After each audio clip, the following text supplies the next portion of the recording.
The House will come to order.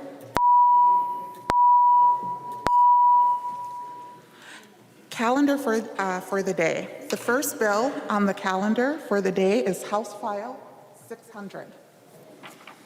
The clerk will report the bill. House File number 600, number 1 on the calendar for the day, an act relating to cannabis, the 8th engrossment. There are amendments at the desk. If there are no objections, we will let the author explain the bill before we act on amendments. I recognize the author, Representative Winkler, who will explain the bill. Thank you, Madam Speaker. Members, House File 600 legalizes cannabis for adult use in Minnesota. It expunges criminal records related to past cannabis convictions. It creates a legal marketplace focused on allowing more opportunity for small and medium-sized businesses in Minnesota and creating a pathway for social equity applicants to be part of a growing industry. Cannabis prohibition in Minnesota has been a failure. The criminal penalties associated with cannabis prohibition have been unfairly applied to communities of color and especially Black Minnesotans. 680,000 Minnesotans use cannabis every year. White Minnesotans and Black Minnesotans use cannabis at about the same rate, yet Black Minnesotans are 8 times more likely to be arrested for the possession and sale of cannabis. Those numbers can vary and in fact are even worse in certain counties. We have heard concerns about cannabis use by youth and adolescents and how cannabis can exacerbate certain psychological conditions and can be abused in a way that is harmful to people. Those concerns are real. The reality is, however, the broader reality is that the way that we have chosen to enforce cannabis regulation with the criminal justice system has failed to prevent any of those harms from being addressed. 2/3 of teenagers say that cannabis is either easy or very easy to access. Anybody who knows kids in high schools across the state today knows that cannabis is very easily available in schools, and in fact, students report that it's easier to access cannabis than it is to access alcohol or cigarettes. In states that have legalized cannabis, all of the major journals who have looked at the issue have concluded that cannabis use among youth and adolescents either is flat or declines after legalization. We also hear concerns about roadway tests and the fact that cannabis could lead to more dangerous conditions on the highway. The experience in states that have legalized has shown that in fact, highway traffic deaths are not made worse by legalization, and the National Highway Transportation Safety Commission has determined through its research that cannabis has a mild effect on impairment while driving. Obviously, extreme impairment can be an issue. But the fact is, cannabis is on the road today, and our criminal prohibition of it has not worked to stop it. House File 600 seeks to legalize, create a marketplace, address inequities. It also seeks to address some of the harms and address the concerns raised by people opposed to cannabis and who have identified some of the challenges posed by it. It is a product of extensive public hearings, I think a record number of committee stops for a bill in the Minnesota House of Representatives. It is a product of 15 community forums across the state. It is a product of hundreds of people who have weighed in, from legislators to state agencies to advocates, law enforcement, people concerned about mental health, substance abuse. It's a product of thousands and thousands of hours of policy development, and it is a very thoughtful approach to a very challenging situation. And even if you think that cannabis should not be legal, that legalizing it sends the wrong message, the fact remains that as our surrounding states move towards legalization and as it becomes more and more the standard around the nation for cannabis to be legal, Minnesota will not be able to remain an island. Cannabis products are growing in popularity, they are growing in variety, and more people, and I bet in your own life, have used cannabis for personal reasons. It can be done safely, and we cannot stand back and hope that it doesn't happen here. The fact of the matter is, legalization is coming, and it's better to get out in front of the issue and address it. Finally, the goals of this bill, in addition to creating a regulated marketplace that works for Minnesota businesses, address inequities in the criminal justice system, and to provide the ability for people to enjoy a product that can be responsibly used and used safely. The goal of the bill is to have cannabis pay for itself. We are not seeking to raise revenue to pay for other things in government. We are using the revenue to pay for the cost of regulating cannabis itself, providing additional resources for substance abuse treatment, providing additional resources for law enforcement drug recognition expert training, provide additional resources for public health to make sure that the communities most adversely affected by the war on drugs are able to participate in the business upside, and to address the growing perception that cannabis is safe. We know it is, or it can be, but not in all cases, and providing resources to educate students and provide a public health campaign so people know the risks and are informed as part of this bill. So members, we have a number of amendments at the desk. I ask for your support as we move towards final passage.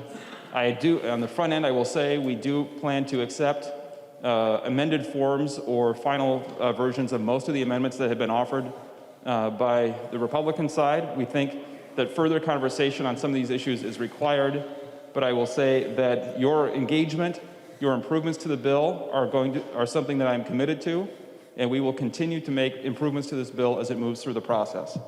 So Madam Speaker, members, thank you for your time. I look forward to further discussion.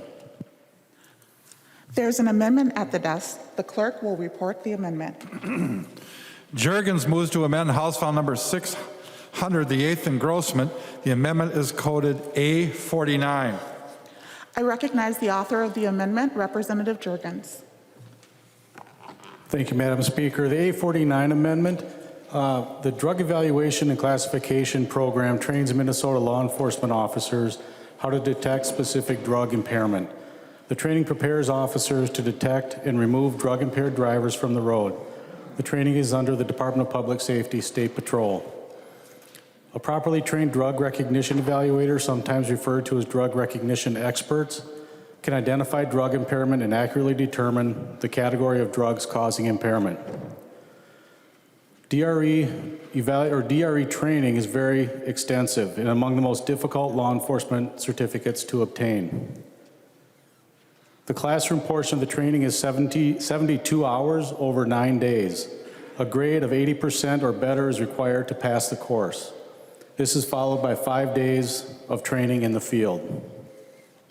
If through a standard field sobriety test, a driver is suspected of driving under the influence of a drug, that officer will call for a DRE to assist. I've been on ride-alongs with law enforcement and have heard these requests commonly.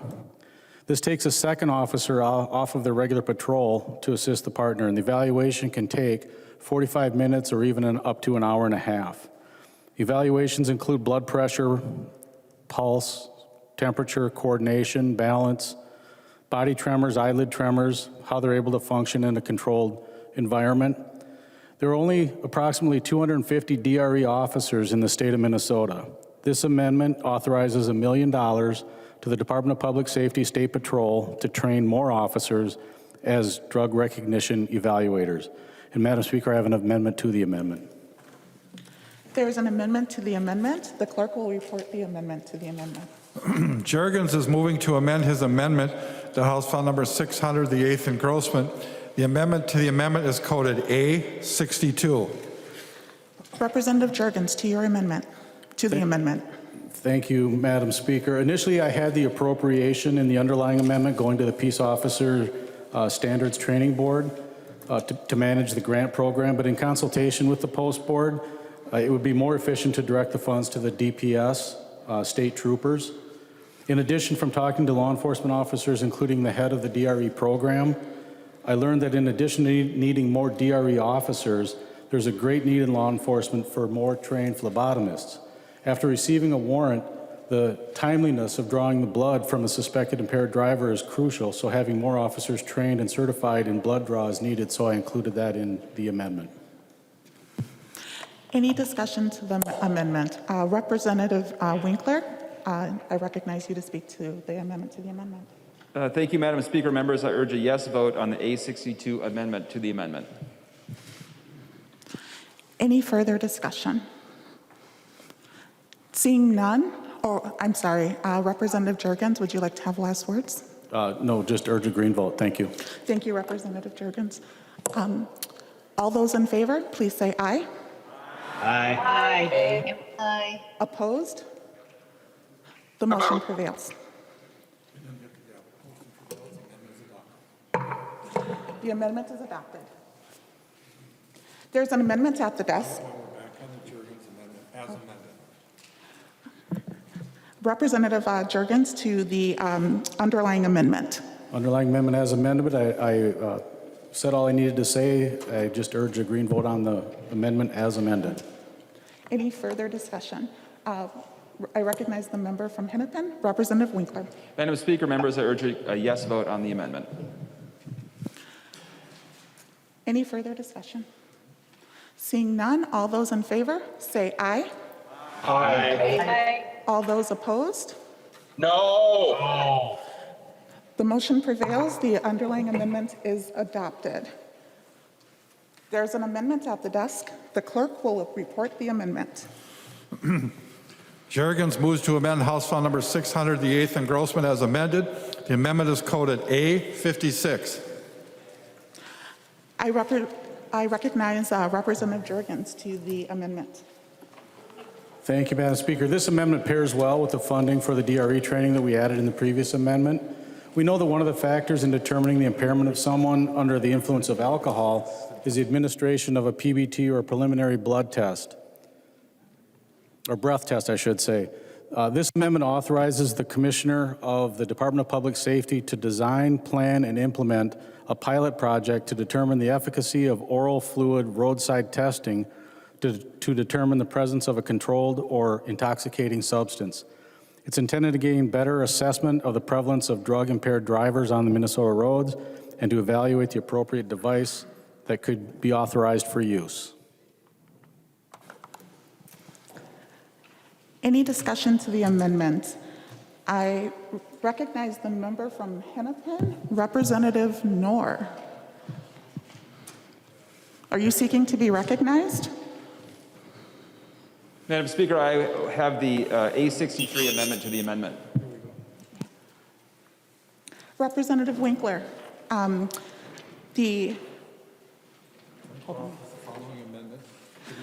Winkler follows the following amendment to the amendment.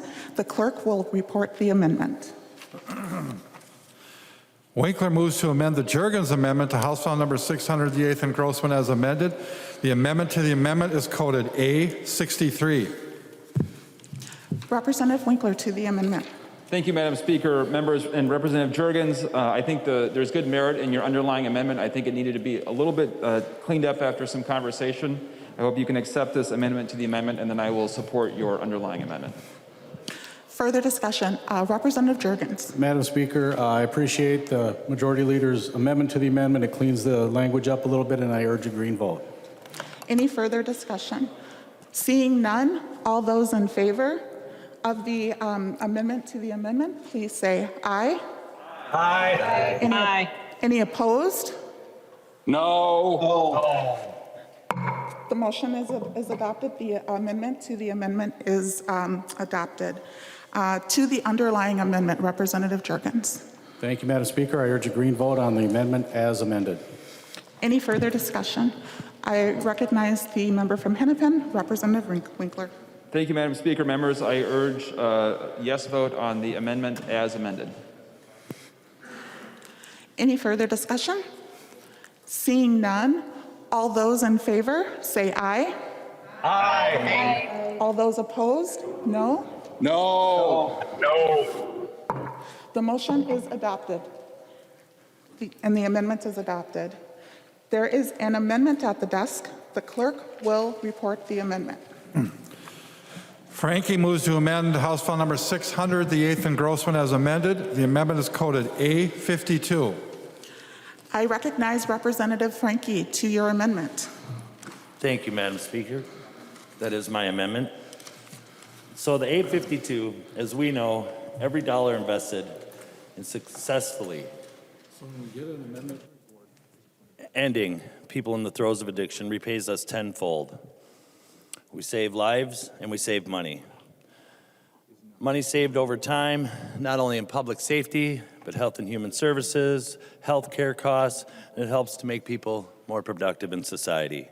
The intent of this amendment gives the revenue coming in from this bill a 5% haircut before any other funding appropriations right off the top, before anything goes to any payments or tax reductions, and it directs it right into the Substance Use Disorder Grant Fund. And that is my amendment, Madam Speaker. Any discussion? Representative Winkler. Madam Speaker, members, I support the Frankie amendment and ask that you vote in favor of it. Any further discussion? Seeing none, all those in favor say aye. Aye. Those opposed say no. The motion prevails and the amendment is adopted.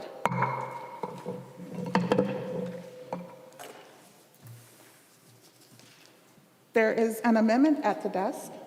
The clerk will report the amendment.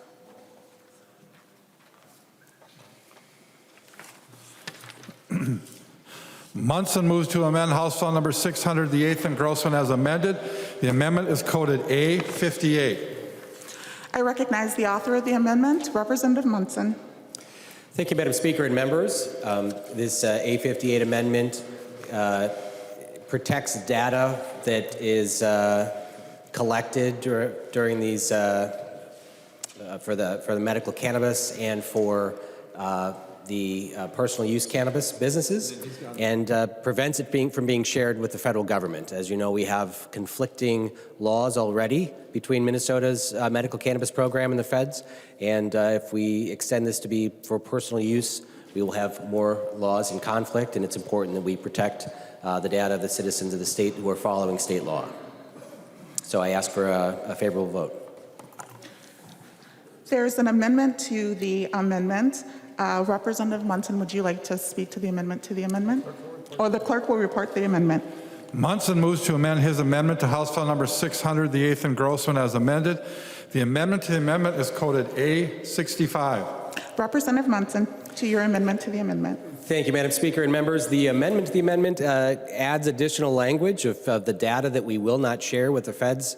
And this includes not just the people in the medical cannabis registry, but also the retail customers, should that information come to the Department of Commerce or through receipts of some kind. And then also for people who are employed in the industry, growers, wholesalers, retailers, and their employees. It's important that we protect this information, and so I also ask for your yes vote. Further discussion, Representative Winkler. Madam Speaker, members, I think Representative Munson has a good amendment. I think the technical cleanup is needed. I ask for your support on the amendment to the amendment and on the underlying amendment. Any further discussion? Seeing none, all those in favor say aye. Aye. All those opposed, nay. No. The motion prevails and the amendment to the amendment is adopted.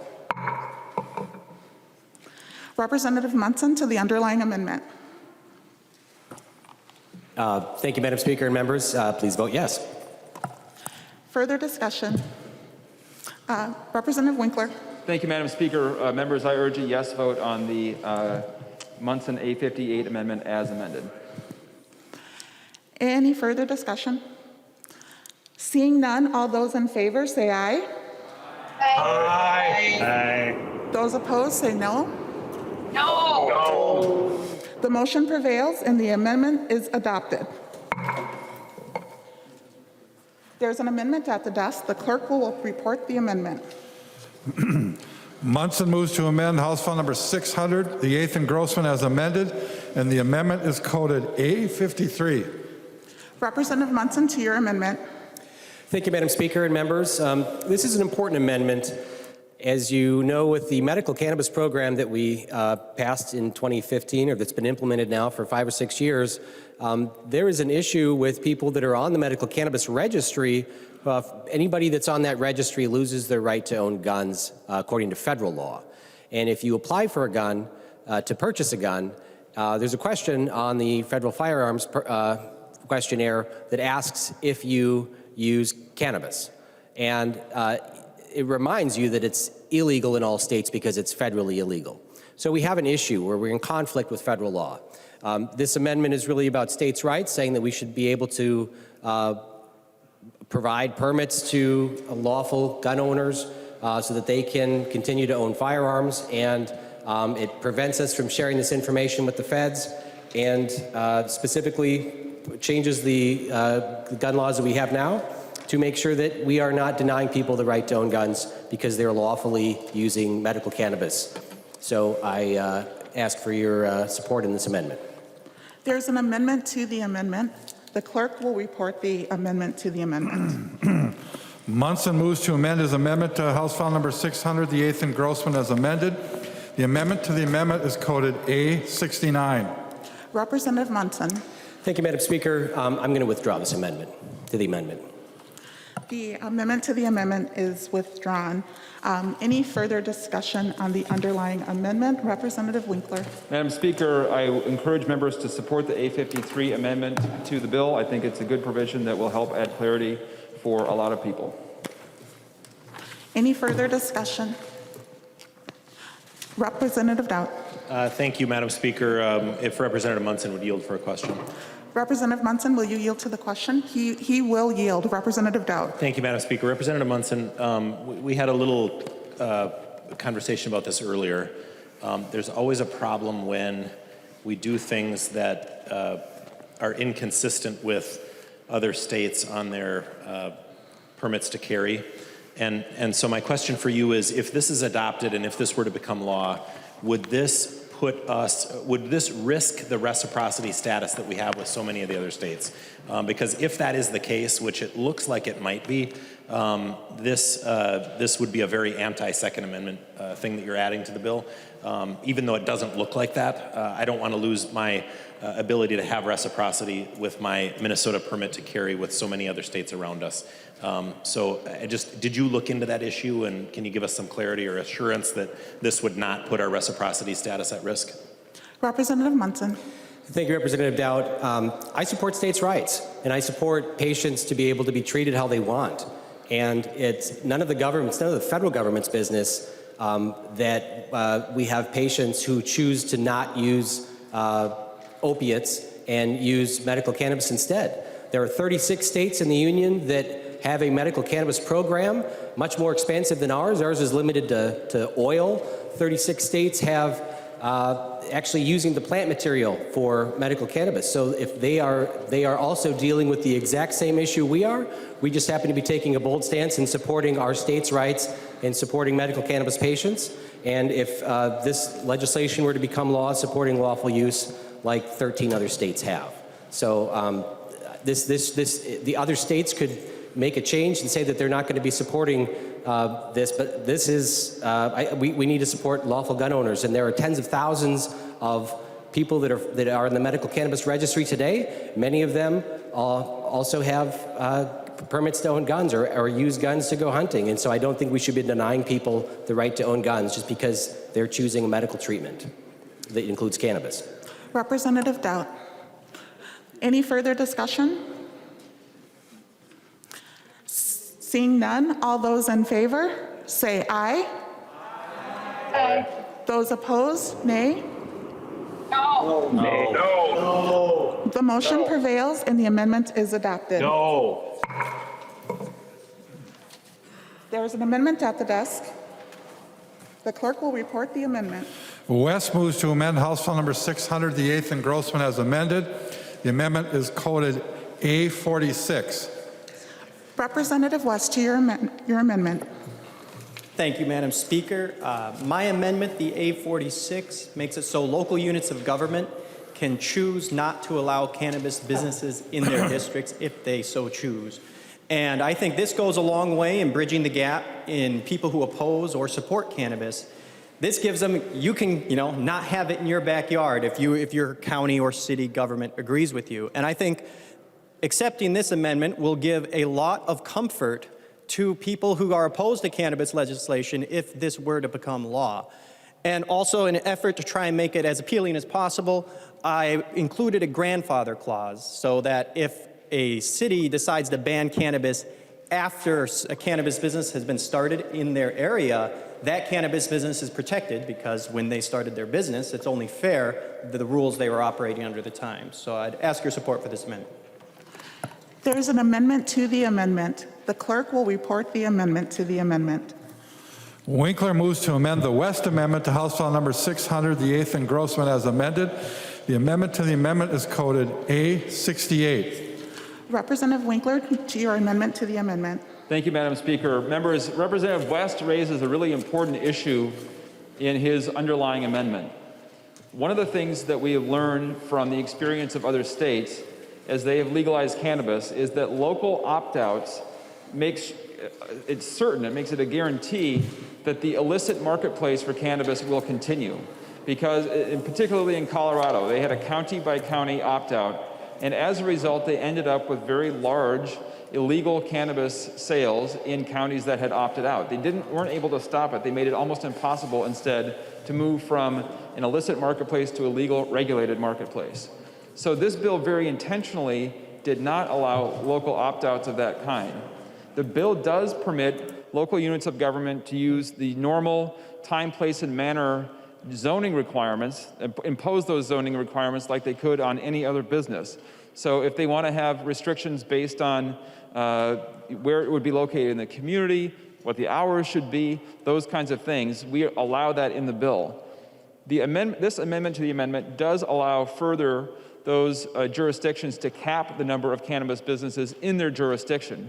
But to go so far as to completely remove the ability to open a business in that jurisdiction undermines one of the most important policy goals of this bill. So I would ask you that you adopt the A68. I know Representative West doesn't support it, but I think it's an important revision to his amendment. And I do think that we have to have continued conversation. I will say, finally, we've had extensive conversations with counties and cities in Minnesota.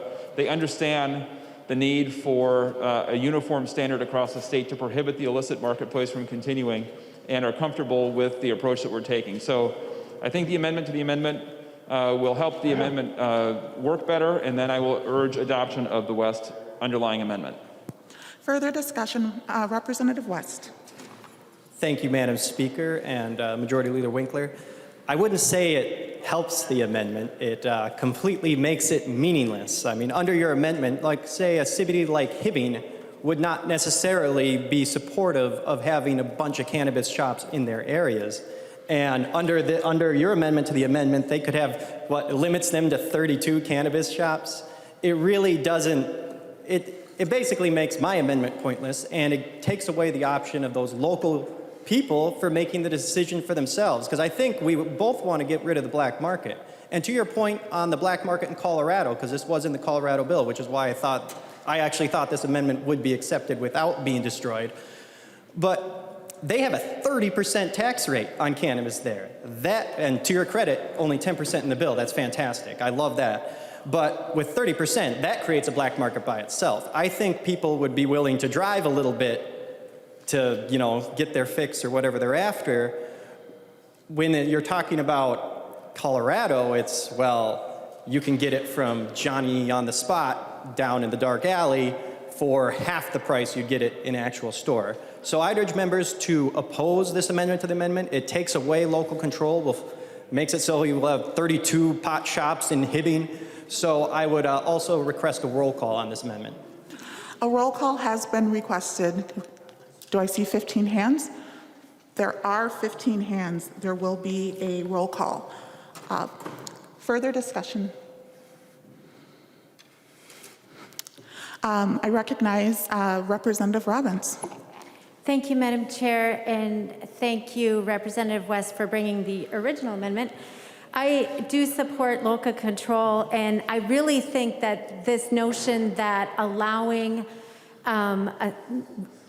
prohibiting cities from stopping cannabis in their jurisdictions will end the illegal market is just a fallacy. I've been doing a lot of research on this, and generally, states have so much more production than their state level demand. Most of the illegal cannabis is going out of state. So for example, in 2019, the Oregon Liquor Control Commission found that the supply of marijuana is twice the level of demand statewide, and that the state had enough marijuana to meet current demand for 6 years. And in 2018, the Oregon Attorney General said the state has an identifiable and formidable marijuana overproduction and diversion program. And then in 2020, the Drug Enforcement Agency said that domestic production and trafficking of marijuana will likely increase as more states adopt and change marijuana laws to establish medical and recreational programs, allowing drug trafficking organizations to exploit this. So they're saying that the more states create legal recreational markets, the larger the production problem is, and the more that's being picked up by these drug trafficking organizations. In 2018, the Oregon-Idaho High-Intensity Drug Trafficking Task Force identified 58 drug trafficking organizations with foreign connections. Between January and April of 2019, they identified 13 more. The problem isn't that local cities can't prohibit it. The problem is that once you create a recreational market, then there's so much incentive to create it that outstrips the local demand that they just are selling it to drug cartels and getting it to other states and out of the country. California has a legal market of, in 2018, their legal market was $2.5 billion in marijuana in their legal market. In 2019, it jumped 23% to $3.1 billion. Their illegal market was $8.7 billion in 2019, more than double the legal market size. This cannabis is getting shipped all over the world. And we are kidding ourselves if we think removing local control will stop that. So members, I really think cities should be able to decide for themselves. A lot of communities do not want this in their backyard, and local elected officials should be representing the voices of their constituents and be able to respond to that. So members, I urge a no vote on the Winkler amendment to the amendment. Further discussion. Representative Nash. Thank you, Madam Speaker. Would Representative Winkler yield to a question? Representative Winkler, will you yield? Thank you, Madam Speaker. And Representative Winkler, you and I have talked about this before in a couple of different committee stops about the notion of preemption, which is essentially what you're trying to do. And you're kind of castrating the amendment here by putting that back in to say that you have a 1 to 500 ratio in a city. And I used to be a former mayor, and there's a few other former mayors here. I guess I'm just curious because apparently a couple of years ago, preemption was a bad thing. We had some fairly heated debates here on the floor.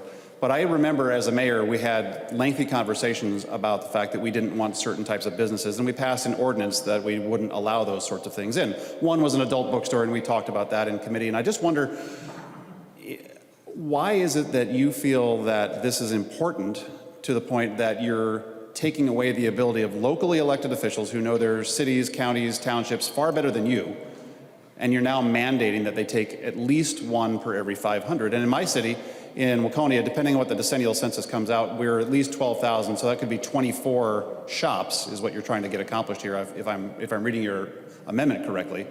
So in the city of Waconia, you're saying that we could have 24 retail establishments selling legalized marijuana. If you would answer that. Thank you, Madam Speaker.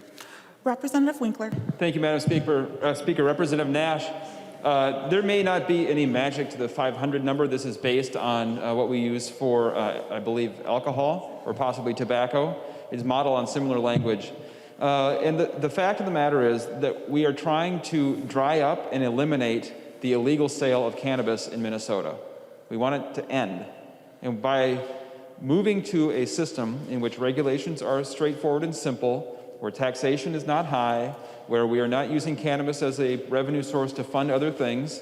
We are doing everything we can in this bill to eliminate the illegal marketplace and shift it, migrate it to a legal regulated marketplace. There are all kinds of benefits to that.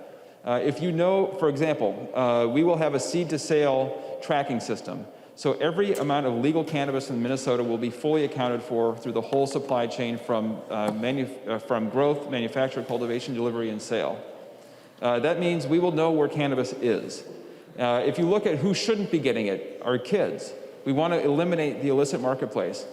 And that means the distribution channels, the people who are doing it currently are likely to move into a legal regulated marketplace. Representative Robbins is absolutely correct that California did that exactly incorrectly. They created a wide open medical program with few restrictions and almost no limits. And then they had an extremely highly taxed, tightly regulated legal market on top of it, which did not succeed in moving enough business into the legal and regulated marketplace. So the point is, to do it correctly, we want to eliminate the illegal marketplace. And by allowing a lot of local opt-outs and a patchwork across the state, we are guaranteeing that that policy goal fails, because in those communities there will be illegal sales of cannabis, even if the local city council doesn't want it in a retail establishment. Representative Nash. Thank you, Madam Speaker. Well, I guess the answer is you're okay with taking away the ability of a city council or a town council or a county board from doing what they've been elected to do, which is to represent their city closer to and better than perhaps the state legislature. And I find it ironic that I'm rising to speak about this, because your side and your allies in the League of Minnesota Cities and other places usually goes out of your way to point out that I am apparently anti-local control. I am pro-local control, and as I've said in other debates, I am anti out of local control. And I think that what you're saying here, and Representative Garofalo, you got to have the brunt of this argument a number of years ago, and that preemption is a bad thing. Well, I find this problematic because, again, when I ran in 2010 to be the mayor of the city of Waconia, I knocked every single door, and I knew what the people of Waconia wanted very, very well. And that was obviously borne out in the fact that I won the election.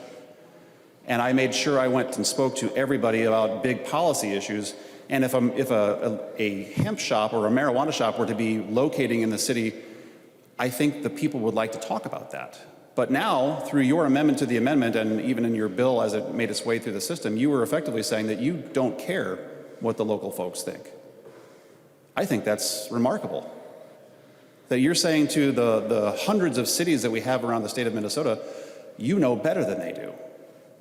And the hubris there is profound. Moreover, I spoke to a friend of mine, and you and I have talked about this too, a friend of mine who's a police chief in a city in Colorado.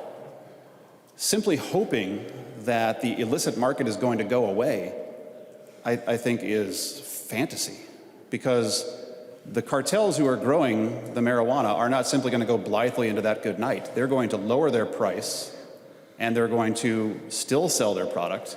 So I think that, again, taking away local ability to make decisions on what is located in their city, that's a problem.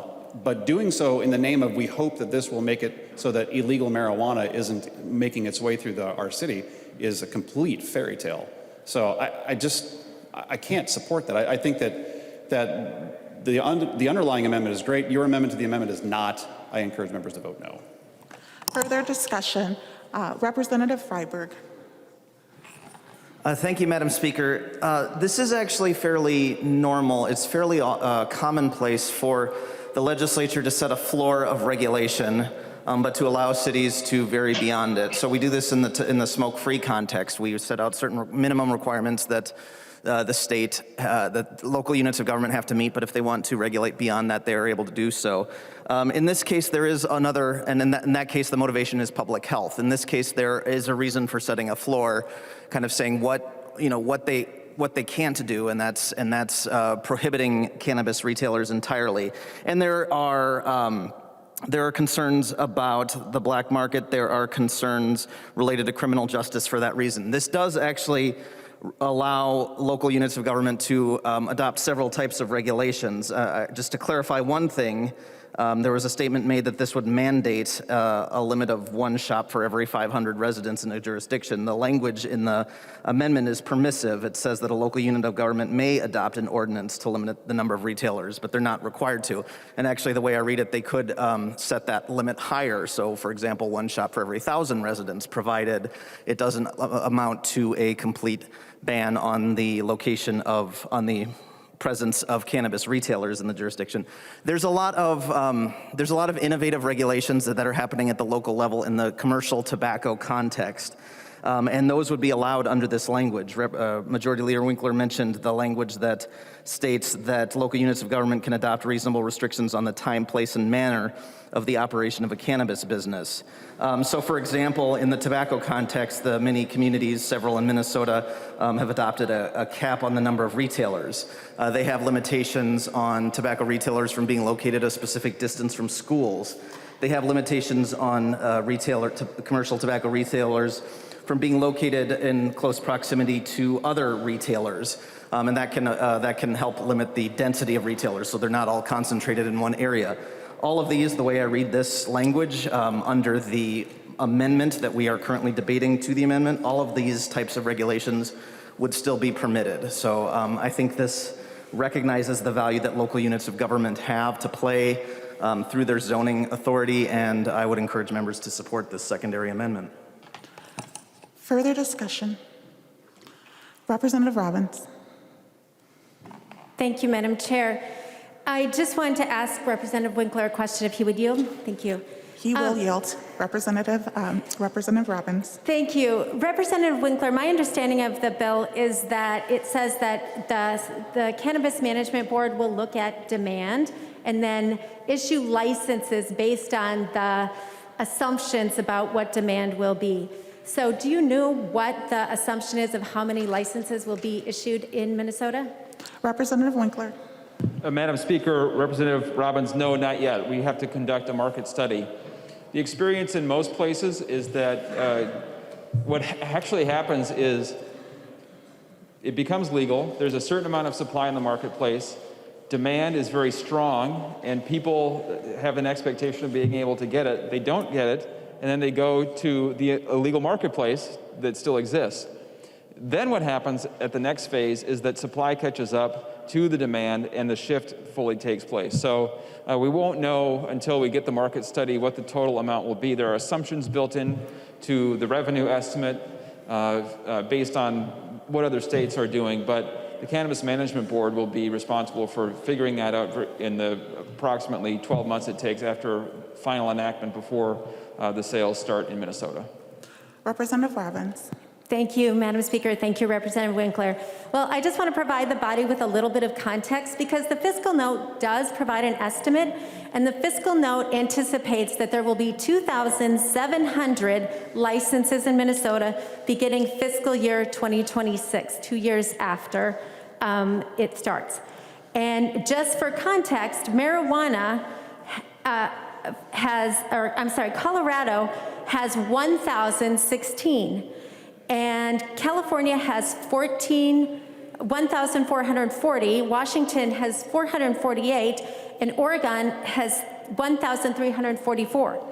So we would be close to double the number of licenses in these states that have had cannabis for a much longer period of time.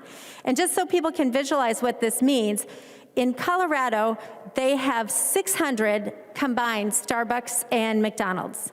And they have 1,016 dispensaries. Minnesota, we currently have 466 Starbucks and McDonald's statewide.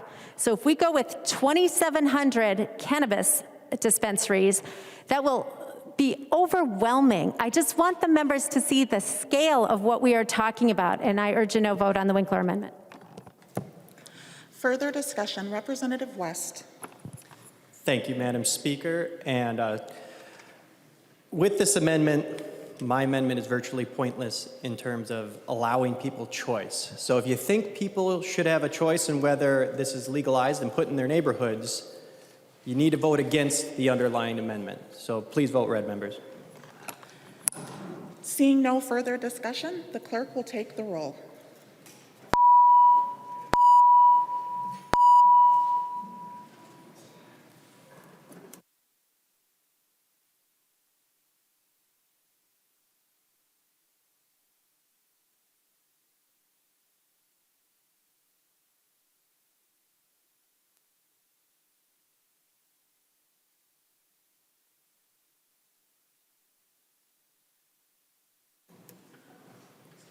Those that are voting remotely, please vote.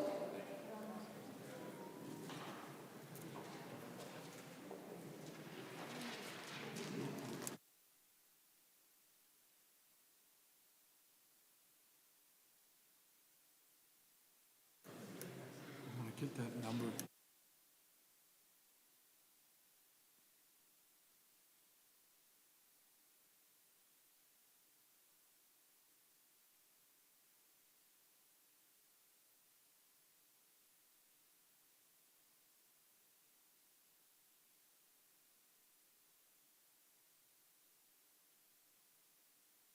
Will the clerk call the names of all those members who have not voted yet?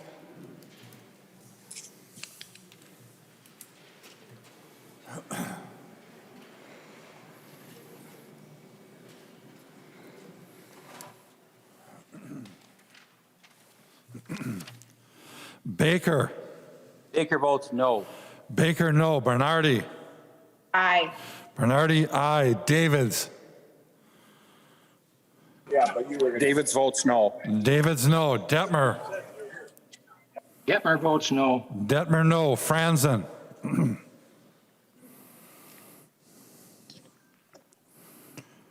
Franzen. Grossel. Grossel, no. Grossel, no. Grunhagen. Grunehagen no.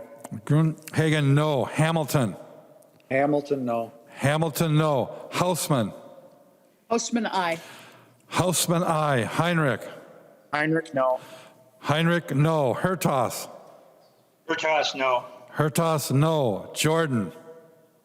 Jordan, aye. Jordan, aye. Kosnick. Kosnick, no. Kosnick, no. Kreshaw.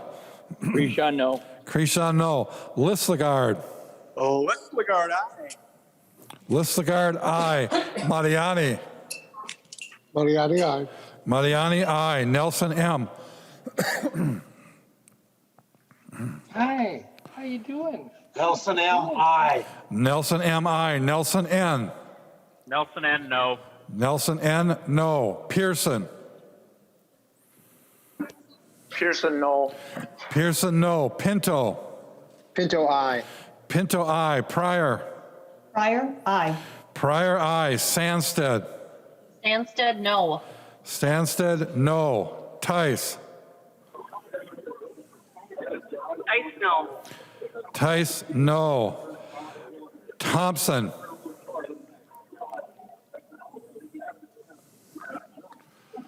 Thompson. Erdahl. Thompson, present. Thompson, present. Erdahl. Thompson, present. Erdahl Yes. no. Erdahl, no. Because having them in the standard that they are rejected currently. It looks like Members, remember to mute yourself when you're online if you're not speaking.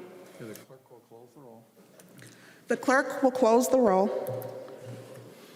Wait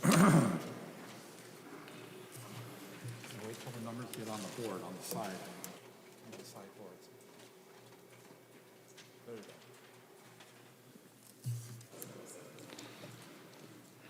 There being 68 yeas and 64 nays, the amendment to the amendment, the motion prevails and the amendment to the amendment is adopted. To the underlying amendment, Representative West. Thank you, Madam Speaker. And in the interest of time, since the amendment was rendered useless and we should be passing a budget right now anyways, I'll withdraw the amendment. West withdraws his amendment. There is an amendment at the desk. The clerk will report the amendment. West moves to amend House File Number 600, the 8th engrossment as amended. The amendment is coded A48. Representative West, to your amendment. Thank you, Madam Speaker and members. This amendment allows employers to retract an offer of employment if the prospective employee tests positive for cannabis. And while I completely agree with the Majority Leader that cannabis prohibition has been a complete and utter disaster, employers still should be able to, screen employees and make choices based on what they think is best. So, and a big grievance that is had with this is that cannabis stays in your system for quite a long time, a month or so in some cases, especially if you're a chronic smoker. But even there's an amendment to this as well, amendment to my amendment to make it for safety-sensitive positions. But do you really want an accountant that is high? I'm glad my forklift operator ain't high, but there are other important things that aren't safety related to where it would be good if you could trust that the employee was not high while they were doing their job. And an easy way to do that, even if they like to smoke on the weekends or smoke every so often and have fun with their friends, if they can't sober up for a month to get the job that they're going for, that it's not like they don't know they're applying for a job or testing for drugs, well, then you can't really trust them not to do it when they're on the job, even if it's not a forklift driver or something. I think it's entirely reasonable to allow employers that flexibility, which this bill takes away. And it's like, I agree with the whole premise of the entire bill, but taking away this ability, it's not just about safety, it's about quality of work. And sobering up for a month is something somebody who doesn't have a problem with the substance should be able to do. So I ask for your support, members. There's an amendment to the amendment. The clerk will report the amendment to the amendment. Winkler moves to amend the West Amendment to House File Number 600, the 8th engrossment as amended. The amendment to the amendment is coded A67. Representative Winkler, to your amendment to the amendment. Thank you, Madam Speaker. So I just want to take a minute to describe how the drug testing in the workplace provisions in this bill work.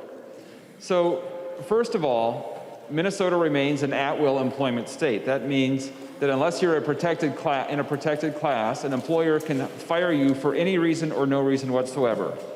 If an employer doesn't want you to smell like cannabis, if the employer sees you smoking cannabis in your car, if they see you consuming something that is cannabis related, they can fire you, period.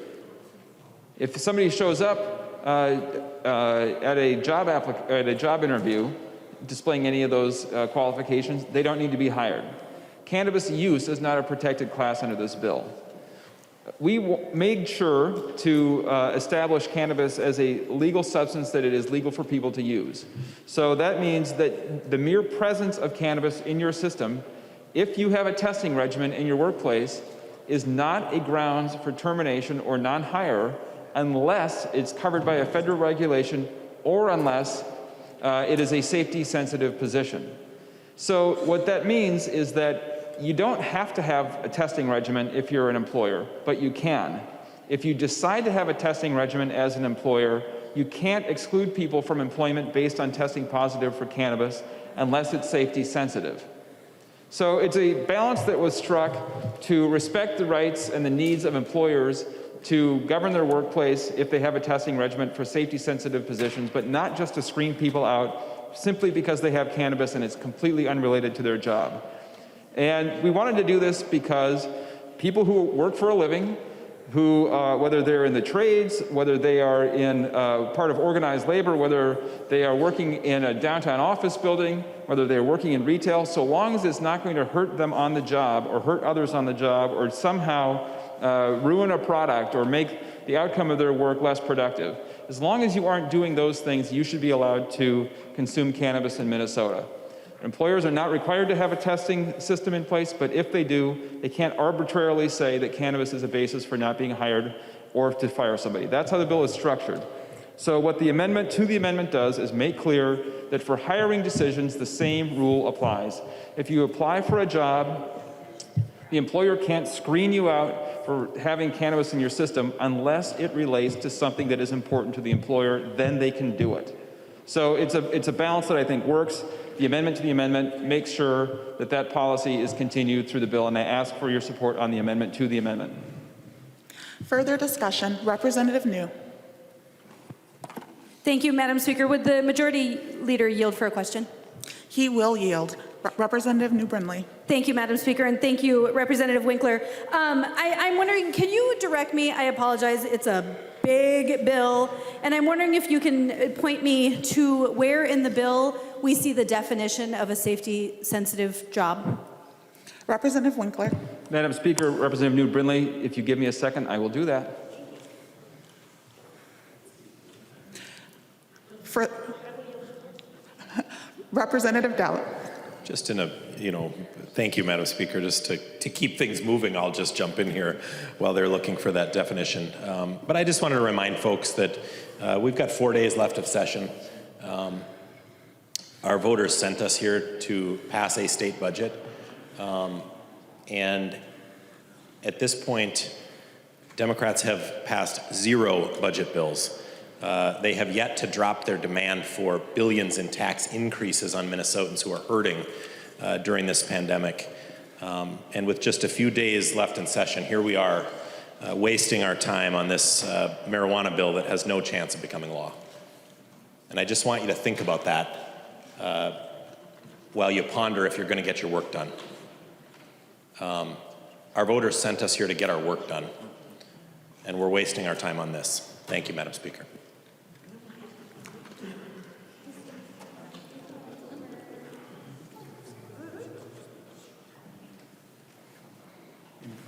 Any further discussion? Representative Winkler. Thank you, Madam Speaker. Representative New Brindley, it is in section 14 of the bill. I'm not sure that exact page number can help you. You could also refer to the House research brief, the nonpartisan research brief. But drug testing requirements can continue to apply to a safety-sensitive position, a peace officer, a firefighter, a position working directly with children, vulnerable adults, or healthcare patients, a position requiring a commercial driver's license or requiring testing for motor vehicle operation, a federally funded grant position, or any position where state or federal law requires testing. And so the point here is that we have a broad definition of where employers can still screen for cannabis with a testing regimen. And so the concerns for employers are actually addressed. Any further discussion? Representative New Brindley. Thank you, Madam Speaker. And I apologize, Representative Winkler, I'm still not finding it. And so I'm wondering if you can clarify if Representative Winkler would yield for another question. Representative Winkler, will you yield for a question? Representative Winkler, will you yield for a question? He will yield. Representative New Brindley. Oh, wow. Okay, we were way off.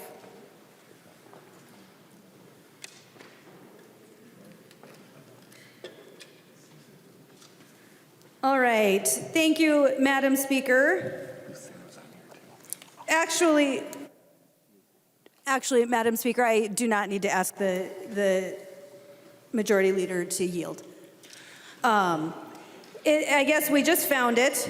Subdivision 13, page 159, line 159.2. It says a safety-sensitive position means a job including any supervisory or management position in which an impairment caused by drug or alcohol or cannabis usage would threaten the health and or safety of any person. So it's not terribly clear. So I guess I would ask the Majority Leader to yield again. Representative Winkler, will you yield? He will yield. Representative New Brindley. Thank you, Madam Speaker. Would a supervisory or management position include a teacher? Representative Winkler. Madam Speaker, Representative New Brindley, it doesn't matter actually whether it covers that because teachers work with children and people who work directly with children are prohibited from, or they can be subject to testing related to cannabis. Representative New Brindley. Thank you, Madam Speaker. And I guess, would the Majority Leader continue to yield? Well, he will. Representative New Brindley. Thank you, Madam Speaker and Representative Winkler. Can you direct me to the language that indicates that? And while you are because I'm not seeing that. And while you were thinking about that, I'm wondering if other things are covered. For example, a structural engineer, somebody who is designing a bridge design, would that person be included? How about an insurance agent who's responsible to make sure that your family is properly insured? I know as somebody who has experienced the long-term illness and death of a spouse, I can tell you how important insurance is to a family. Would somebody like that who is responsible to ensure that you have what you need for your family, would somebody like that be subject to the safety-sensitive position? Representative Winkler. Thank you, Madam Speaker. Representative New Brindley, page 160, lines 3 through 20, set forth the positions that can be subject to testing. I don't think insurance agents would be. I suppose if they're supervisory in some capacity, they could be. But insurance agents would not be. But if you look down lines 160.9 through 160.14, it talks about individuals who are working with vulnerable adults and children can be subject to a testing regimen. And I want to reiterate, if you have a testing regimen, you can use cannabis in the testing regimen for those positions. You can also not have a testing regimen and simply say that your employees can't use cannabis or be impaired, and you can fire them if you believe that they have been. So the circumstances under which employers have testing systems in place vary considerably. Those who choose to have them or have them for a particular reason have to allow people to have cannabis in their system, but they can't arbitrarily screen them out unless the position requires it in some way.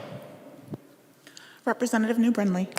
Thank you, Madam Speaker. And would the Majority Leader continue to yield? He will continue to yield. Thank you, Madam Speaker, and thank you, Representative Winkler. As I look through this, and we're trying feverishly to find the cross-references, but under subdivision 9, is this permissive or is this required under law? Representative Winkler. Madam Speaker, Representative New Brindley, as I said, if an employer has a testing program in place, then it is required, or then they are permitted to include these positions in their testing program. If you have a testing system in place and you do not qualify under one of these positions, then you cannot screen them out. If you have no testing system in place whatsoever, you can still tell people that they can't be impaired or they can't arrive on the job with cannabis, in their system. Can't use it. Representative New Brindley. Thank you, Madam Speaker, and thank you, Representative Winkler. Well, you did just answer the question saying that it is permitted. It is permitted that these organizations can have a testing regimen and can use that to require their employees to not have cannabis in their system if they meet this criteria. I'm very concerned, however, that it's permissive, which means that it is not required to ensure that our teachers don't have marijuana in their system, to ensure that our structural engineers designing bridges for the state of Minnesota, that they don't have marijuana in their system. Sure, we can enforce that, but we don't have to. It's not required. This is certainly very concerning. And as we're sitting here talking about not requiring schools to test and ensure that our teachers are not under the influence of cannabis while they're teaching our children, it's permissive, it's not required. While we're sitting here having this conversation, we haven't passed a single budget bill. We haven't passed a single budget bill. We have folks who will be paying taxes, who will be giving money to the state of Minnesota on Monday. People who have lost their jobs during this pandemic are going to have to pay taxes on that money come Monday. People who received loans to keep their employees on staff during the pandemic are going to be paying money to the state of Minnesota on Monday because the Democrats in this chamber refuse to get their job done. Well, we should be sitting here discussing budget bills. Instead, we are sitting here discussing marijuana and the lack of a requirement please identify to ensure yourself. that teachers. Representative Liebling. Representative Liebling, for what purpose do you rise? Madam Speaker, point of parliamentary inquiry. State your point of parliamentary inquiry. Madam Speaker, what order of business are we on? Members, we are on the amendment to the amendment coded A67. Thank you, Madam Speaker. I would ask that the members be instructed to please speak to the business before the body. Thank you. Thank you, Representative. I want to remind members to please confine the remarks to the issue before the body. Thank you, Representative Liebling. I'd like to remind the members to please confine your comments to the issue before the body. Representative New Brindley. Thank you, Madam Speaker. And I would just reaffirm, in fact, we just verified, we cross-referenced the statute. It is indeed permissive, which means that teachers can be in our schools teaching our kids while under the use of cannabis. They can go out on their lunch break, use cannabis, come back into the classroom, and teach our kids for the afternoon. That's what this bill does. And instead of passing a budget, this is how we are spending our time tonight. Further discussion, Representative Lucero. Madam Speaker, I put my hand down. My question was answered in the previous exchange. Thank you. Further discussion, Representative Swedzinski. Thank you, Madam Speaker. Would Representative Winkler yield for a question? Representative Winkler, will you yield for a question? He will yield. Representative Swedzinski. Thank you, Madam Speaker. Thank you, Representative Winkler. Just a question along the lines of unemployment benefits. So I believe under current law that if you fail a drug test and you are fired because of that failure of a drug test at work, that you are unable to receive unemployment benefits. How will this affect if through the legalization where you say that it's potentially permissive where you can still require folks not to have drugs in their system, such as marijuana, but they are fired because of that? Will they still be able to not be considered for unemployment because they failed a drug test, even though it's a legal substance? Representative Winkler. Thank you, Madam Speaker. Representative Swedzinski, the standard, I believe, for unemployment insurance is whether you're terminated for cause or not terminated for cause. If you're terminated for cause, then you may be ineligible for unemployment insurance. Under this system, if you are in a safety-sensitive position and the employer has screened you out, then your termination for cause would be legitimate and you could lose your unemployment insurance benefits. If you were terminated without cause because we are an at-will state and the employer has decided that they don't like the fact that you are a cannabis consumer, then you would still be eligible for unemployment insurance benefits. Representative Swedzinski. Thank you, Madam Speaker. Further discussion, Representative Sandsteed. Thank you, Madam Speaker. Point of personal privilege. State your point of personal privilege, Representative Sandsteed. I just want to apologize to all of the teachers that may be hearing this debate. As we have been debating the bill, it has come up that teachers may Madam be Speaker, in point a of order. classification Madam that could Speaker. hear this. Madam And it's Speaker. reasonable to Please assume state your that Madam they Speaker, were- point of order. Thank you, Madam Speaker. Madam Speaker, point of order. I recognize the member from Isanti, Representative Dept, please. Thank you, Madam Speaker, and I do appreciate that you were trying to recognize me while the other member continued to speak. Obviously, and very obviously, what she is saying is not a point of personal privilege. That is debate on this bill, and if you want to say it, you are more than welcome to do that. But do not try to sneak it in under the guise of some point of parliamentary inquiry or point of personal privilege. If you want to make those sorts of statements, you can make them in regular debate when you're called on by the Speaker. Members, I will remind everyone that we are on the amendment to the amendment, and we should confine our remarks to the amendment to the amendment. Representative Sandsteed. That's all I had to say. Thank you, Madam Speaker. Further discussion, Representative Freiberg. Thank you, Madam Speaker. So just to the amendment at issue, I just found it a little odd that the other side was attacking the secondary amendment for being permissive, and actually if you look at the language of the underlying A48 amendment, it's pretty clearly permissive. It says any employer may enact... Madam Speaker, point of order.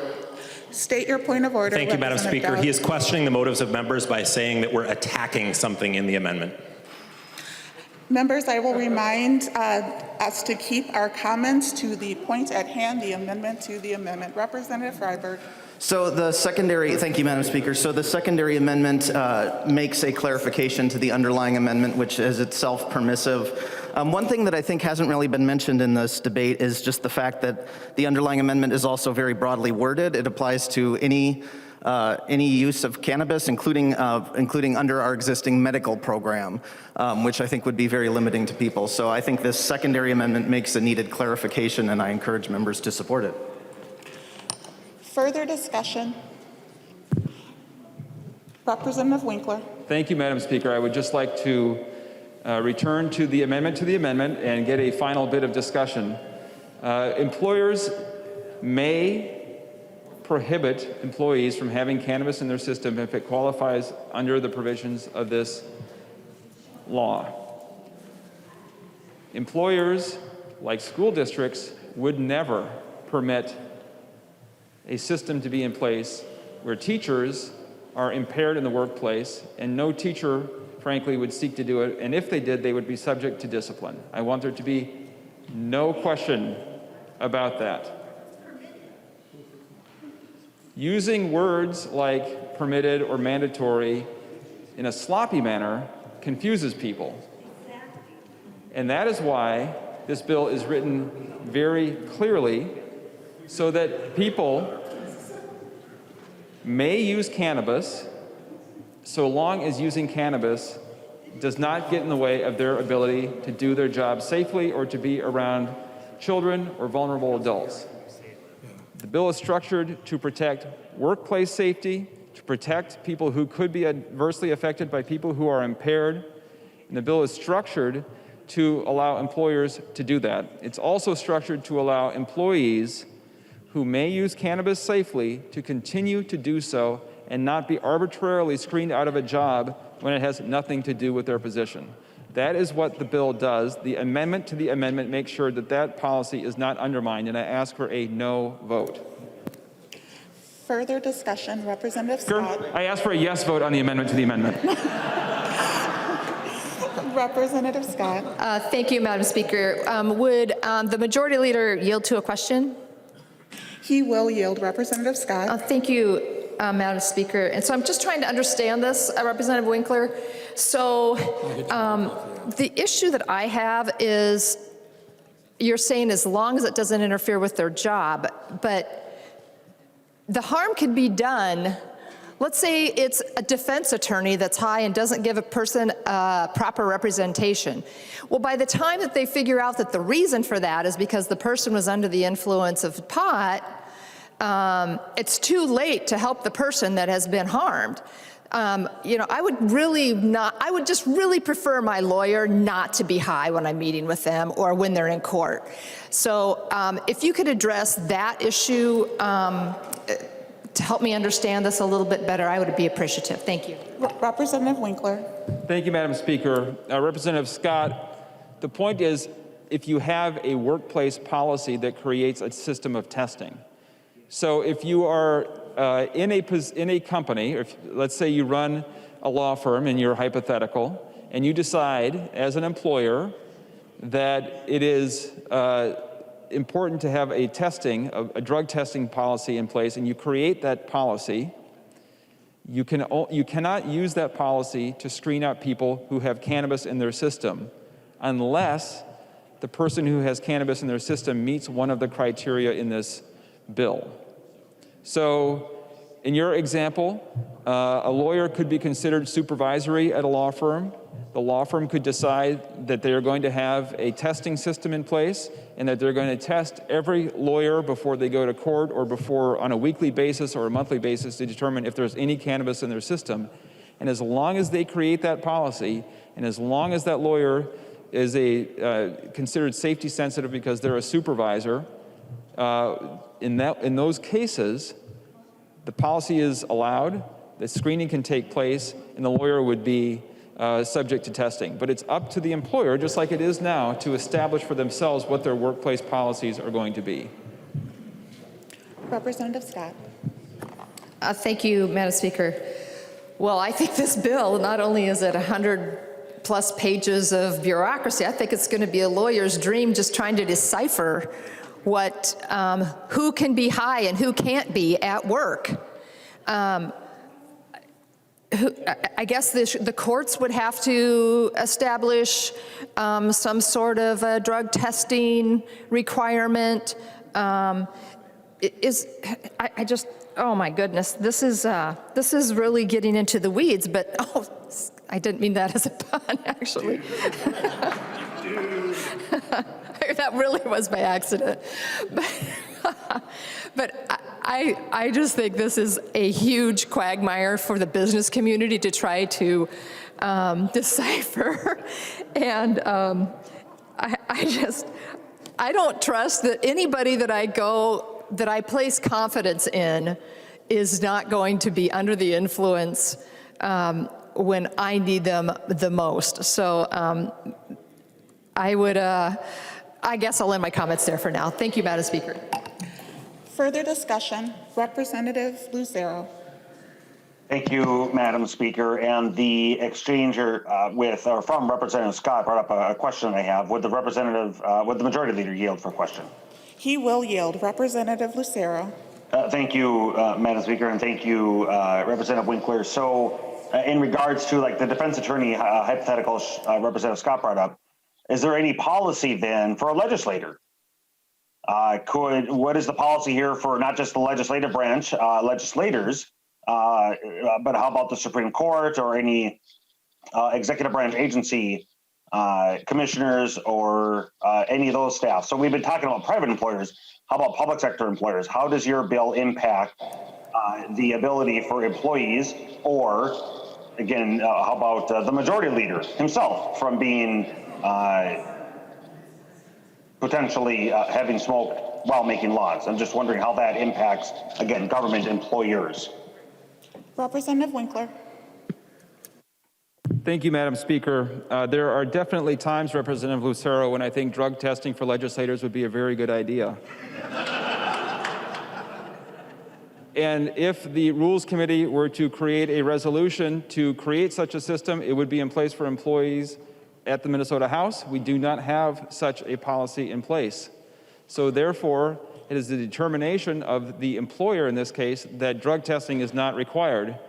And Representative Lucero, that could include not just cannabis, but any other kind of controlled substance, including alcohol.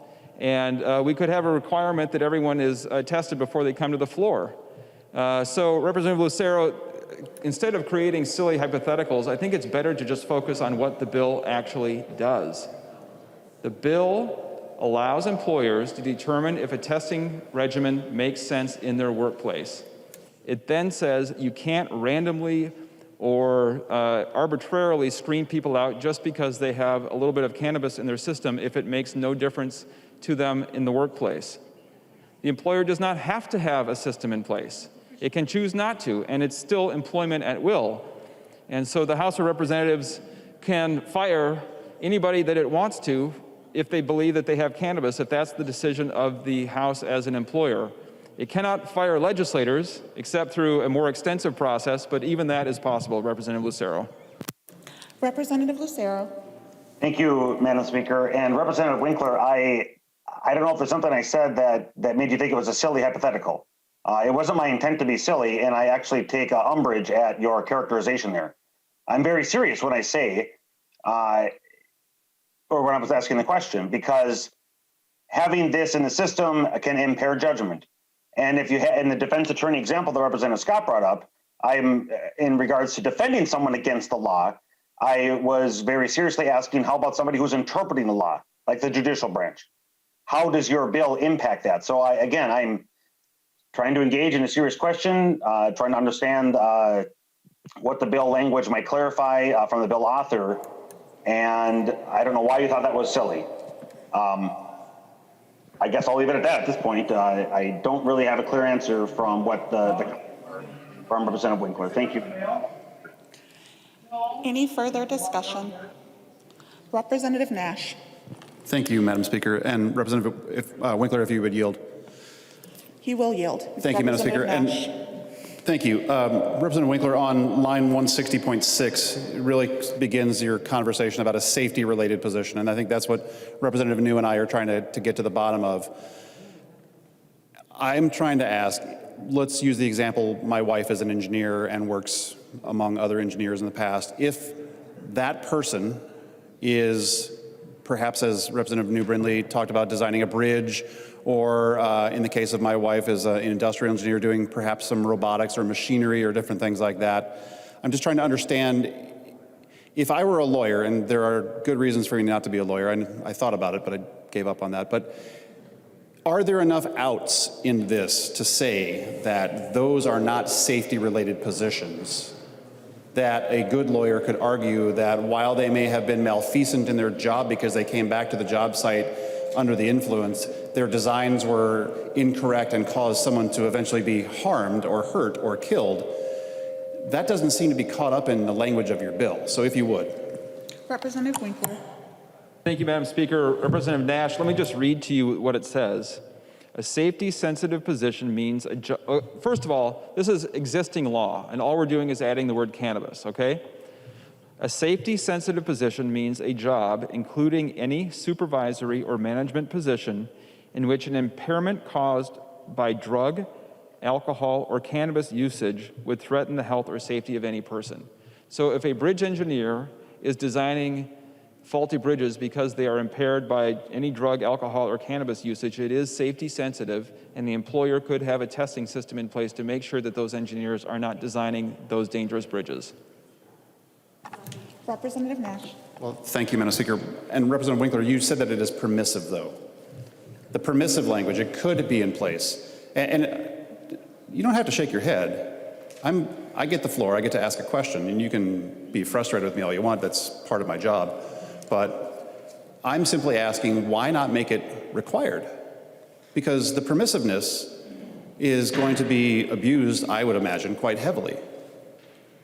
But if it is required, if you're truly going to try to pass this bill instead of effectively wasting our time, instead of passing budget bills and passing PPP forgiveness, if we're going to talk about this, we might as well ask specific questions and get specific answers, not shake our heads at each other in frustration. If it's permissive, that seems to allow people to just do whatever the heck they want. Structural engineer, it's permissive. We don't have to necessarily do it, but you can if you want. And if they decide not to, then your language is moot and irrelevant.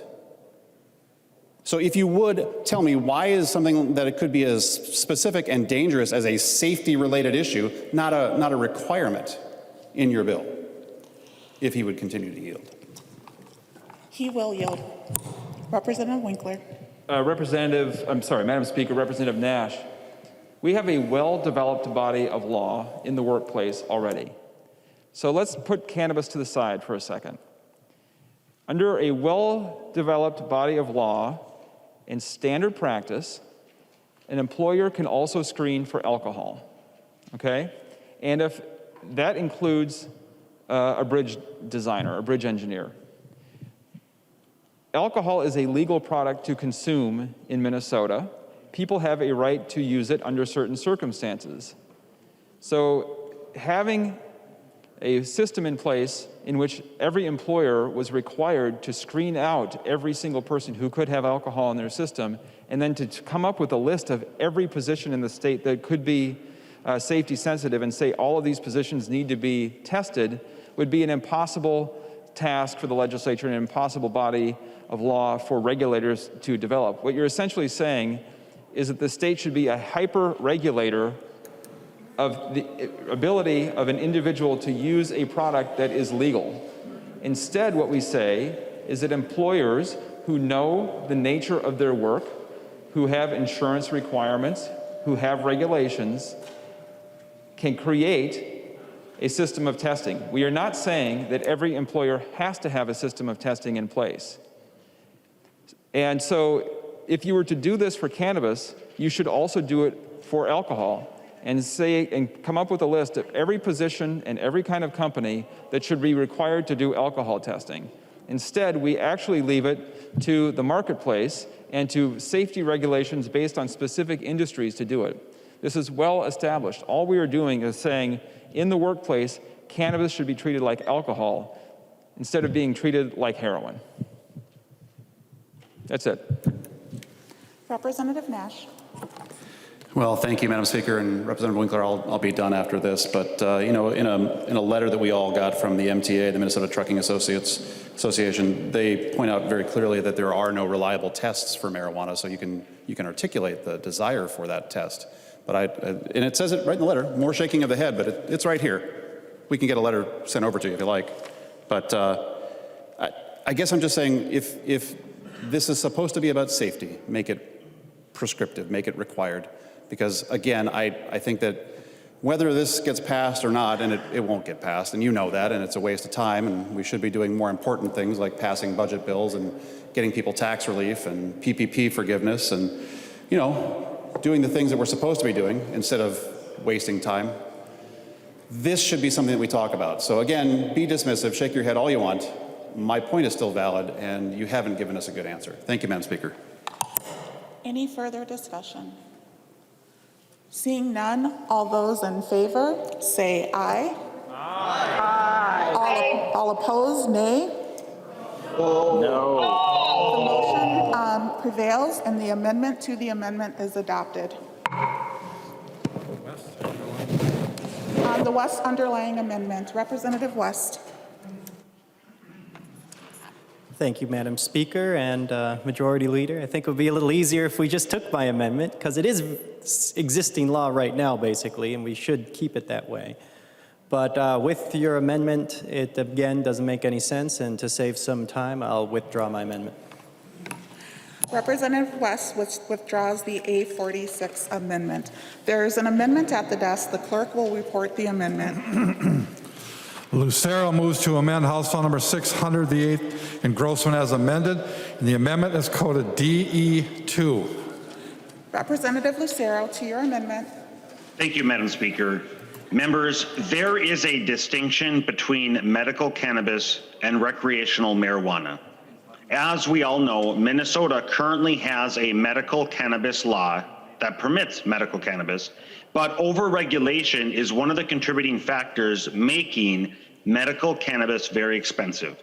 I've heard from a number of constituents and a number of those who are not my constituents, and this is a common theme of those who are legitimately trying to utilize medical cannabis to their benefit, to their health benefit, but are the cost prohibitive price of the existing medical cannabis in Minnesota makes it too cumbersome. So members, I actually have one of the two registered manufacturers located in my district in the great city of Otsego, and I've had the opportunity a couple years ago to tour the facility and definitely learned a lot there. But members, or I should say in addition, members, medical cannabis has significant health benefits of which I am firmly in favor of, including the mitigation of pain and many other health benefits. And I'm appreciative to the tour. I'm also very appreciative to the number of constituents who've helped to share with me their knowledge, their experience of medical cannabis, and in particular, I'll just call him by name, Robert Parrish. Mr. Parrish, thank you for the wealth of information you provided me to help educate me on the benefits of medical cannabis. And so, members, what this amendment seeks to do is it's taking us away from the 250 pages that's before us of recreational marijuana and all the other changes that are being proposed, and instead seeks to focus on, by building upon the current medical cannabis law, expanding opportunities for new manufacturers to enter Minnesota and for manufacturers to operate throughout the state. And with the intent then to allow greater competition and greater opportunity for manufacturers to help those with the very legitimate need, very real benefits of medical cannabis. And members, I would ask for your green vote. Thank you. Further discussion to the amendment. Representative Winkler. Thank you, Madam Speaker. I oppose the DE2 amendment. We do have to improve the medical cannabis program. We are working on doing that. It is being discussed in the Health and Human Services Committee. And when we traveled around Minnesota, we heard consistently that Minnesota's medical program is the most restrictive and most expensive around the country, with people paying anywhere from 3 to 4 times more for the same product in Minnesota than they do in other states. So expanding, improving, opening up the medical program is very much a priority. It is something that we are pursuing, and it's important.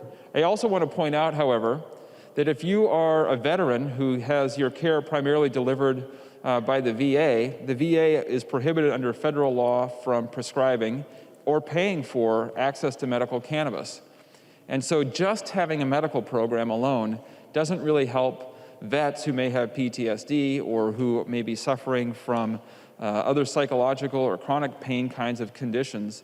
And by creating a legal regulated marketplace, we ensure that affordable access to cannabis for people who can use it for health benefits will be provided for everyone. So I appreciate the support, Representative Lucero, for expanding the medical program. We are working on it, but even that won't touch some of the people who have been most adversely affected by the opioid crisis and who have been demonstrated to be able to use cannabis much more safely than they do opioids. So I oppose the DE2. I think we can pass this bill and move the conversation forward. And I think by bringing this bill to the floor through the process and putting it on center stage, we are helping create a condition where the Minnesota Senate will accept significant changes to the medical program.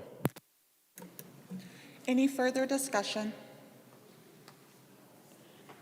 Hearing none, all those in favor of the amendment say aye. Aye. Aye. Those opposed say no. No. No. The motion does not prevail and the amendment is not adopted. There's an amendment at the desk. The clerk will report the amendment. Scott moves to amend House File Number 600, the 8th engrossment as amended. The amendment is coded A59. Representative Scott, to your amendment. Thank you, Madam Speaker. Well, we know from history that communities of color are targeted by big alcohol and big tobacco disproportionately. And so, in fact, there are more, per capita, there are more tobacco and liquor stores in minority communities and more stores like Starbucks and Caribou's in more largely Caucasian communities. And so, do we really expect big marijuana to be any different?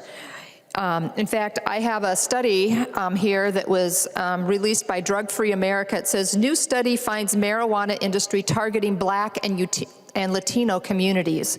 So California, I don't know how long they've had pot legalized, but it says here that according to a new study, marijuana dispensaries in California are opening in Black and Latino neighborhoods at a disproportionately high rate, following a similar pattern taken by liquor and tobacco retailers.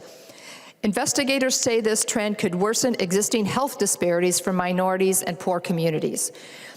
So this is the last thing that I know Representative Winkler would want, because I know with one of the goals of this bill is to end that disproportionality, and to end the way that the communities of color have been affected by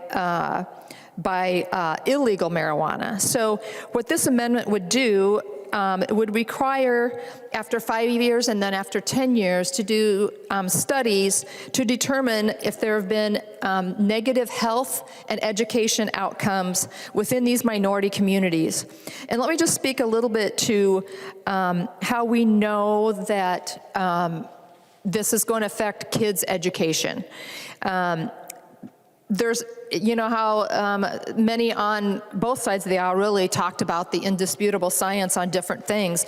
Well, there is really indisputable science on what regular usage of marijuana does to the young brain, the developing brain. We know that it causes difficulties in learning and retaining information, lower intelligence and IQ, issues with attention, negative effects on language skills, higher rates of dropout, poor concentration. And even from our own University of Minnesota, Ms. Lund, if I could, somewhere in my stack of papers here, I have information from her, and she works in the addiction area at the University of Minnesota Medical Center. She said it stunts brain growth as seen in fMRI brain imagery.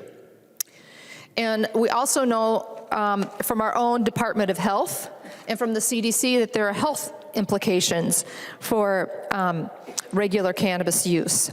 It's showing negative neurological effects of cannabis that continue even after a person stops using, particularly if they started using when they're in adolescence. Studies are showing strong links between marijuana use and development of psychological conditions such as psychosis, and it increases depression. And contrary to popular belief, marijuana is addictive. About 1 in 10 marijuana users will become addicted. For people who begin using before the age of 18, that number is 1 in 6, and that's directly from the CDC. Also, according to the University of Minnesota Health, smoking pot is 10 times worse for your lungs than cigarettes. And it can contribute to low birth weight children. So members, I would encourage a yes vote on this amendment. It also says, hey, after 5 and 10 years, if the studies prove out that it's negatively affecting minority communities, that we will call off the program altogether. And so, members, I would encourage your support, and I'd ask for a roll call. A roll call being requested. Do I see 15 hands? There are 15 hands. We will have a roll call. There's an amendment to the amendment. The clerk will report the amendment. Winkler moves to amend the Scott Amendment to House File Number 600, the 8th engrossment as amended. The amendment to the amendment is coded A66. Representative Winkler. Thank you, Madam Speaker. This amendment to the amendment leaves the study in place because I think there's no harm, and in fact maybe some good, in having this data as Representative Scott described, but I think it would be way too difficult to have the Cannabis Management Board, and I think there's probably constitutional limits on their ability to unilaterally completely disengage the program and make all the changes to state law that would be required to reinstitute cannabis prohibition. So I think the report is valuable. I don't agree with your statements about the dangers of cannabis entirely. I think there are concerns. I think they're a little bit overstated in your presentation. But this amendment to the amendment leaves the study and takes away the provisions that would automatically reinstate prohibition in Minnesota. Any further discussion on the amendment to the amendment? Representative Scott. Thank you, Madam Speaker.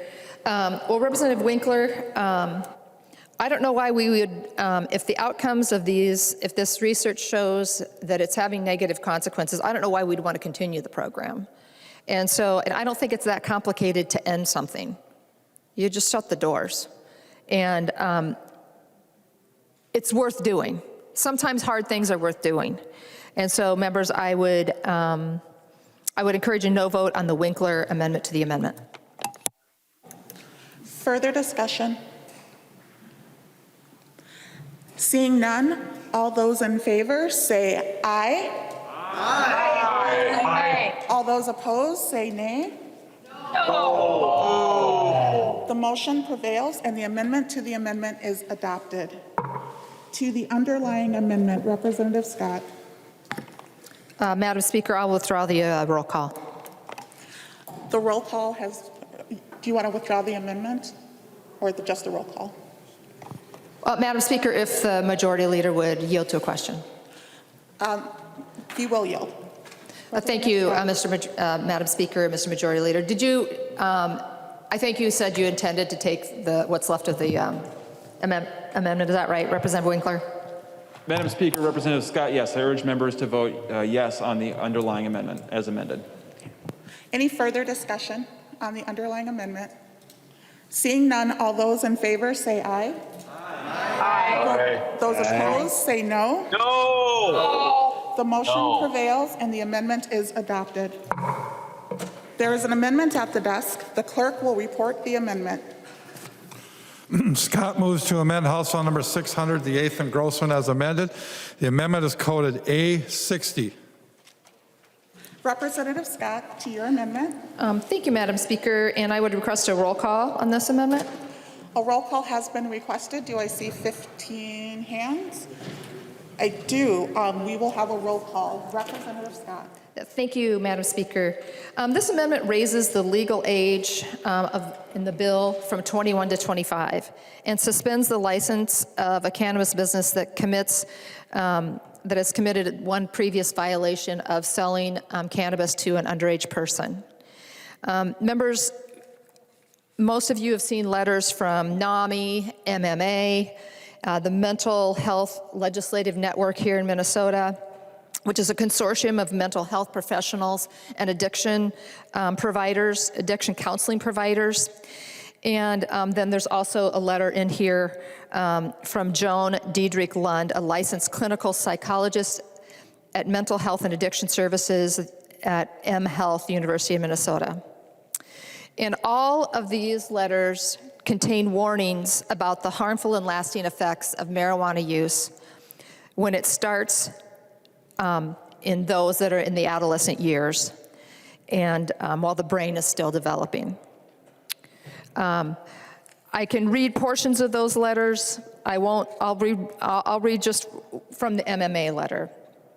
Research has consistently shown that human brain development and maturation is not complete until the age of 25. Therefore, individuals under age 25 should be prohibited from purchasing, possessing, or using cannabis or cannabis-infused products. So, members, again, there's a lot of science out there that talks about the persistent use of cannabis on people whose brains are still developing.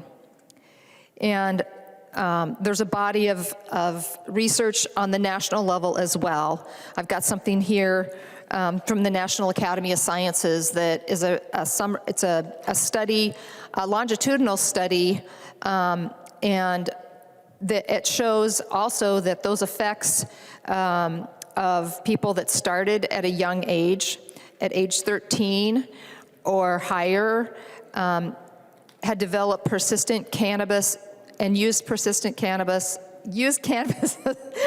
persistently, was associated with neurophysical decline broadly across domains of functioning, even after controlling for years of education. Informants also reported noticing, informants also, I'm sorry, the font is really small. Informants also reported noticing more cognitive problems from persistent cannabis users. Impairment was concentrated among adolescent onset cannabis users with more persistent use associated with greater decline. And it goes on to say further cessation of cannabis use did not fully restore neuropsychological functioning among adolescent onset cannabis users, and findings are suggesting are suggestive of a neurotoxic effect of cannabis on the adolescent brain and highlight the importance of prevention and policy efforts targeting adolescents. So members, I just don't think it's a good idea to legalize pot for anyone under the age of 25. The risks are too great, and the harm that can be done is too permanent. So members, I would encourage a yes vote on the A60. Thank you, Madam Speaker.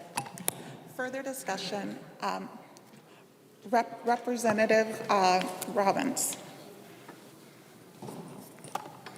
Thank you, Madam Speaker. Thank you, Representative Scott, for bringing this amendment, which I strongly support. I've been doing a lot of research on this as well, and the science is very clear that with brain development continuing until age 25, that this is potentially very harmful to young adults and our youth.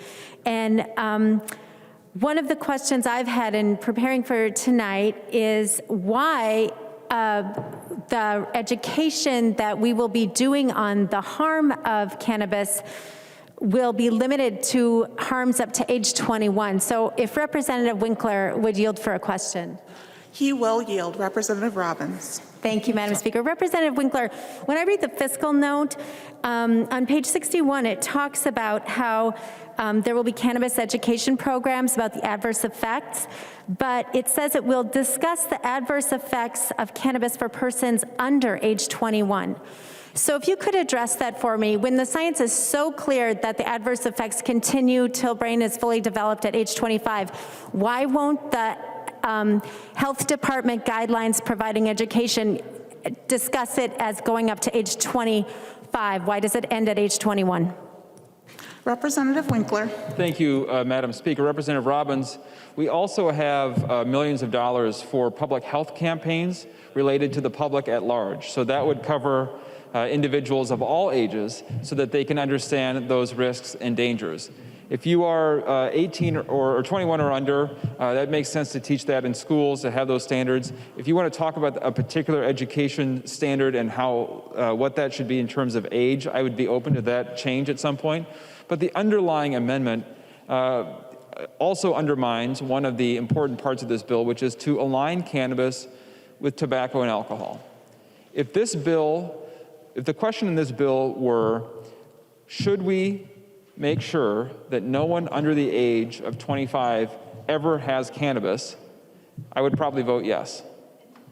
But that isn't possible because the product is so widely available everywhere in Minnesota today. We can't stop it. We can educate people about the risks and dangers and align cannabis with alcohol and cigarettes, where we have moved to a 21-year-old age for consumption of both of those products now. We have standards in place for education to make sure that kids are learning the right things. We have public health campaigns to prevent overconsumption or to encourage responsible use. But there's fundamentally no reason, despite the research, and which I acknowledge, that points to the continuing brain development, there's no reason, despite that, to treat cannabis different from alcohol and cigarettes, which have equally, if not worse, harms on people who are between the ages of 21 and 25. The broader question is not cannabis specifically, it's whether we would create a system in which we prohibited alcohol, cigarettes, or cannabis, or other potentially dangerous substances from anyone between the ages of 21 and 25. I don't think we're ready for that conversation yet. I don't know that we're, in fact, ever going to get to the point where people have decided that the drinking age should be 25 instead of 21, or cigarette buying should happen at 25 instead of 21. I'm not sure if we're ever going to get there. As long as we're at 21 with those other products, cannabis should and can be treated similarly, and that's why we have the standard that we do in the bill. Representative Robbins. Thank you for that response, Representative Winkler. I would just urge you to change the standards for MDH and all the programs to acknowledge that the harm continues well past age 21 so that our students have accurate information. We should be following the science. Thank you. Representative Munson. Thank you, Madam Speaker and members. I just want to remind people that one of the reasons why we're here today is to talk about the stigma of cannabis use and to discuss how it is similar to alcohol. And we have a legal addictive drug in alcohol that's used that creates a public safety issue that does damage to our society, but we regulate it and control it in much the same way that cannabis is being discussed today. And to say that, and I recognize the fact, Representative Scott, that people's brains continue to develop until they're 25. I was going to call on Representative West, but I didn't realize he's actually over 25. So, thank God he's easily Googleable. But I just want to point out the fact that we should be holding alcohol to the same standard. I didn't support moving tobacco to 21 because I believe that you're an adult at 18 and can make those decisions. And but we should be equating it to alcohol as far as the impacts it has. I'm sure there's tons of studies out there that show how alcohol damages your brain, how college, heavy drinking damages people's brains, and we should really be equating those two today in this discussion. We're talking about how we should be regulating it differently with employment law and such. But I will be voting no on this amendment because I think that if alcohol is good at 21, I think cannabis should be the same because it does equal damage or less to the body. So thank you, members. Further discussion, Representative Miller. Thank you, Madam Speaker. And Representative Scott, I thank you for this amendment, if nothing else, for the intent. I think what Representative Munson said is that one big part of this bill is to remove the stigma of marijuana as not being being as dangerous or less dangerous than marijuana is exactly what this bill is trying to do. Unfortunately, it's not the case. And if I've had one frustration is that, on again, off again, we talk about the science on different things in this body. And then it seems to be whenever we want to talk science to prove our point, we bring it up. And then when we don't want it to prove our point, we don't bring it up. And there's been plenty of studies about the adverse effects, and Representative Scott has brought those up about the challenges both in this amendment and her other amendment. And if it does nothing else, Representative Scott, to draw attention to the fact that this fallacy that marijuana is not dangerous use for people, then I thank you for that. And I ask you to support the amendment. Thank you. Any further discussion? Seeing none, the clerk, Representative Gomez. Thank you, Madam Speaker. I just briefly want to say that there are 95,000 deaths a year that can be attributed to alcohol in our country. There has never been a death ever that could be attributed to cannabis use. And so when we're talking about the relative safety of different substances, I think that's really important to keep in mind, is that, treating cannabis in the way that we treat alcohol is actually like a high standard, given its relative safety, relative to these other substances that we regulate and allow adults to make decisions about using. Thank you. Representative Scott. Thank you, Madam Speaker. And, one of the things that most all of you were probably told by your parents growing up, I know I was told this a lot, is 2 wrongs don't make a right. And so just because we didn't get it right with alcohol or cigarettes doesn't mean that we should get it wrong with this. We know the science now. We didn't know the science decades ago when cigarettes came on the market. There wasn't a lot of research done about alcohol in the early days. We know a lot. The advancements of science are telling us it's not a good idea for people under the age of 25 to consume marijuana on a regular basis. The brain is not fully developed. You can't rent a car if you're under 25, unless you want to pay an exorbitant amount, because they know the brain is not developed. It's actuarial science. So the CDC, our own Minnesota Department of Health says, yeah, 25, nope. NAMI, MMA, people under the age of 25 this should not be legal for them. Let's do something right for once. Let's learn from the past and make the right decision on this. If you're going to legalize this substance, people whose brains can be very severely damaged permanently should not have access to it. Please vote green. Further discussion, Representative Baker. Thank you, Madam Speaker and members. I find this conversation completely ignoring the facts that we've all on this floor have looked at and searched at a long time for the last couple of years. You know, my work on the opioid and the understanding of what I didn't know as a member, as a father. But when you sit around a group in treatment and you start talking about how loved ones got started on drugs, you have to hear their story. You have to understand that marijuana and pot comes up almost every single time. And the work that we have done on getting our arms a bit around opioids and to try to bring this new Schedule I drug to our children under 25 years old, and just because it's the law for cigarettes and alcohol doesn't mean it's the right thing to do. So I don't understand so many concepts of this bill, how much time we're wasting on this at this time in our session just blows my mind.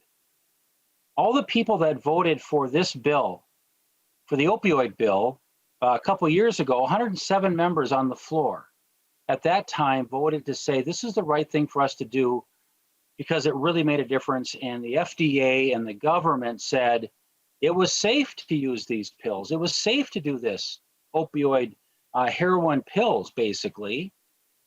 If we didn't learn anything, members, what are we doing with this? Representative Scott has a great point. The age does matter, and we know more about that today than we've ever known in the past. So I don't know why we have to just think that because it's already in law with other items that cause problems that we should just do another one. This is ridiculous. And I can't believe how challenging this conversation is getting because it's just the way the law is today. Thank you, Representative Scott, for clearly pointing it out that, you know, don't do something that we're doing just because it's law today. This is a horrible idea. So, members, be careful when you vote on this thing. This is important. People really do die from marijuana, Representative Gomez. They really do, because it starts with marijuana and it goes on to other things. So this is not a joke. This is serious. Thank you. Further discussion, Representative Dept. Thank you, Madam Speaker and members. Thank you, Representative Scott, for bringing this forward. You know, I think this bill could use a little more science in it. I guess at the end of the day, this bill is not going to become law. I think we all know that. And I wish tonight we were spending our time exempting PPP dollars from state taxation and exempting the unemployment benefits that displaced workers in this state received during this pandemic. On Monday, they will have to write checks to the state of Minnesota and add to the $4.4 billion surplus that this state has right now. Earlier this session, we were told by the tax chair that there's no urgency, we'll have plenty of time to get this done. The governor's extended the deadline. That deadline is on Monday. And here we are on Thursday with 4 days left in session, with no relief in sight to people who lost their jobs during the pandemic. And Democrats have not passed a single budget bill, and they have yet to drop their demands for billions of dollars in tax increases on top of the $4.4 billion surplus that this state currently has. And here we are wasting our time on a bill that will not become law.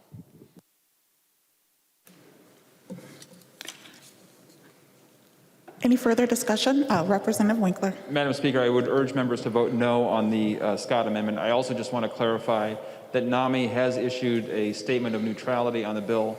There is a lot of science here. There are trade-offs in these policies, but the fact of the matter is that cannabis can be used safely. It should be regulated, and we should accompany it with good public health guidance. And Representative Robbins, I will commit to you to look at the standards that you illustrated to see if there's a way to improve it. Is this bill likely to become law in the next few days? Probably not, but it will become law in Minnesota at some point in time, and we need to spend the time to get it right. That's what this bill tonight is about. But this amendment won't help, and I ask you to vote no. Seeing no further discussion, the clerk will take the roll.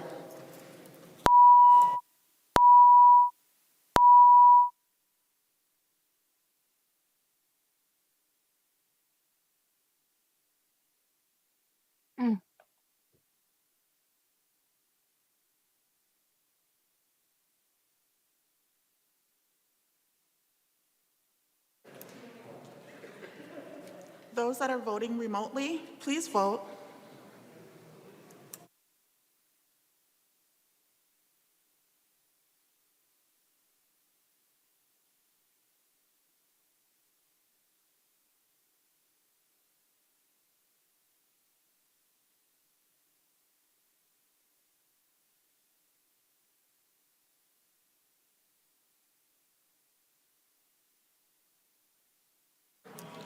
Will the clerk call the names of all those members who have not yet voted?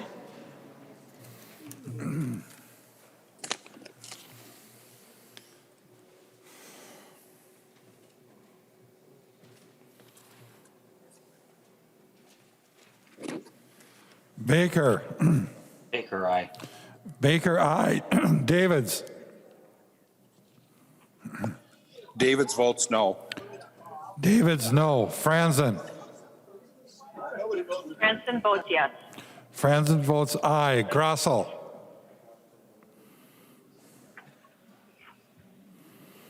Grossel.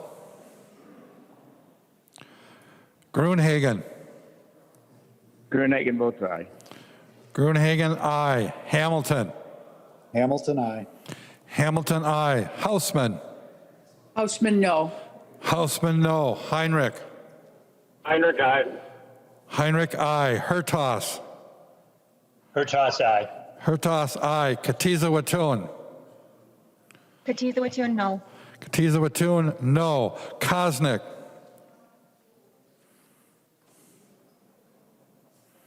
Kosnick, aye. Kosnick, aye. Lislegard.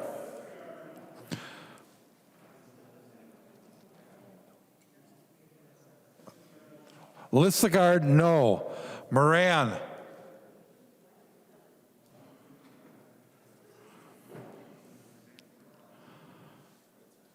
Moran.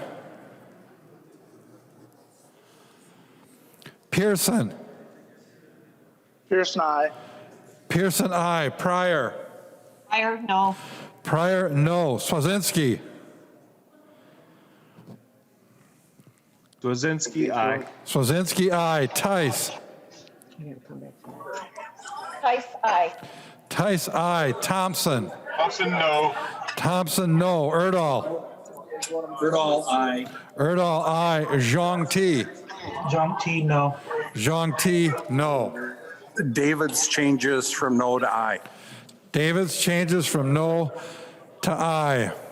Moran is no. Moran, no. The clerk will close the roll. Grossel, aye.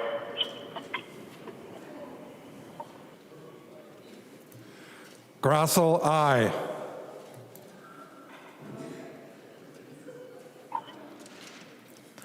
There being 76 nays and 57 yeas, the motion does not pass and the amendment is not adopted.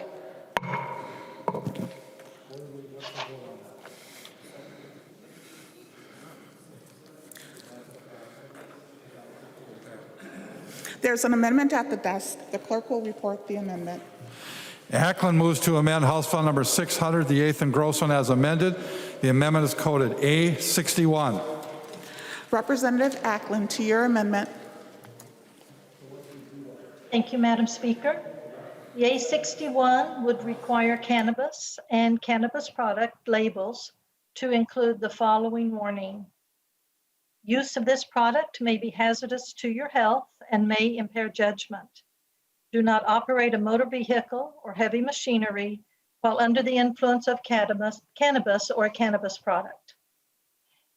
As a registered nurse, I know firsthand that many drugs have the potential to impair one's health and judgment. I have always discussed with my patients the side effects of their medications and urged them to practice caution when using any of their medications. This amendment will ensure that all marijuana products will have a warning label to warn purchasers before they take this product of the possible harmful effects of it. The bill currently has no warning label requirement, saying that stores may provide this information or leaving it up to the Cannabis Management Board to determine whether to require this information on the packaging is not enough. Just as the prescriptions in our medicine cabinets have drug labels that include warnings, so too should marijuana products. These warnings are critical to the safety of not only those who use marijuana, but also to the wider community, as it will discourage impaired drivers from getting behind the wheel. We must keep the safety of Minnesotans as our #1 priority, and this amendment will help ensure the safety of those who use marijuana, as well as the safety of our neighbors. Thank you. Representative Winkler. Thank you, Madam Speaker. Members, I will suggest that members vote yes on the A61. As Representative Ackland stated, there is a requirement that the Cannabis Management Board create a warning label. I am not sure, well, frankly, I don't think that the language included in this amendment is exactly right. I think it overstates it and may create unnecessary alarm, but I think some kind of warning label is a good idea. This bill is not being sent to the governor directly from the House of Representatives tonight, and so I think we have some opportunity to further discuss what the label should be and how it should be structured. But for the purposes of demonstrating that I think a warning label makes sense, I'm going to ask members to vote yes on the amendment. Any further discussion? Seeing none, all those in favor say aye. Aye. Those opposed say no. No. The motion passes and the amendment is adopted. There's an amendment at the desk. The clerk will report the amendment. Garofalo moves to amend House File Number 600, the 8th engrossment as amended. The amendment is coded A54. Representative Garofalo, to your amendment. Thank you, Madam Speaker. And first of all, Madam Speaker, for first time presiding over the chamber, this is a heck of a bill to be initiated on. So doing a good job up there. Well, myself and Majority Leader Winkler will sure to come along here and complicate the process and make it a very difficult one for you. Madam Speaker and members, so what the A54 amendment does is basically Garofaloize the bill. It does a bunch of good things that you'll really like, but there are some amendments to this A54 amendment, so I think it would be better if I describe the A54 amendment after the other amendments are adopted. Thank you, Madam Speaker. There's an amendment to the amendment. I recognize Representative Frank. Oh, the clerk will report the amendment. Frankie moves to amend the Garofalo amendment to House File Number 600, the 8th engrossment as amended. The amendment to the amendment is coded A70. Representative Frankie, to the amendment to the amendment. Thank you, Madam Speaker. That is my amendment. Madam Speaker, would Majority Leader Winkler yield for a question, please? He will yield. Representative Frankie. Thank you, Madam Speaker. Thank you, Majority Leader Winkler. Majority Leader Winkler, have you ever seen 10 pounds of marijuana? Representative Winkler. Madam Speaker, Representative Frankie, I can assure you I have not. It is a very large amount, and I think your amendment to the amendment would make some sense. From my perspective, from the perspective of others, it's sort of like having a wine cellar. So why shouldn't you be able to have a whole bunch of wine in your wine cellar? That's how they look at cannabis that you have collected at home. Representative Frankie. Thank you, Majority Leader Winkler. I appreciate that answer. And that is true. There are all kinds of different strains, and there are very big connoisseurs in this field. But I just want to draw attention to Members, that 10 pounds is a lot of marijuana, especially fresh cultivated marijuana. The marijuana or cannabis that will be allowed within the state of Minnesota is not the stuff that is going to be smuggled across the border. It's not brick, it's not compacted. It will be a lot of marijuana. Now, I know a lot of people have talked about, well, how much is that? Let's discuss that a little bit, because what my amendment does is reduces the personal amount from 10 pounds down to 5 pounds. And there can be those discussions going further, but I would have to guess, and I don't know if I should say, in the past I've done research on this, but for an average user, I would guess 1/8 of an ounce lasts you a few days. 1/4 of an ounce might last you a week. Now let's take that into perspective over time. And for brevity purposes, let's just say 1/4 ounce of cannabis may last a person a week. Now there's 4 of those in an ounce. So an ounce might last you a month. Now there's 16 ounces in a pound. Now that's 16 months per pound. Now let's quantify that, members. Now let's even just say that you're more than just an occasional user. That's still a lot of cannabis, members. So I think by reducing this and other sections of the law, the amount that people are allowed to have just makes sense. People do not need to have that much on hand, because if we're also allowing them to grow plants, you have your plants, your cultivated plants, your flowered plants, it's all laid out in the bill, plus your cultivated amounts. Now, I understand that this is not in the section of Garofalo's amendment, so I just want to speak to this briefly and move on from this, because we're wasting precious time that we can be using to, work on things like the unemployment forgiveness, PPP forgiveness, and passing budget bills. So at this point, I would like to withdraw this amendment. Thank you, Madam Speaker. Representative Franke withdraws the A70 amendment. There is an amendment to the amendment. The clerk will report the amendment to the amendment.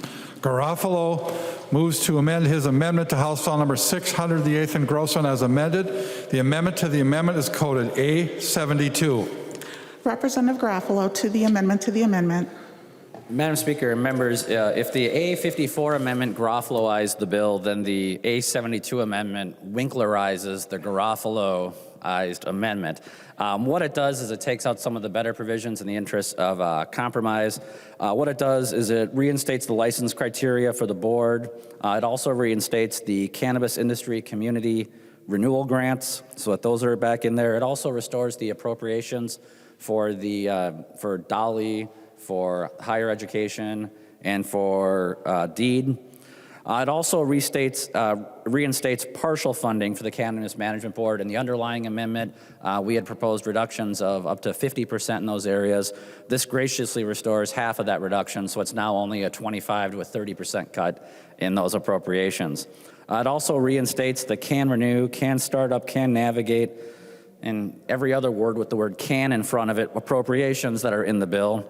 In addition to that, as I mentioned earlier, the Department of Revenue, there is an excessive amount of money, in my opinion, appropriated this bill. What this does is it reduces the cut from a 50% reduction in the underlying bill to a 25% reduction in the underlying bill. Thank you, Madam Speaker.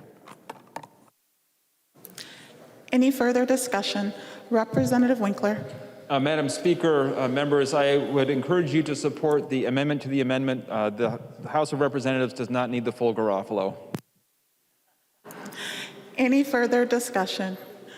Seeing none, all those in favor say aye. Aye. Opposed, no. No. The motion prevails. The amendment to the amendment is adopted. Now to the underlying amendment, Representative Garofalo. Oh, I'm sorry, Representative Winkler. Madam Speaker, I would like to request to divide the amendment. Where would you like it divided? Madam Speaker, I would like to divide section 2.17, I'm sorry, page 2.17 through 2.29 and vote on that first.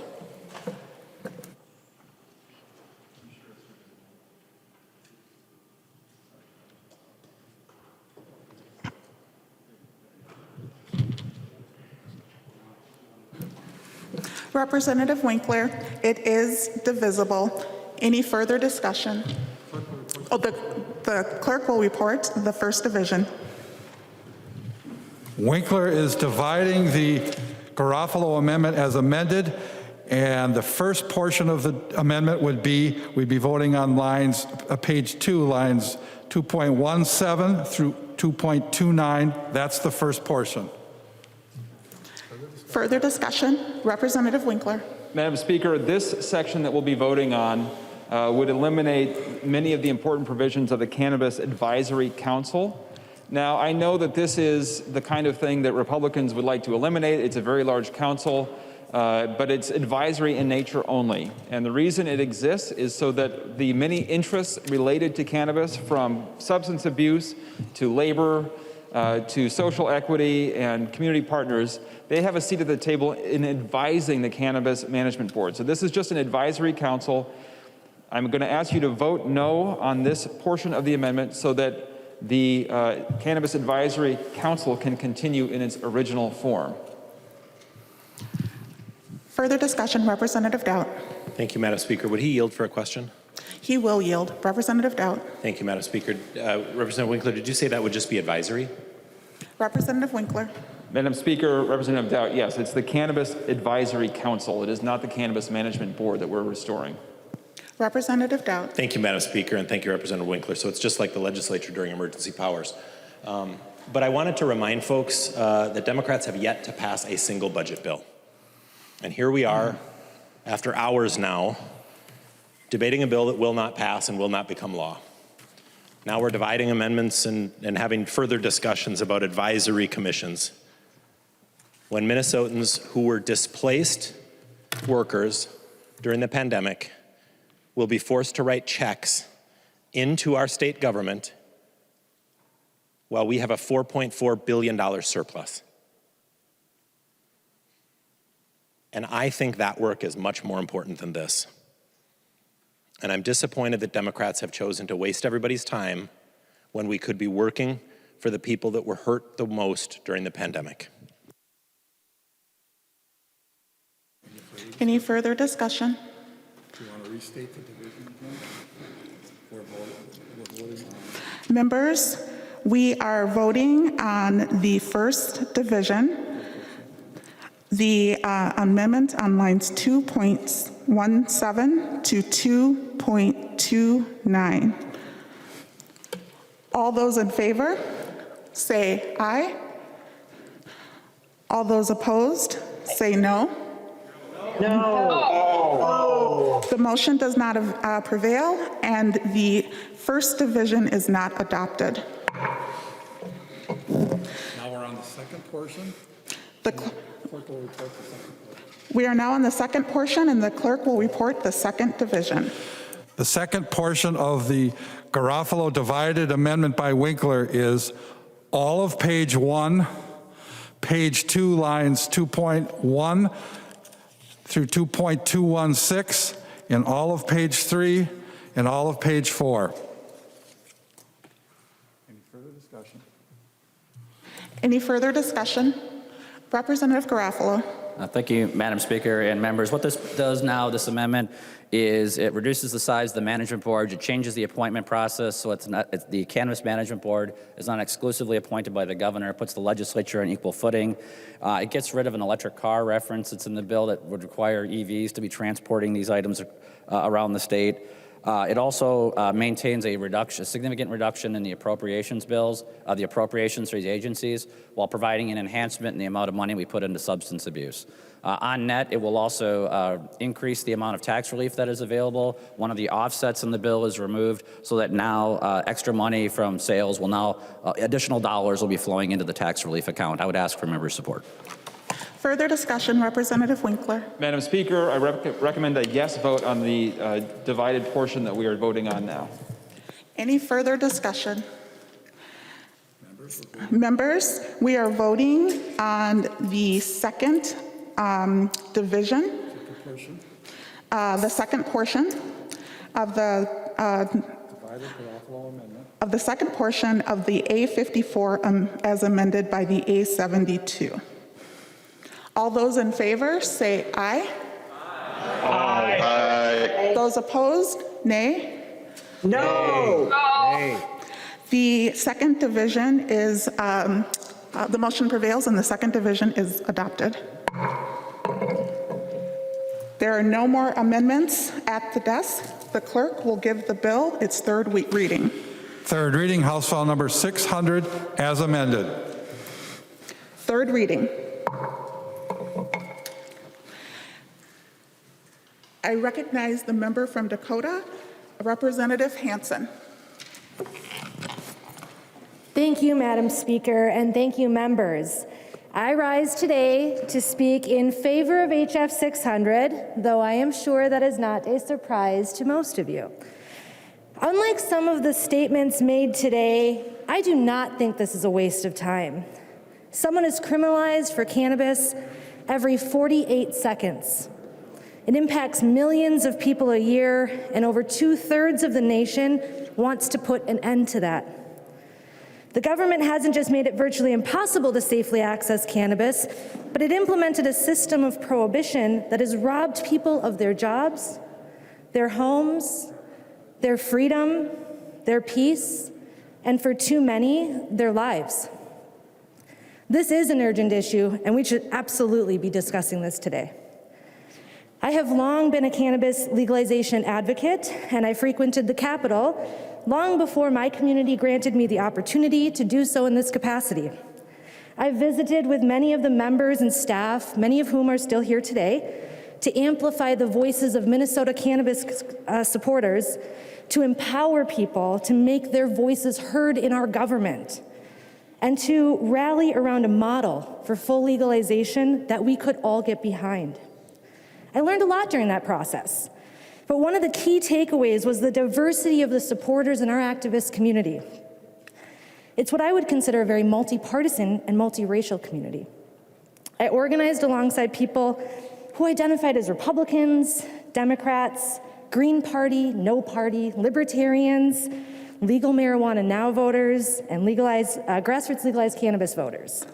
The people of Minnesota have overcome their differences to come together to tell us, loud and clear, that they expect us to do the same and take the steps to end prohibition. You know, I wasn't going to share this part of the story today, but after hearing some of the debate tonight, I think it's really important that we remember where prohibition came from, recognize the danger that it poses to society, which are far greater and more severe than what I've heard yet tonight. Cannabis prohibition will reach its 84th year in this country this year. And I could talk for a long time about the rotten roots of prohibition, but I'll leave us with this shortened version. A few months after prohibition was enacted in 1937, Colorado arrested Moses Baca, a 23-year-old Mexican-American man, and sentenced him to 18 months in prison for having 7 grams of cannabis.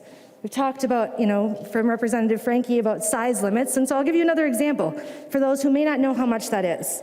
7 grams, that's about half the weight of a single serving coffee creamer.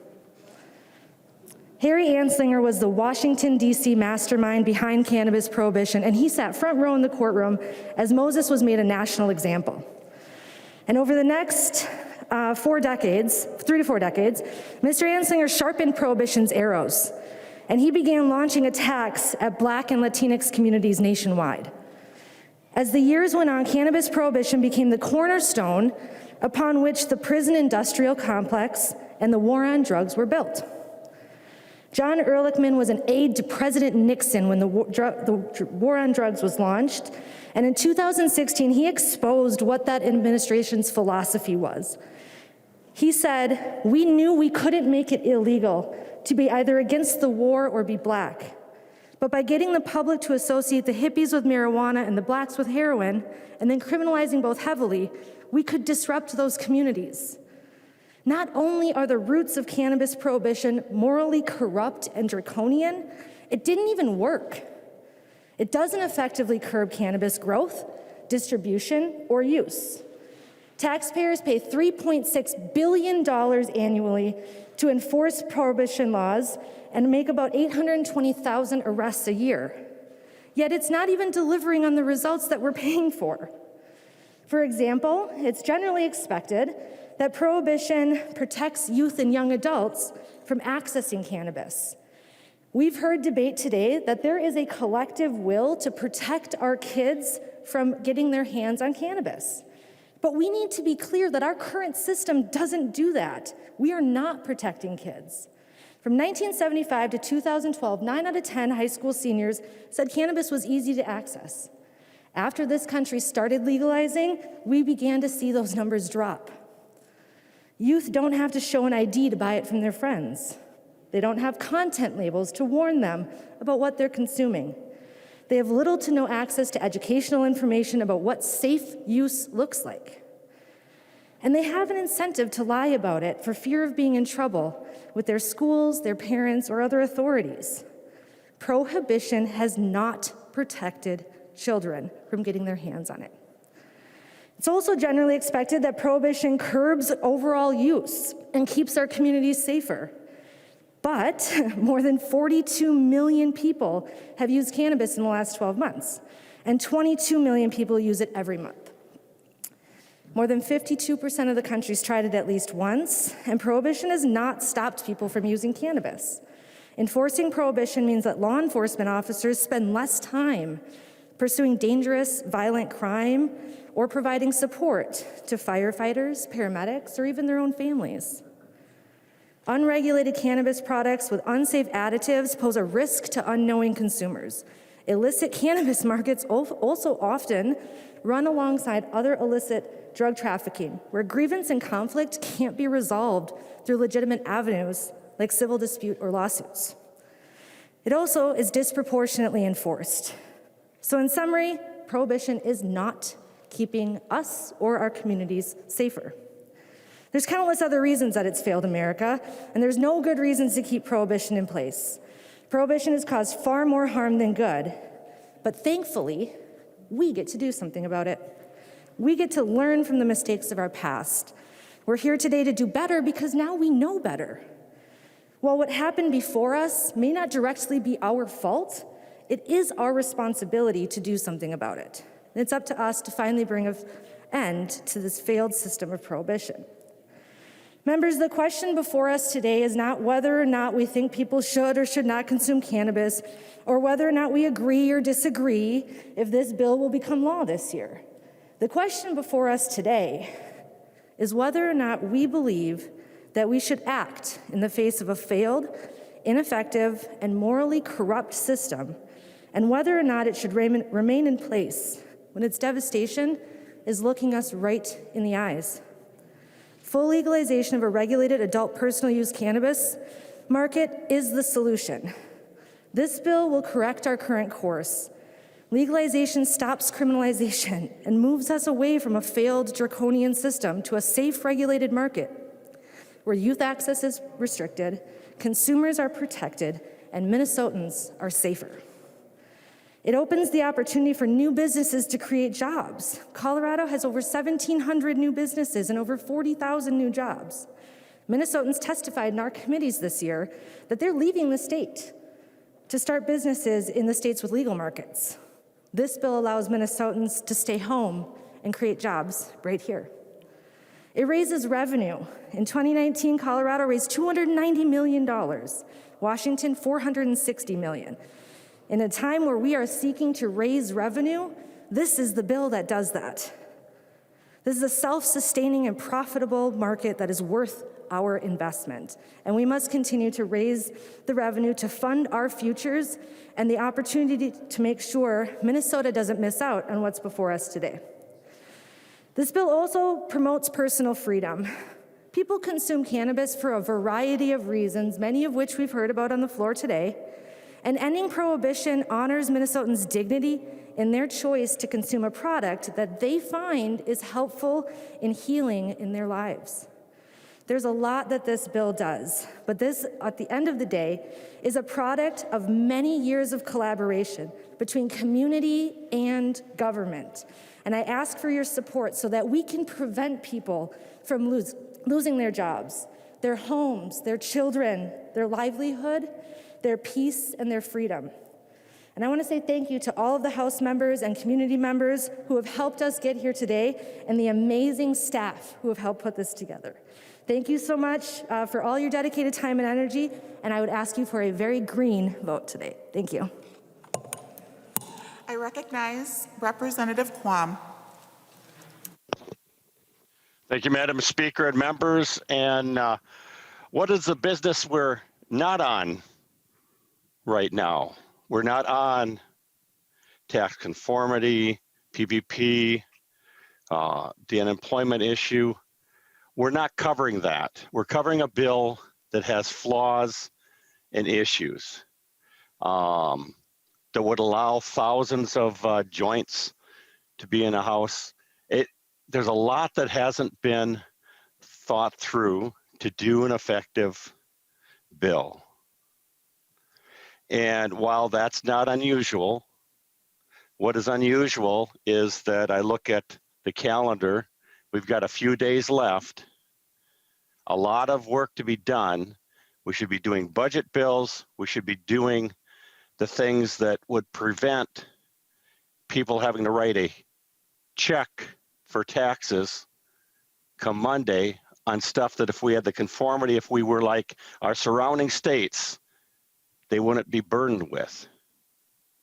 So I'm sorry that we're spending time on this bill. I just wanted to remind members about the business we're not on, and that important business that I hope we can be on shortly. Thank you. I recognize Representative Gruenhagen. Oh, thank you, Madam Speaker and members. Yeah, I just make a few points. I got a couple studies here I want to reference from Colorado. And one of the things for members to understand is that organizations and individuals that stand to profit from a particular product or in the marketplace that's illegal and we want to make legal, they fund studies with a goal to negate some of the real life consequences in people's lives. So it's good to find out who funds a particular study, because the study can be corrupted by the individuals who fund it. Now, I'm referencing two studies from Colorado that did not profit from the marijuana business, okay? And the first one is the Centennial Institute study from Colorado. Here were their findings. This was in 2018. For every dollar gained in tax revenue, Coloradans spent $4.50 to mitigate the effects of legalization in higher healthcare costs, addiction, police costs, and on and on and on. So, you know, members, you pass this, you lose money on every deal, you make it up in volume. So you think you're gaining tax revenue, and in effect, you're creating higher social costs in people's lives. Secondly, another finding of that study in 2018 calls to the poison control related to marijuana use dramatically increased after legalization of recreational marijuana. Okay? Another finding, members, is that, and pay attention to this one, members.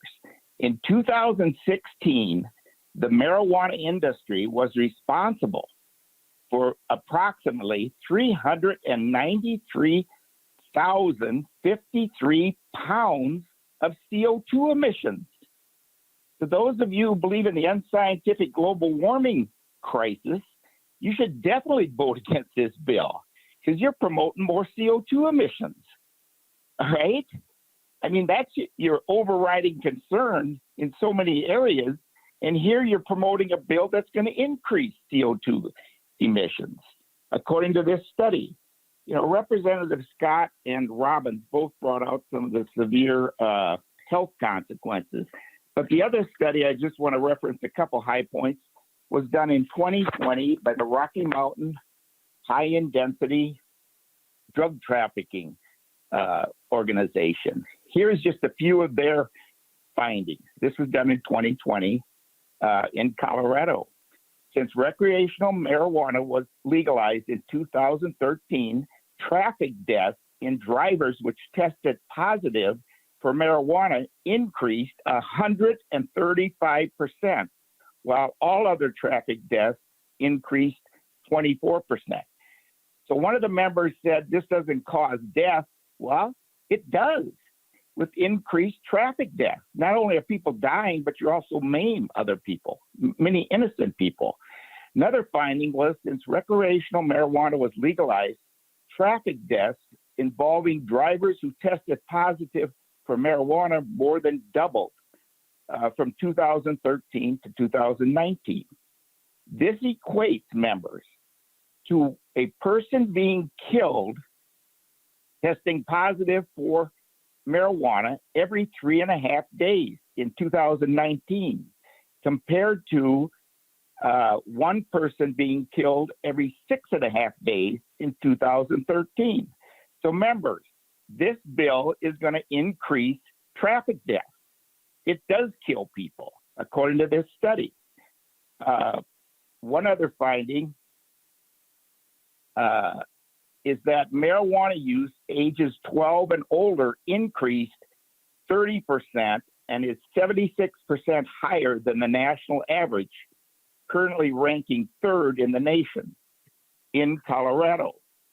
And finally, members, the last point on this study, the percent of suicide incidences in which toxicology results were positive for marijuana increased from 14% in 2013 to 23% in 2018.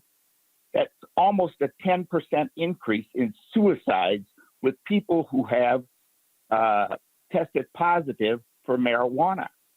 So again, you say, well, it doesn't kill people. It does kill people, members, besides the medical consequences to young people. And members, you know, we have the CDC warning us about legalized marijuana. We have the American Academy of Pediatricians concerned about the influence of increased use among young people. The Minnesota Chamber has come out against this bill. The Minnesota Police Association and Sheriff's Association. The Truckers Association has come out against this bill. And I could go on with several others.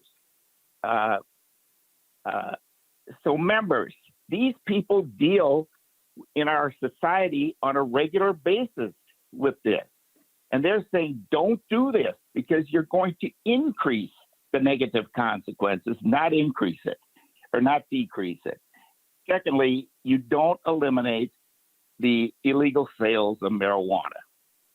So members, again, this bill has no chance of passing and becoming law this session. We know that.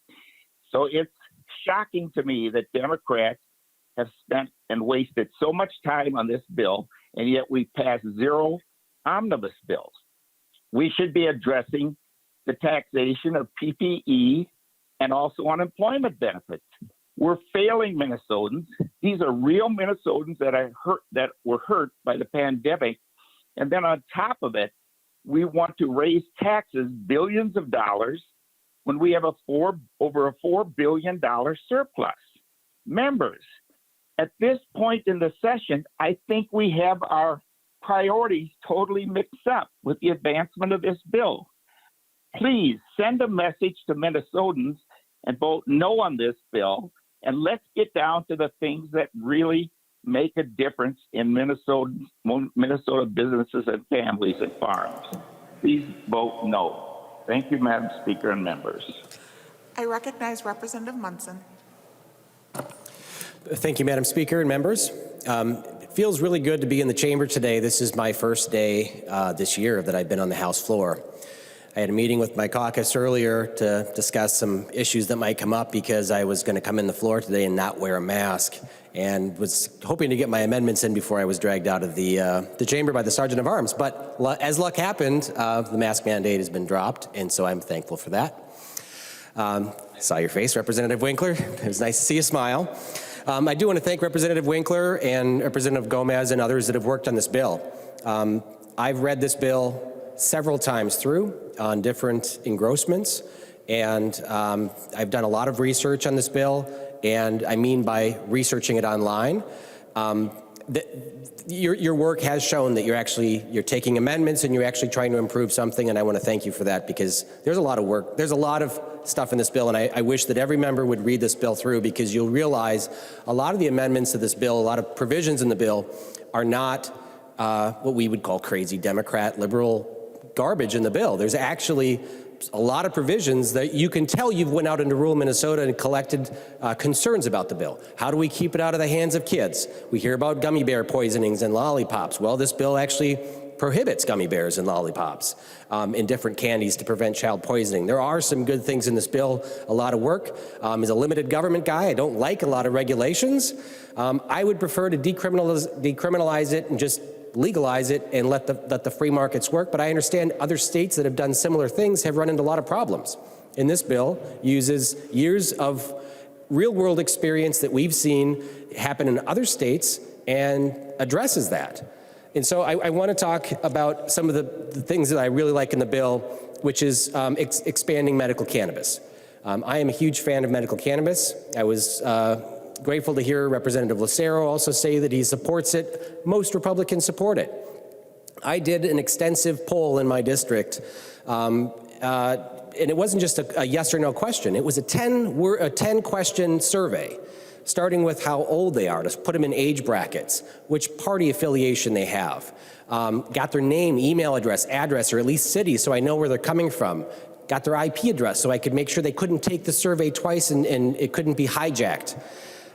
And then it asked people, do you support medical cannabis? I described the program, how it's reduced to oil, and that every other state in the union allows the actual plant material, which greatly reduces the cost. 97% of I think I had 1,687 people take the survey, 97% support the medical cannabis program, 77% of people want it expanded to include flower. Now, this is with almost 60% of the respondents being Republicans, some just mostly saying they're independents, and probably, I think there was about 10% saying they were Democrats, but mostly conservatives. These are people that follow me on social media, and after the 48th, I'm disgusted with Governor Walz's post. Most Democrats kind of get sick and peel off. So it's really conservatives that follow me on social media, and this is conservatives, and a lot of delegates that registered, and I had their names and could follow up with them for input. There's a large support of people that support expanding medical cannabis to use the actual leaf or the bud to be able to smoke it. Now, I lived in California in the 90s, and in Los Angeles, I voted to legalize medical cannabis in 96. But this program legalized it. The qualifying conditions were like headaches and PMS. I mean, it was basically if you had a head or you were a female, you could get get on the registry. And so it was really widespread. And there were not many guardrails on that program, but it was a backdoor to legalization. When you legalize the bud, it's very difficult to police it. And so it's important, even if you're just expanding the program to use the bud, you have to put in a framework to address it with everything else in your society. And I think that this bill does that, whether you're just expanding it for medical or you're allowing personal use. Now, we have to recognize that there is a large percentage of our population that uses cannabis recreationally, and to ignore that is just doing an injustice to the people of our state. We realize it's out there. We want to control it somehow or to make sure that it's safer. This bill does that. Talking to people in my district, this survey was also important because it asked a question, if recreational marijuana was on the ballot in 2022, would you vote yes or no?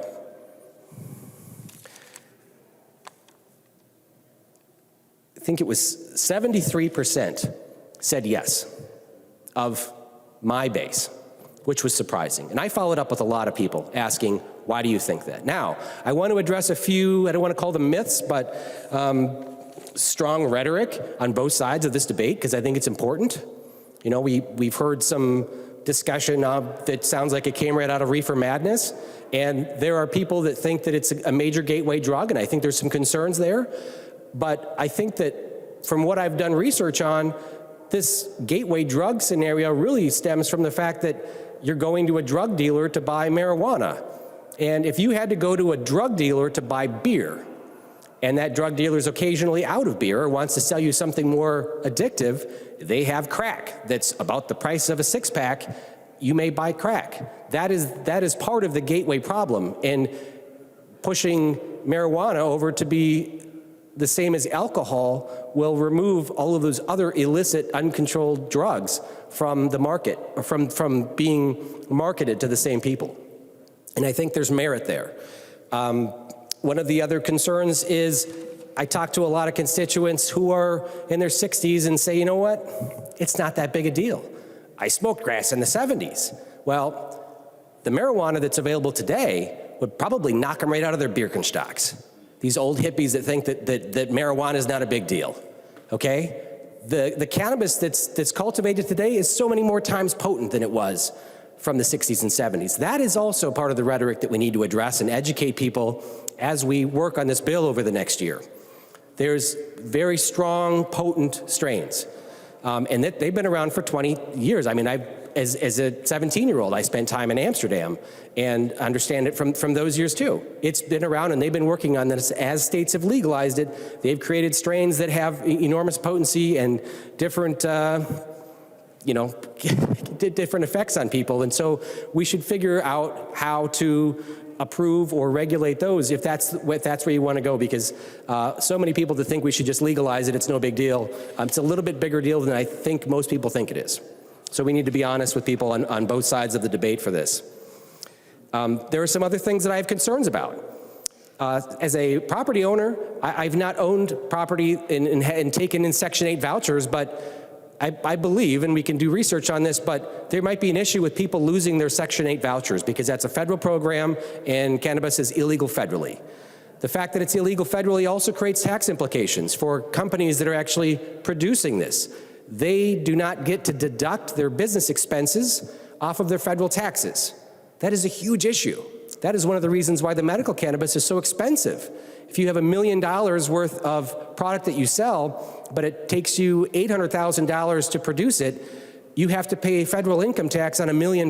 You don't get to deduct the $800,000 from your business expenses. But there is a possibility that this can change federally. I hope they do, because we have to fix this issue.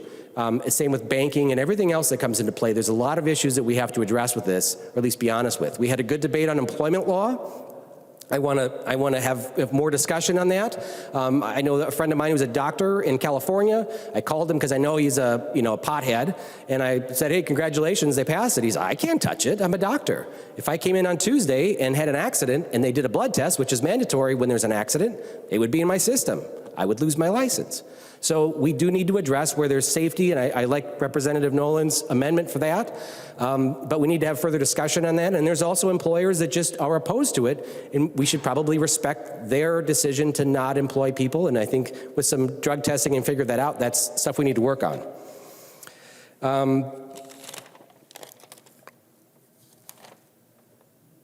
Overall, I think that this bill is a good discussion between Republicans and Democrats. I look forward to the conversation. I'm certainly not going to be obstructing and just digging my heels in on everything. I think I want to be part of the conversation. And I've had long discussions with my constituents about the importance of expanding the medical program, recognizing that we should be decriminalizing, that the war on drugs is not working for marijuana. We need to be honest with people and find a better solution. And with our neighboring state, South Dakota, passing this, and likely the court case deciding that it's going to be legal in some respect, it's going to be close to our borders, and we should have a framework on how to address it. For public safety, it still remains a concern. How do we address it? But I think it's very similar to alcohol. And yes, police don't want to legalize this, but if they had their choice, they probably want to make alcohol illegal, because it also creates a major public safety hazard.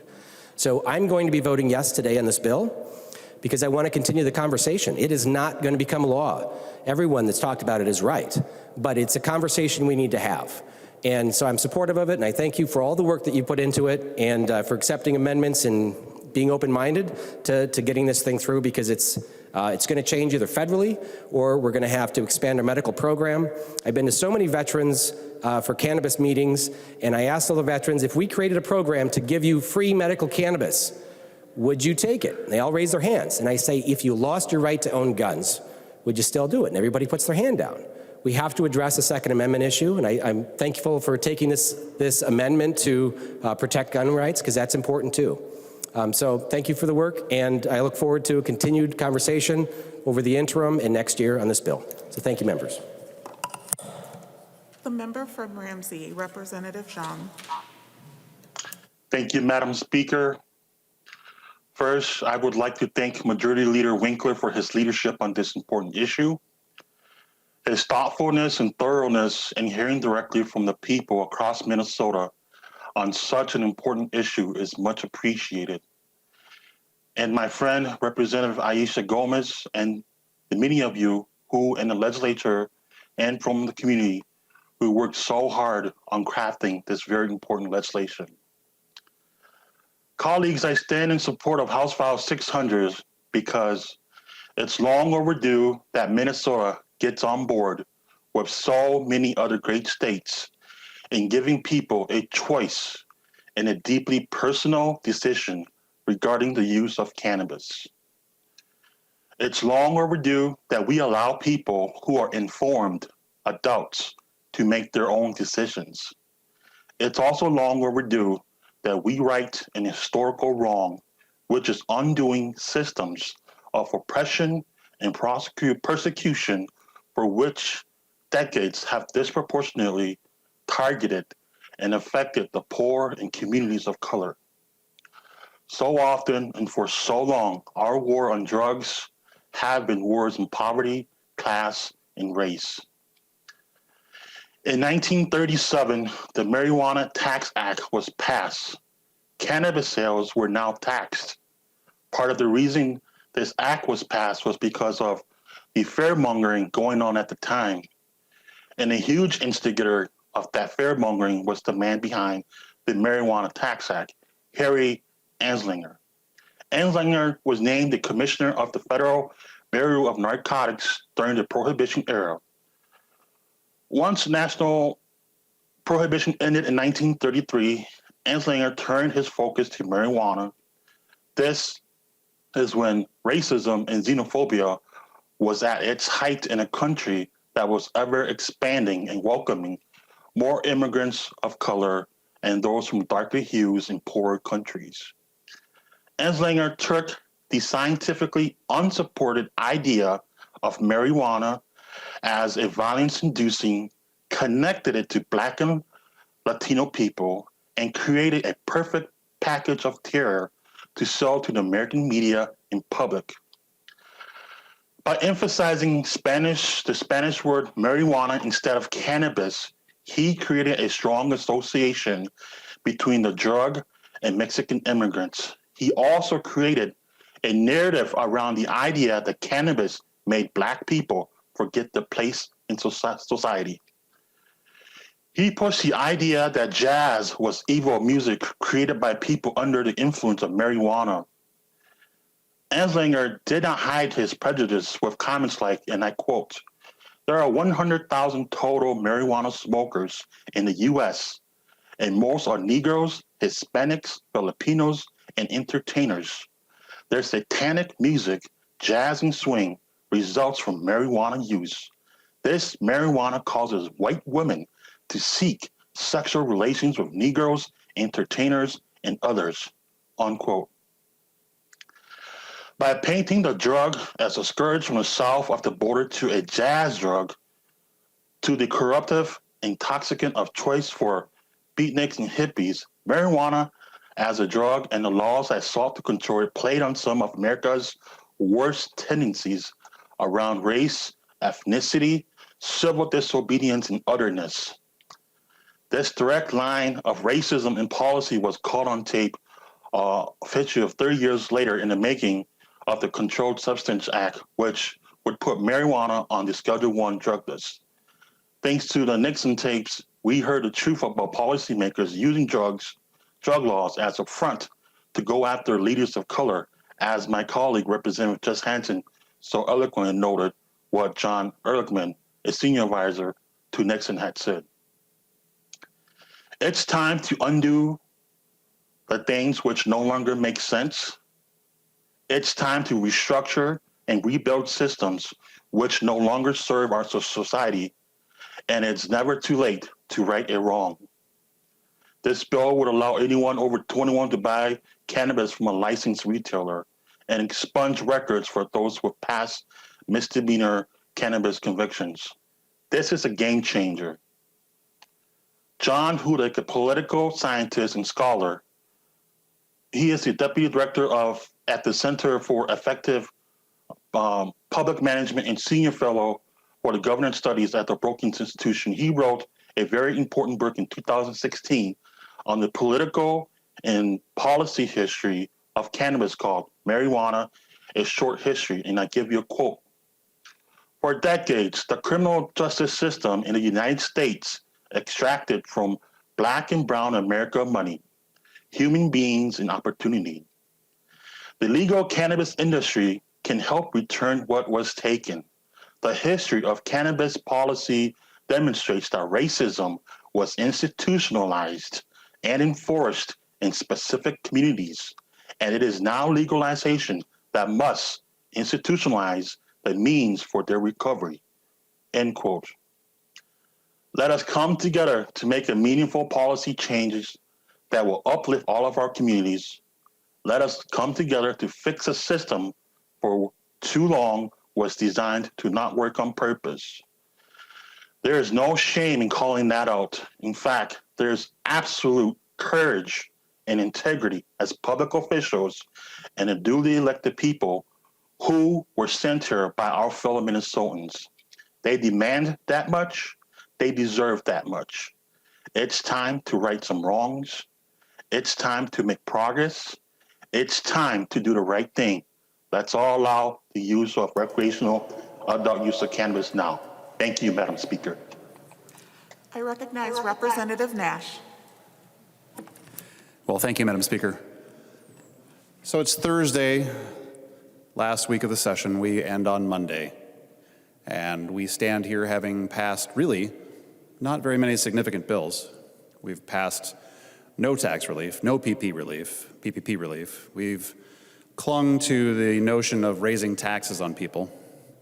And we have a bill tonight that we've been debating for a while, and Representative Winkler said that this bill will not be presented to the governor for a signature tonight, just a little bit earlier, but this bill is not going to be presented to him for signature at all. And you knew that. And you've paraded this around various committees, and I've heard it a number of times. This has no chance of becoming law this year. None, zero, zip, zilch, nada, and whatever other word you'd like to use for zero. And yet, you have marched on blithely into the battle to say this is something we have to do. Meanwhile, businesses in Minnesota that took PPP loans, they're going to get stuck on Monday because of your inactivity, your inaction. They are. They're going to get hit.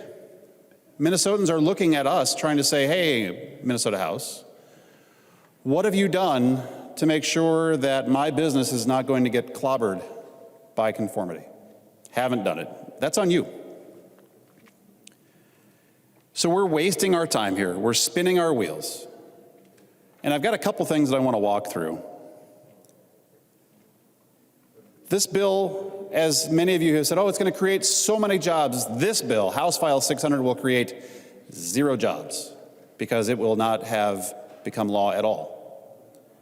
So that is a fallacy that you have been foisting on people in Minnesota. Oh, we're going to create jobs, so many jobs, all the jobs, 0 jobs, folks.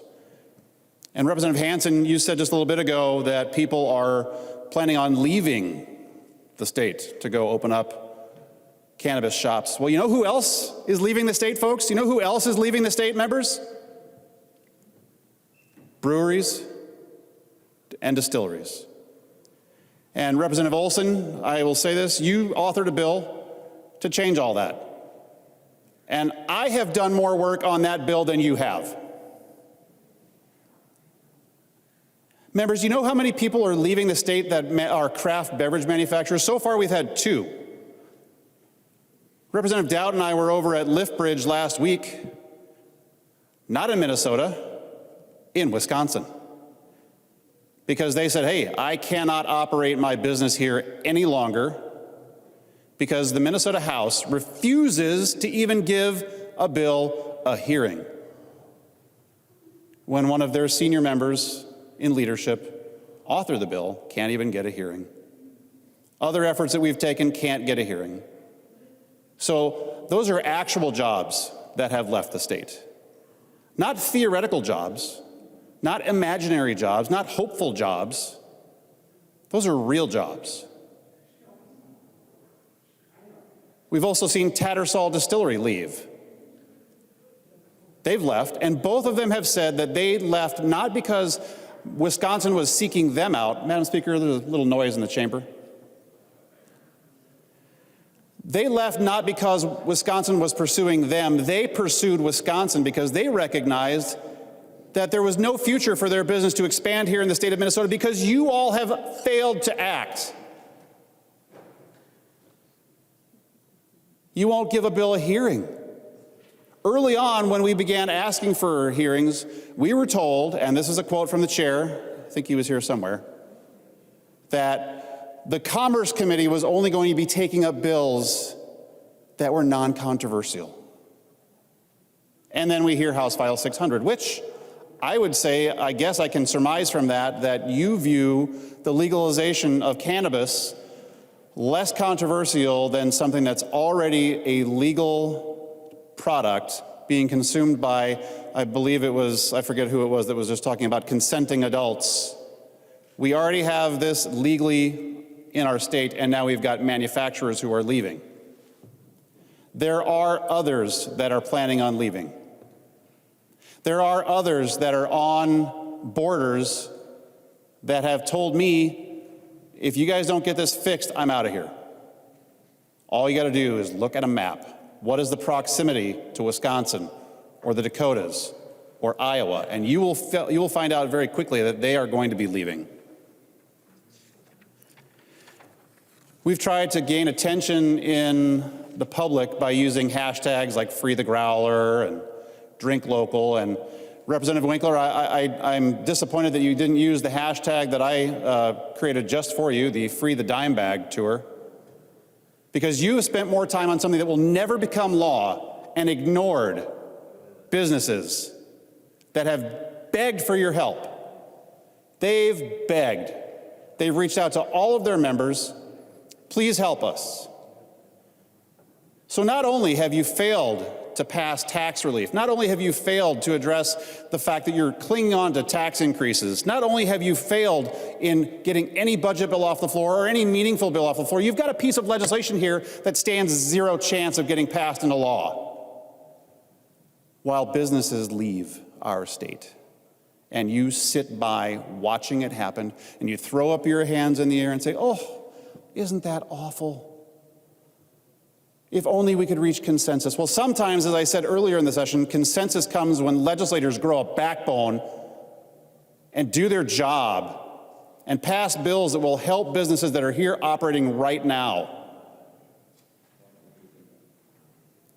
So when those distilleries and wineries and breweries leave, please know that that's on you and your inaction. And I got to point out, I find it remarkable that Representative Jim Nash is here on the floor today advocating for local control when you all accuse me all the time of being like the head opponent to local control, that many of the bills that I've forwarded in the past have been anti-local control. I'm here saying that this bill that you're trying to get passed forces municipalities to take something that they may not want. And you're telling those locally elected officials, we know better than you. You pat them on the head. Oh, you're so cute, Mr. Mayor, Madam Mayor. Oh, council member, we appreciate your insight, but we know better. So as Monday rolls around and your abject failure is on display for everybody, please know that Minnesota is watching. Please know that the people who will be writing tax checks on Monday will be looking at you and wondering why you failed them so miserably. I certainly understand that this is a conversation that has to be had. This bill is way off the mark. And I do appreciate and recognize the work that has gone into it. But there's so many things that are in here, I think, that are just untenable.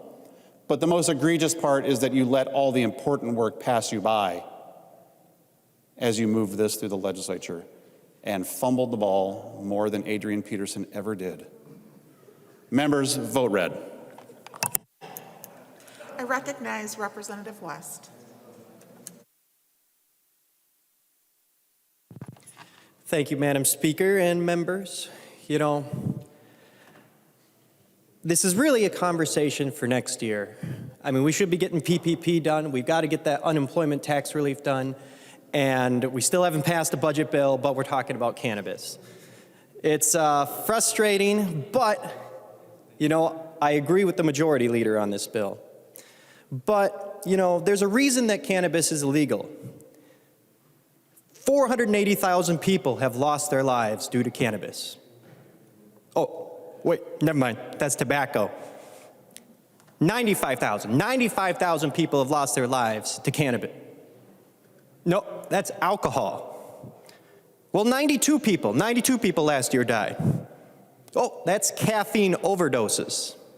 We're talking about a substance that has no lethality. You can't even overdose on it. So when you look at our current policy of prohibition, it's just devoid of reason. It punishes people for something that 52% of adults have already done at least once in their lives. The current policy is ridiculous. It's so ridiculous, in Minnesota state law, marijuana is a Schedule I drug. And what the definition of that is a drug with a high potential for abuse and no recognized medical purpose. Also in Minnesota state law is a medicinal cannabis program. It's just, it makes no sense. The law needs to change, and even if you don't support recreational marijuana, which is totally fair position to have, the law needs to change. People are being punished for something that is not dangerous and that people are doing already. They just might be in the wrong neighborhood or the wrong place at the wrong time, and then they end up getting punished, whereas millions of people go along about their lives using cannabis and never being punished. Now, many opponents will say, oh, cannabis is a gateway drug. Well, by that same reason, alcohol is a gateway drug. Most people use alcohol before they'll ever touch anything harder. Caffeine also would fall under that category. And exactly what Representative Munson said is that they have to go to a dealer to get this, the people who want to use marijuana. That is what makes it a gateway drug, whereas I'd agree, puts people in a dangerous situation where they might run into law enforcement, have a bad interaction there because they're breaking the law. Also puts our law enforcement officers in a bad position. They have to enforce laws that are contradictory, which no law enforcement officer wants to be put in that position. And then we can make our communities safer by eliminating the black market. And that's the best part of the bill, is a 10% tax rate. Colorado has 30% tax rate, California is 40% plus. The black market is alive and well in those states.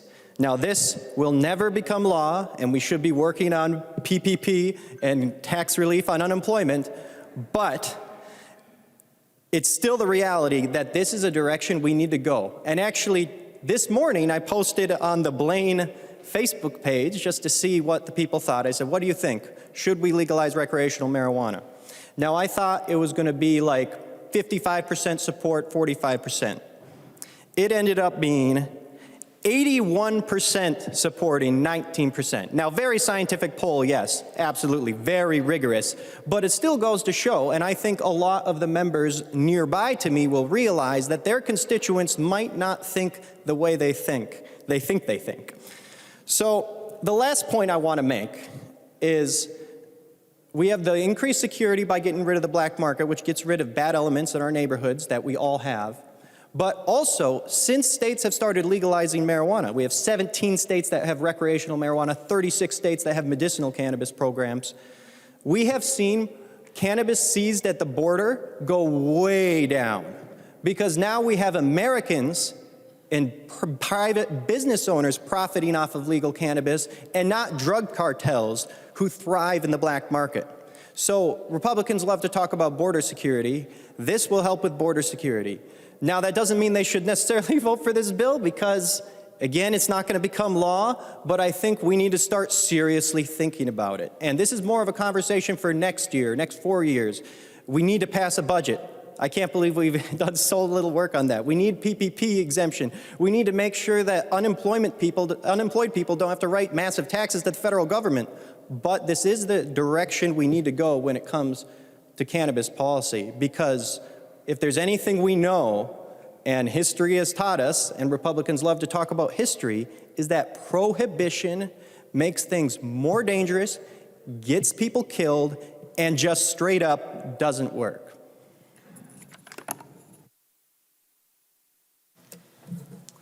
I recognize Representative Novotny.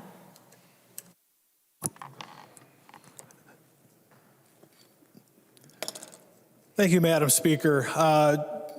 Speaking last in the order has the disadvantage of having most of the things that you were going to speak about and many of the statistics that I was going to talk about for public safety already covered very well. But it also gives me the advantage of pointing out some things that are just kind of laughable in respect to some of the statements that have been made on both sides of the aisle when it comes to what this bill is supposed to fix. If I look at all the points that have been emailed to me on why I should vote for House File 600, almost every one of them is proved to be wrong over time. The black market that we're going to eliminate, they're not bringing it in from Mexico anymore because they're growing it internally. Has the black market gone down in Colorado? No, black market grows have gone up, and not just gone up a little bit. Seizures have gone up 10 times.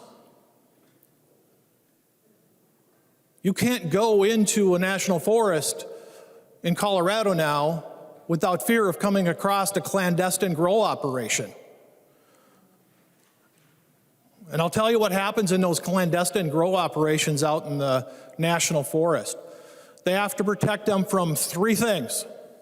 They have to protect them from pests, so they spray god-awful, unapproved pesticide on these plants to make sure that when they're not there, they are protected from the pest. They put chemicals on the plants to keep the animals away, because you wouldn't want to have a deer or an elk coming in and eating your grow. And the third thing that they have to keep away are people. And they're going to be protected with firearms and explosives and tripwires for when they're not there. Now, the other thing that you can do in a state of Colorado, what's even easier than doing a clandestine grow, is you do an indoor grow. Now, I know it's been amended. The original House File 600, I believe, allowed for 8 plants indoors. 8 plants. So, going back to my drug task force days, when I was on the drug task force, the number one tip-off of a grow operation would be the smell, okay? They're humid, they have to be vented. And usually when we got out of the door of the van to do the warrant on the marijuana, on the suspected marijuana grow, You stepped outside the van and you could know if it was good or not, because the smell would knock you over. Now, how is the neighbor going to know if this was a House File 600 legal marijuana grow with 8 plants, or, as we see in the cities, if they'll strip out the house, they'll run in electricity, usually steal wire off, or steal the power, because, and I'll get to that as my second step, they'll steal the power and they can run hundreds or thousands of plants in one house. So the second way that we found out about clandestine grows indoor was electricity. Either the power company called and said, somebody's stealing power, or they had a huge power bill that they couldn't pay. Now they estimate that it takes about 10 megawatts to produce 1 pound of marijuana. Think about that. That's a lot of power. I cannot imagine how many turbines out there or solar panels we're going to have to construct just to keep up with the electrical draw of these indoor grows. And what do we do at night? What do we do at night when there's little wind and the little bit of solar that we had is now gone, and we have to run on that base load? You know, the base load, the reliable coal and nuclear power that gives us the base load at night, the base load that you're plugging your Tesla in to charge. What are you going to do when you get up in the morning and your Tesla didn't charge because we're running unknown megawatts to keep the marijuana grows powered? Now I'm going to go off script just a little bit based on what I've heard tonight, and I would like to thank my parents for their upbringing. And the one thing that my dad told me many times was that if everybody jumped off a bridge, would you? What kind of parenting message are we spending, members? Everybody's doing it, we might as well do it. I've got the emails, I'm sure everyone else did, legalize marijuana, vote yes for House File 600. And all I have to do to really find out how they feel about marijuana is respond, what other things that everybody else does should we legalize?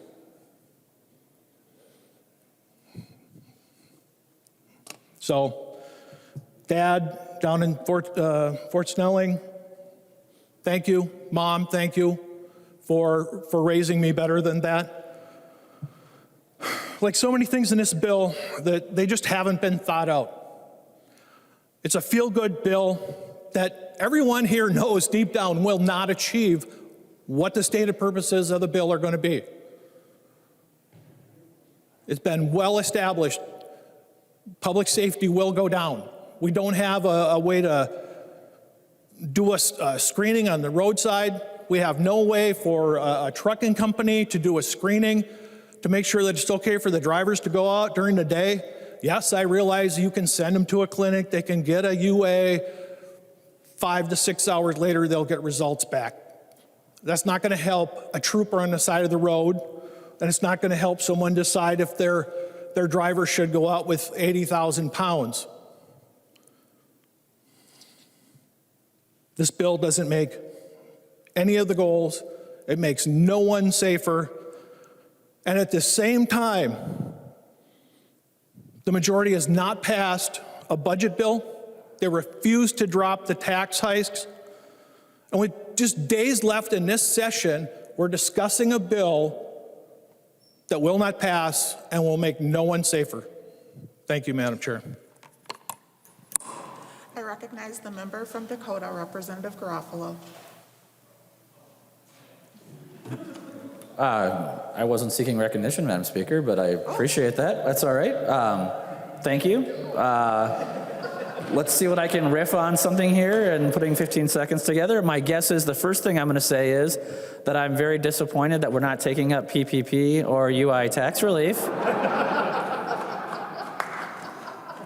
The second thing I would say is that I'm disappointed the DFL has not dropped their unnecessary tax increases. And the third thing I would say is that the DFL has failed to get their budget balanced on time this session. Madam Speaker and members, I do want to thank the Majority Leader for working with us on this. You know, this is an issue that is, it's a lot more complicated than we present to the public, right? There are perfectly good people and good reasons for opposing the legalization of cannabis. There are also good people and perfectly good reasons for abandoning our current system and replacing it with a regulated model. But it's important that all of us, regardless of our positions on the issue, that we do a better job of educating the public about those trade-offs. Like most of the policy we have up here, it's not 100% right or 100% wrong or 100% good or 100% bad. There are trade-offs with these policies. But it is clear that America now, in the year 2021, that the era of marijuana prohibition is over. The regulatory model that has been in place in the United States since about the 1930s has not worked and will not work. And so it's up to us to decide what's going to replace that. What are the things we're going to be putting in place to make sure that we get the good things that would come from a redesigned market while discouraging and reducing the bad things. I tried putting my mark on this bill, tried improving it. Number one, I think it was indefensible that the bureaucracy tried using this as an excuse to grow their budgets. I want to thank the Majority Leader and the DFL for allowing us to curtail some of that spending and reduce it to a more reasonable FTE count. I also thought that no matter what we're doing, we can never put enough money into treatment, whether it's chemical or substance abuse. Going back to the 70s, we know that every dollar we put into treatment saves us money. Saves us criminal justice money, it saves spending, social services, it reduces a whole bunch of bad things and increases a bunch of good things. So I tried to do that. I will tell you, members, that there are some things in this bill that are beyond frustrating, and I guess that's what makes it, there are differences between the two sides of the aisle. The thing I don't like is that if you're a young entrepreneur, you're a young black man, or you're a young Native American woman, and you want to start a restaurant, you want to start maybe a hairstyling, something along those lines, there's no money for you. But if you want to go start a shop selling cannabis, then this money has money directed at that. We're providing a regulatory incentive and preference for people to start those businesses. Okay, that's absurd and it's stupid. So at some point when this bill is going to be becoming law, I would hope that members of both sides of the aisle will take that money. It's important to help disadvantaged communities, help entrepreneurs and support them, but don't prioritize the cannabis business over many other small businesses. We need more entrepreneurs, not less. So the conversation today, this is the beginning of it. I do, on a serious note, want to fault you for ignoring the fact of what's happening with the UI and the PPP. This is a conscious choice by the legislative majority to hurt people. Okay, there are real people who are really suffering because of this, and there was no reason that had to be delayed. None. And it's still not, it's still, there's no excuse for not doing it. You're not getting any leverage from it. You're not going to make the Senate do anything they ain't going to do already. So it was incredibly foolish to do that, and I'm hoping that in your private conversations that you'll be taking action on this before next Monday. Because there are real people who are now having to borrow money, people who lost their jobs last year, that are being disadvantaged, that are being hurt by this decision to use it as trade bait negotiations. So anyways, that's what I got to say. Thanks for letting me riff, Madam Speaker. I didn't have any of that planned, so hopefully I came across as reasonable, and I look forward to the conversation continuing. And Madam Speaker, you are doing a really good job presiding today, even when Winkler and I messed with you, so thank you. I recognize Representative Detmer. Yeah, thank you, Madam Speaker and members. Just today, I got on the phone with four ex-students of mine that I coached when they were in high school, and they're in their 40s now, and they all four are serving in law enforcement. And there's one in Washington County, a deputy sheriff. There's one in Ramsey County, and he's working undercover with the drug team. And there's two in Anoka County, and there's one in Chisago City. And I told them, just to chat with them, I said, guess what bill we're bringing up in the House floor today? And they've been following. I said, yeah, it's House File 600, marijuana. And of course, they know that I oppose it. And they said, "What are you doing? It's bad for public safety. Legalizing marijuana will not make our streets safer." Well, no, and there's no roadside testing. Law enforcement will not be able to verify a driver's impaired. Black market marijuana, as has been mentioned before, still will be cheaper than the legal cannabis, legal marijuana. And it's going to continue in the black market. If we wanted to do something with marijuana this year, and I think the majority leader mentioned this, that maybe the cost of medical marijuana, which we passed a few years back, and I voted for it. Medical marijuana is something we should be doing in terms of reducing the cost of medical marijuana. I know for our veterans, it is still a Schedule I drug that you can't use while serving in the military. And also the VA won't provide benefits for purchasing the medical marijuana. That's a federal issue. That's something that we can't do anything as a state, but we could reduce the cost so that those that are getting medical help through their doctors could get help through medical marijuana. And secondly, we're sending a mixed message to our students. I taught school for 34 years. I served the military for 25 years. And I don't know we're supposed to be role models as adults for our students. And the bill creates a conflict for the state and the federal law. What type of messages are we sending our young people? So, Madam Chair and members, we still have a $4.4 billion surplus, and we're still trying to raise taxes. And we still haven't passed any of the omnibus bills that are still sitting in the committees, in the conference committees. And why are we doing this bill? Well, as somebody else mentioned, maybe it's something for next year, but we need to be taking a look at that medical marijuana, which is legal now in Minnesota. And what kind of role models are we providing for our young people today? So, Madam Speaker and members, I oppose this bill, and please vote no. Thank you. I recognize Representative Scott. Thank you, Madam Speaker, and thank you for the good discussion here this evening. Members, I want to just talk a little bit about something that Representative Detmer mentioned, and that's sending mixed messages. And I really feel like legalizing marijuana, particularly for anyone under the age of 25, sends a big mixed message. There are health consequences. We've talked about some of them tonight. One of the things that we know that we have right now, and anyone that sits on HHS, or even actually anybody that doesn't sit on HHS, knows that there's a mental health crisis right now. You cannot find enough mental health beds in the state of Minnesota for the need that is out there, and that's particularly true for children and adolescents. So what are we doing?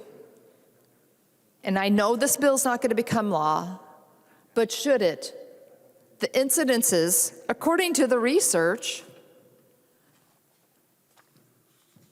is going to cause more mental illness amongst young people that use. We know that there are higher risks of psychotic episodes and psychotic diseases. There have even been links to schizophrenia. And then there's this new one that I had never heard of, the risk of cannabinoid hyperemesis syndrome, CHS, and the symptoms are just uncontrollable vomiting, and abdominal pain for days, and that's caused by use of cannabis. The CDC and the Minnesota Department of Health talk about the risks of not only mental health, but health in general, risks of lung damage from vaping marijuana. And Representative Edelson, I remember a couple of years ago, or maybe it was just last year, you had a couple of bills to address vaping. And you passed a bill, I believe, that came into law, and it says that at the schools they have to teach about the harms of vaping. And I remember in those discussions in education policy, we talked a lot about how a lot of these kids are vaping marijuana. And I also remember the discussion that the marijuana is so much more potent than it was years ago, up to 3 times more potent. So we're sending this mixed message by contemplating legalization and then should it become law. We're sending this message to young people that, you know, don't do drugs, don't consume marijuana. You know, here it's dangerous, but then when you're 21, it's okay. The light blinks on, it's okay. And there are studies that show that people are more susceptible, and particularly young people are more susceptible to engaging in activity when they see people around them engaged in that same activity, particularly if it's a legal activity, according to the law. So huge mixed messages. The other thing that just sort of dumbfounds me is that when it comes to the achievement gap, we have just come off of a full year, pretty much, of learning loss for our kids. And this is the best that we can do, is say, okay, well, you know, we've lost a year of learning, but we think we ought to think about legalizing pot. Because, you know, here's some side effects for you mentally. Causes learning problems. Oh, that's great. Causes memory problems, concentration problems.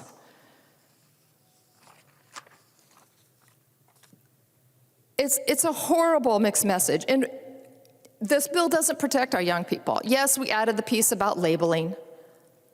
But when you can grow marijuana in your basement, your parents can, or your uncle or your aunt or your next door neighbor, underage kids don't need to march down to the pot shop and worry about getting pot, turned away for pot there, because they can just get it from a friend or a loved one. So this bill is not going to protect our kids.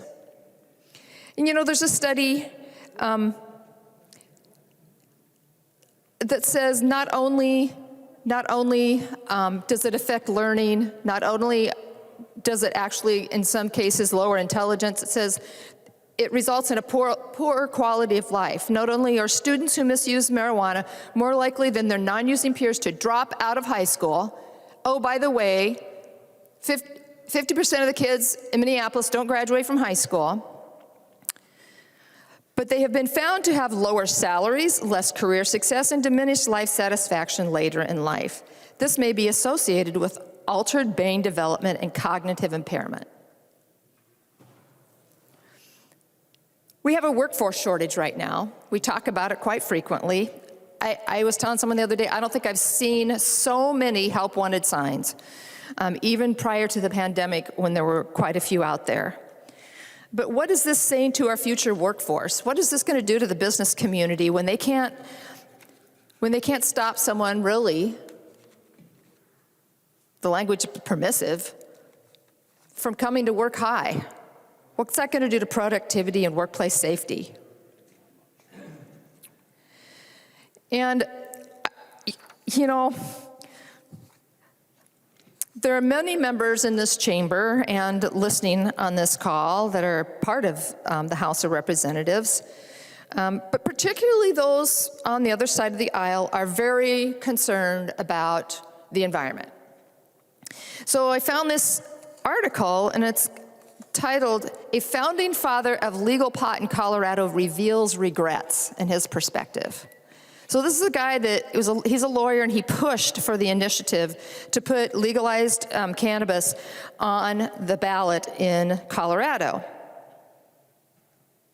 And he talks about the indoor growth of marijuana and how these plants grown indoors, they artificially stimulate them to produce. They're GMOs, by the way. So if that bothers you, if you're, one of these anti-GMO people, you're not going to like cannabis grown inside. So they're GMOs, and so they they artificially keep the lights on all the time. We've already heard Representative Novotny talk about the energy consumed in producing these places where they have these grows, these football field size grows. And so they put all sorts of pesticides on them. Indoor plants are more susceptible to things like mold and spider mites, those sorts of things. And so what do? To try to kill the bugs, growers soak the plants in chemicals, pesticides, herbicides, and fertilizers. The toxic carcinogens are ingested by consumers or run off directly into Colorado's scarce water. So there's environmental concerns with manufacturing this stuff, with these indoor grows. This isn't your garden in your backyard. I mean, people can do that now, I guess, but that's not what this illicit drug is. It's much more potent as well because of that, because it's a GMO. So, members, this sends a huge mixed message, particularly to our youth. It sends a mixed message about our priorities here in the legislature. Our priorities of public safety, the environment, our workforce, our student achievement. And that just kind of dovetails on to other misplaced priorities right now. The fact that we have not passed one budget bill. That the Democrats refuse to drop their billions in tax hikes. And with just days left in the legislature, we're spending time on a bill that's not going to become law. Members, please vote no. I recognize the member from Dakota, Representative Mason.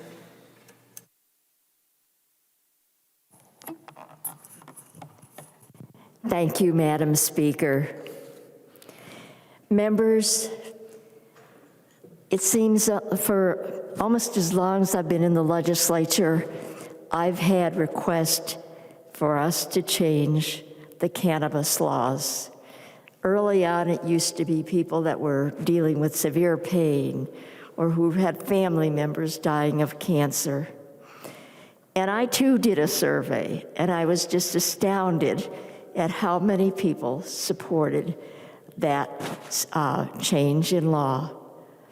And it doesn't, and it goes from young people to seniors.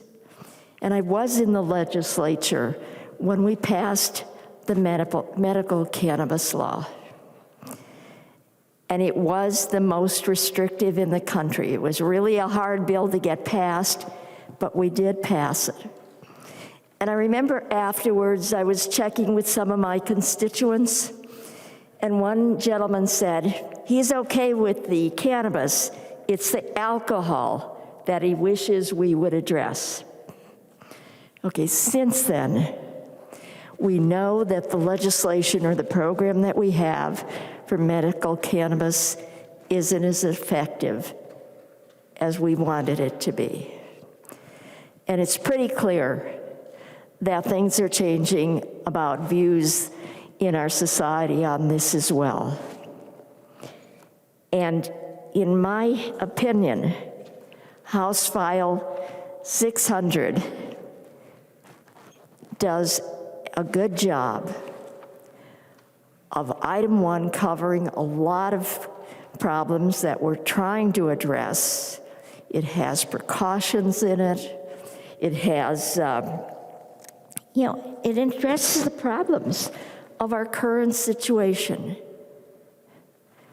So members, please, I urge you to vote yes. We need to be listening to people. We need to make changes. Please vote yes. Thank you. I recognize the member from Stearns, Representative Damath. Thank you, Madam Speaker. And members, we have heard quite a bit tonight through the afternoon also about both sides of this. And to Representative Winkler, I appreciate the amendments that were taken onto this bill. I've had an opportunity to hear this in 2 of my committees. But what I keep going back to is when I had an opportunity to serve as the vice chair of the Select Committee on Racial Justice with Representative Richardson as a co-chair and Representative Moran. And I keep thinking back to the conversations and the testimony that we heard during that time that talked about how the Black community was unfairly targeted by the tobacco industry and the devastating effects, detrimental and negative effects that that had on that community. And so we were looking for ways, what could we do to make a change with that? And out of the 83 recommendations, there were few that applied directly to the tobacco industry, and they were to possibly appropriate money for effective tobacco control program to enhance prevention, for treatment, and to combat the youth tobacco problem and to prevent our youth from using it. There was also going to be the ban on the sale of menthol and flavored tobacco products. So when I think of this bill, I wonder, what are we doing? Why would we want to do this? Specifically for the part that talks about with the Cannabis Management Board and the ability for that social equity applicant status. So why would we want to, again, target low-income minority communities where they would have the most or potentially the most of the cannabis retailers? That is not what we want to do. That's not a good replay on history. We've learned from that. Is this a topic that should keep going forward and we should talk about? Yeah, I believe that. And I do have to say that I've heard from very few of my constituents, but the ones I've heard from have said, an owner of a trucking company, this would be devastating for me. This is not good. There's work that has to be done. So I am in opposition to this bill, but overall, the most that I've heard right now with just a few days left from my constituents is, help me out with the PPP relief. We waited for this, we were promised this. I heard from a CPA today saying, do you have, as I was driving in, do you have any intel? Is there gonna be a chance? And I said, well, there's always hope. But I do have the opportunity to visit with a local radio station every Friday afternoon. And last Friday, he said, hey, what are the chances? Do you think there's gonna be some movement? And I said, well, you know what? We haven't passed any budget bills yet, but I'm hopeful that by Friday, so tomorrow at 12:30, I'm hopeful that I was gonna be able to tell him, yes, we have. But unfortunately, I don't think I'm going to be able to tell him. So again, I'm no on this bill. I look forward to those budget bills, but specifically that unemployment and PPP relief that my constituents are so looking for. Thank you, Madam Speaker.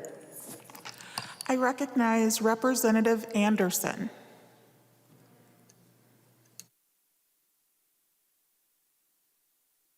Thank you, Madam Speaker and members. You know, tonight's session has almost seemed almost surreal to me. It started off in the very opening when it was stated that we have so little time to get the work done here at the legislature. I couldn't help but thinking of somebody tuning in this evening, knowing that we were pretty deep into the last week of session and knowing that we hadn't done any budget bills yet, hadn't passed any PPP forgiveness, tax conformity, and wondering, what are you doing down there? Why aren't you getting at the things that really need to be done for the people of Minnesota? And in some of the earlier comments tonight, Representative Winkler mentioned that we have to do this, we have to legalize marijuana because we cannot remain an island here in Minnesota. Well, Representative, we are an island. We haven't passed PPP yet. We're the only state in the upper Midwest that is still taxing PPP proceeds. We're also an island in that now our PCA is going ahead with rulemaking to make us an island here by following California car standards. No other state, no other surrounding state has taken that up. So we are an island in a couple other instances that I don't think is so good either. Among the many reasons I'm against the bill, it has been mentioned earlier that what this could do to an already hurting trucking industry in Minnesota.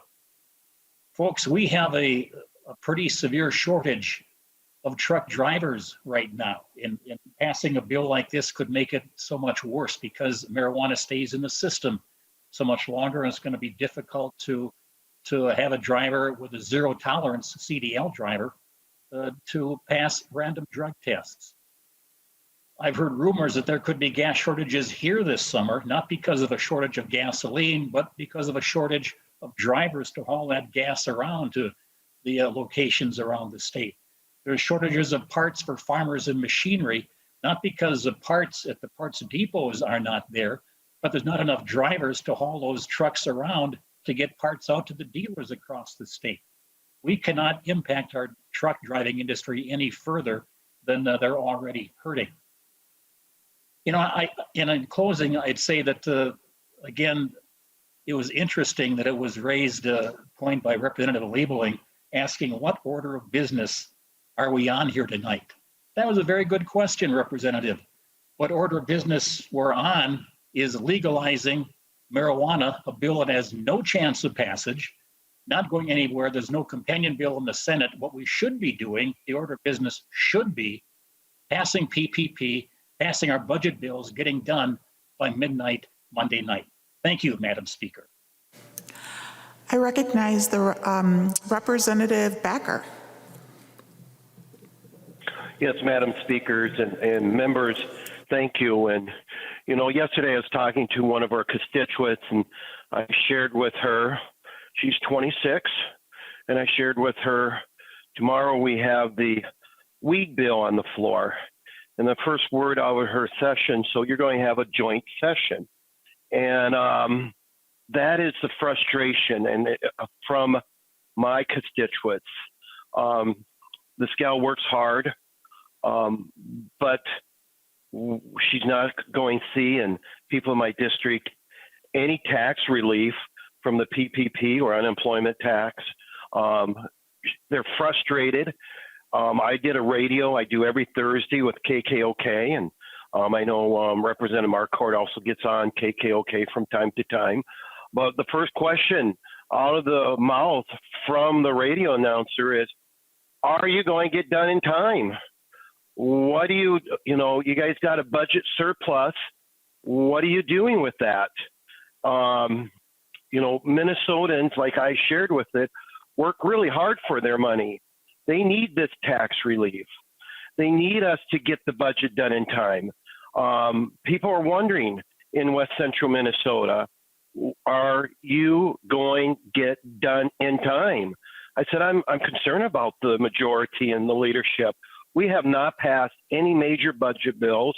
And today we're talking about the weed bill, and which harms kids. And a lot of things have been said about this pot bill, but there's one thing that has not been said. I believe that I will just share a story. This was back on, in my 25 years serving as an EMT, I have been on a number of DWIs, driving while under influence, and not just alcohol, but other things. So when I hear representatives says that from both sides of the aisle, I respect them both, that people won't get hurt by using this, they are wrong. I have came on a number of scenes over the years that people have been hurt from driving while under influence. People who've been hurt, and I pick them out of the ditch because they were not the ones on the DWI. There's one that I'm going to share you about that I remember the most. This is back on St. Patrick's Day. It's one of the holidays when you're on as an EMT, you've just better listen to the pager because we know people celebrate, and there's nothing wrong with celebration under limits. There's wrong with pot because, like several representatives, it does cause mental illness. I've seen it. seen one crew member who she was younger and took pot and had mental illness and passed away at a young age of her young 60s. But anyways, pager went off. This was about 1 o'clock. I was on call. Car accident, just about, let's see, it was outside of our territory, but we got paged because it was right on our line. And they said car accident, three people. And I knew the dispatcher's name, Stan. I could hear it in his voice. He was really concerned. So I was on that night, rushed up to the scene. We pull it out, the first rig, and the dispatcher comes on and says, the deputy says, hurry up. I'm in the middle of the road doing CPR, and I do not know how long I can keep this person alive. So we called for backup. We were all ready for something. You know, you run these scenes. This wasn't my first one. It won't be my last one. You run these scenes in your mind. So we get to the scene, and we had 3 people, kids. One was 19. Why I remember this one so well. Her name was Brittany. That's my daughter's name. She was 19. I did not take her. My brother and another member worked with her. We called in the Graceful ambulance because we were overwhelmed. I took a young gentleman who was 20, and the other person was 21. These were young people, all DWI. I won't tell you what they were doing because they weren't doing anything good at that night and how they were driving. We found them scattering around, one on the middle of the road, and the other 2 in the ditches and so forth. Of course, we did everything we could. It was one of those few runs that you get soaked with blood. That was one of the runs. We ran to the hospital. Most of people probably don't realize when you're in greater Minnesota, at 1:30, 2 o'clock at night, you become the ER. You're working with the docs and the nurse. And we worked my person for almost an hour and a half, and we called it. We had the helicopters already coming. We called in 2 helicopters, thought maybe we could do something. The second person, of course, came in quickly afterwards, pronounced dead.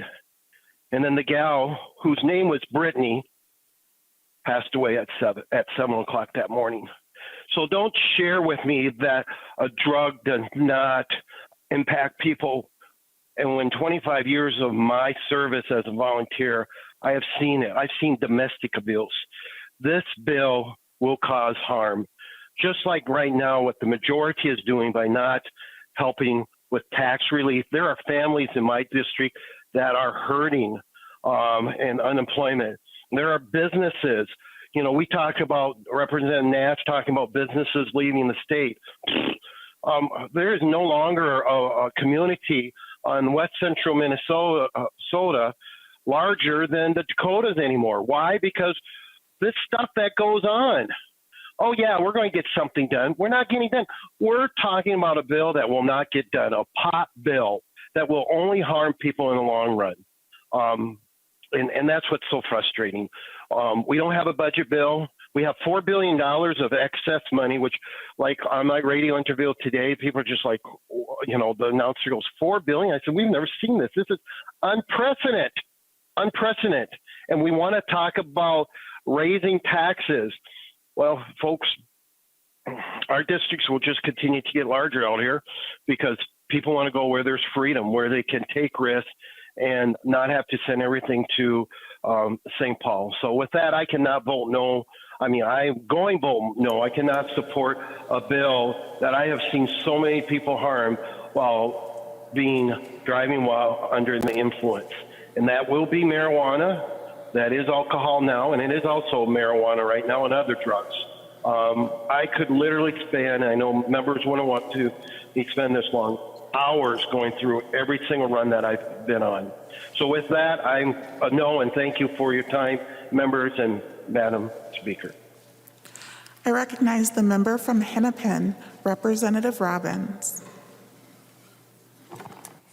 Thank you, Madam Speaker and members. I'm sorry to talk about this one more time, but this bill has been really concerning to me since I first heard it, and I've heard it 3 times in different committees. First of all, in echoing a lot of what my colleagues have said, I wish we weren't debating this tonight. My district is desperate to get the PPP and UI tax forgiveness done, and because we are doing this, that's why I've put so much energy into it. I don't happen to serve on a conference committee, so I've had plenty of time to read academic studies this week on the harms of legalizing marijuana, which is what's covering my desk.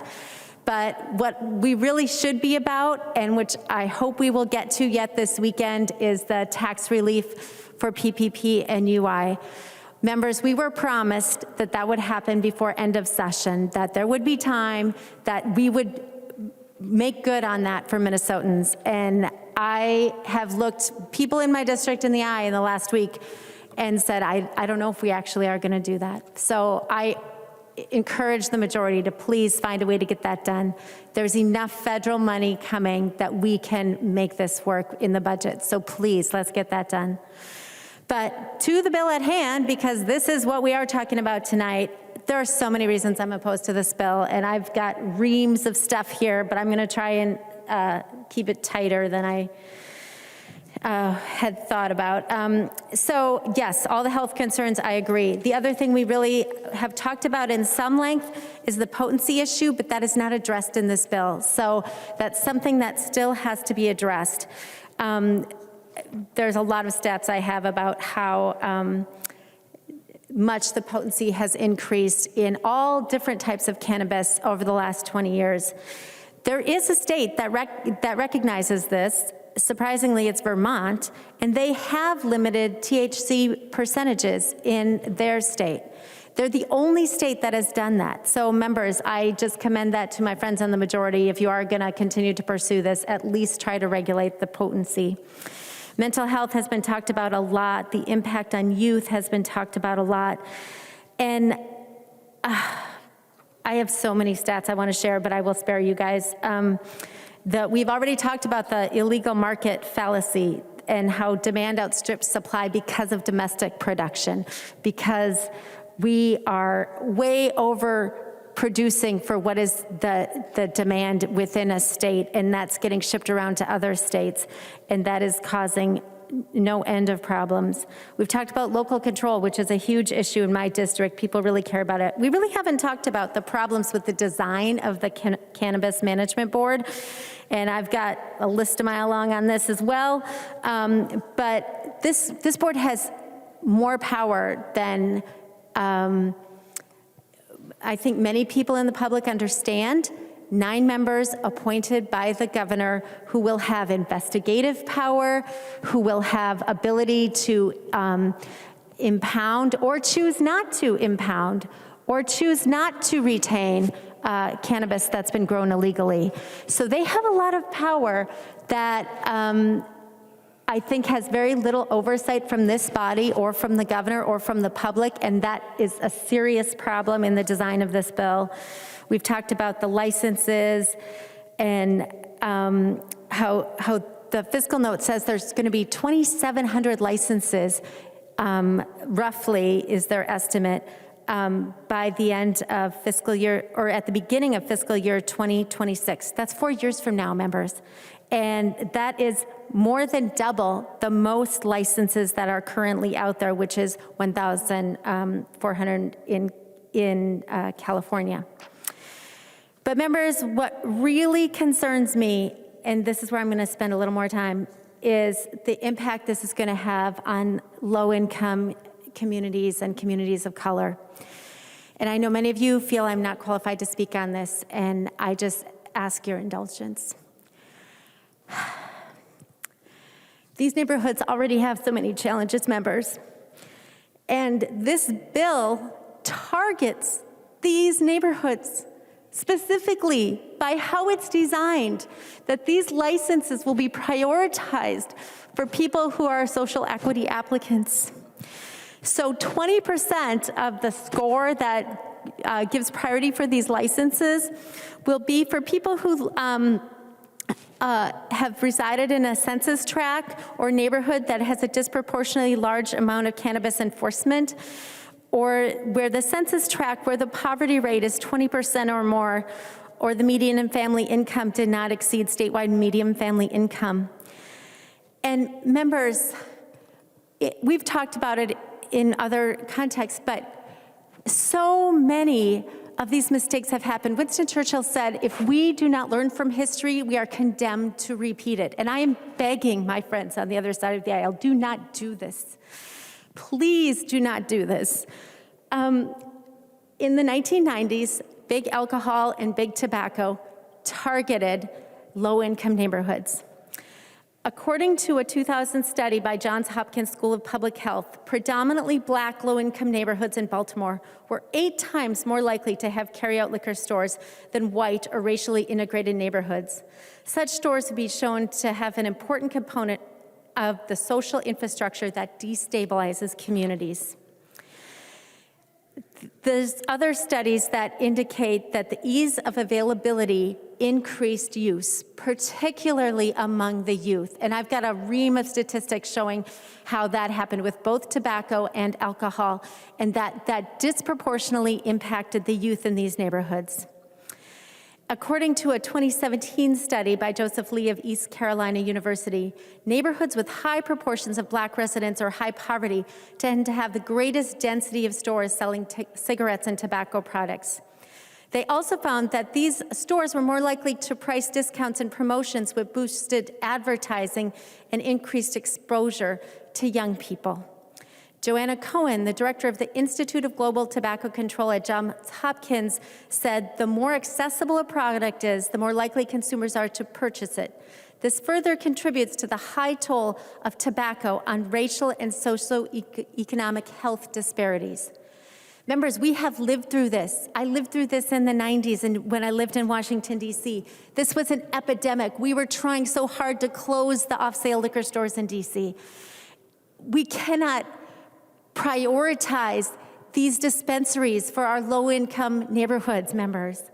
In 2017, there was a study in Justice Quarterly that found similar effects. So back up, what do these tobacco and alcohol things have to do with marijuana?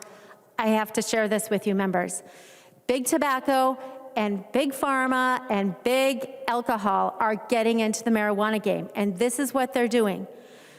The corporate owner of Marlboro brand, Altria, purchased a 35% stake in Juul after acquiring a 45% stake in Cronos, one of the largest international distributors of marijuana.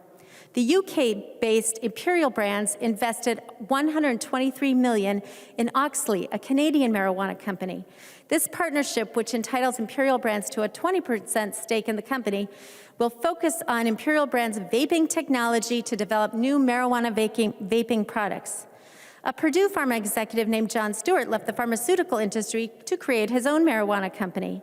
Constellation Brands, the maker of Corona, purchased a stake in Canopy Growth for $191 million, then upped that stake 38% to $4 billion in 2018. That company has the option to increase their investment up to $5 billion. Anheuser-Busch has a partnership with a marijuana giant, Tilray, to explore the potential for marijuana-infused beverages. By the way, Vermont has prohibited using combining marijuana with alcohol and with nicotine. We do not have a prohibition like that in this bill. Members, big alcohol and big tobacco are coming to what's considered sort of upstart, innovative, entrepreneurial even marijuana businesses. They're taking them over, and then in the name of trying to do economic development in our low-income neighborhoods, the government, we are saying we're going to prioritize those investments in those neighborhoods. It's so upsetting, members. So back to this study. In 2017, in Justice Quarterly, there was a study of how medical marijuana dispensaries in Los Angeles, which are more tightly regulated than the recreational programs we're going to be developing, it found that the placement of medical marijuana dispensaries in the previous year was associated with crime rates in both the block and the surrounding area above predicted variables. And it's really important to talk about this study and the next one I'm going to talk about for a minute, members. There's a lot of statewide research that shows there's no negative effects on crime and there's no negative effects on youth. And it's so misleading from an academic perspective because the statewide research doesn't take into effect the neighborhood effect. So the newer research, academically, peer-reviewed journal articles have taken a look at census tract data, which, by the way, is one of the criteria in this bill.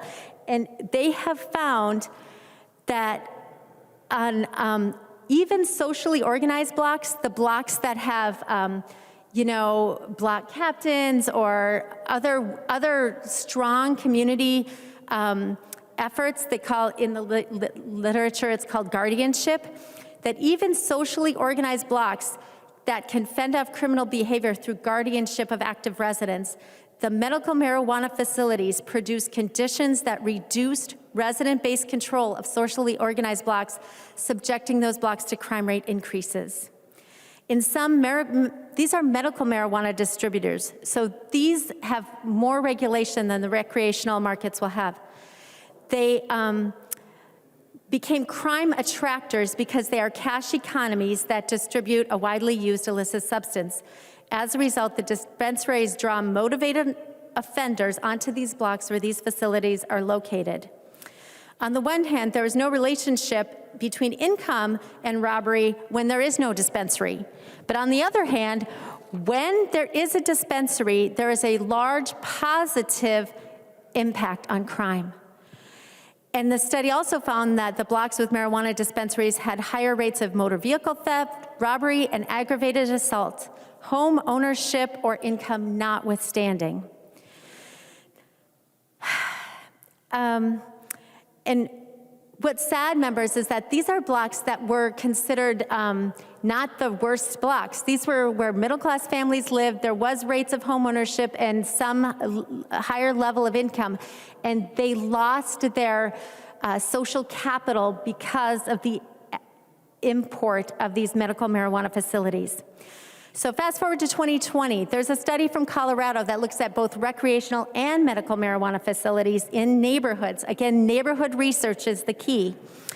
And they found that it focused on 8 types of crimes, and the results were startling. All else being equal, neighborhoods in Denver, Colorado, with 1 or more medical or recreational marijuana facility experienced increased rates of crime that were 25.5% to 1,451% higher than neighborhoods without commercial marijuana activity. It's crazy, members, how much this affects individual blocks and individual neighborhoods. So, members, big tobacco and big pharma is something you have fought against, and it targeted these neighborhoods in the 1990s, and there's reams of research to show the negative effects for these neighborhoods on their health, on their youth, on their academic achievement, on their income, and we're about to do the same thing.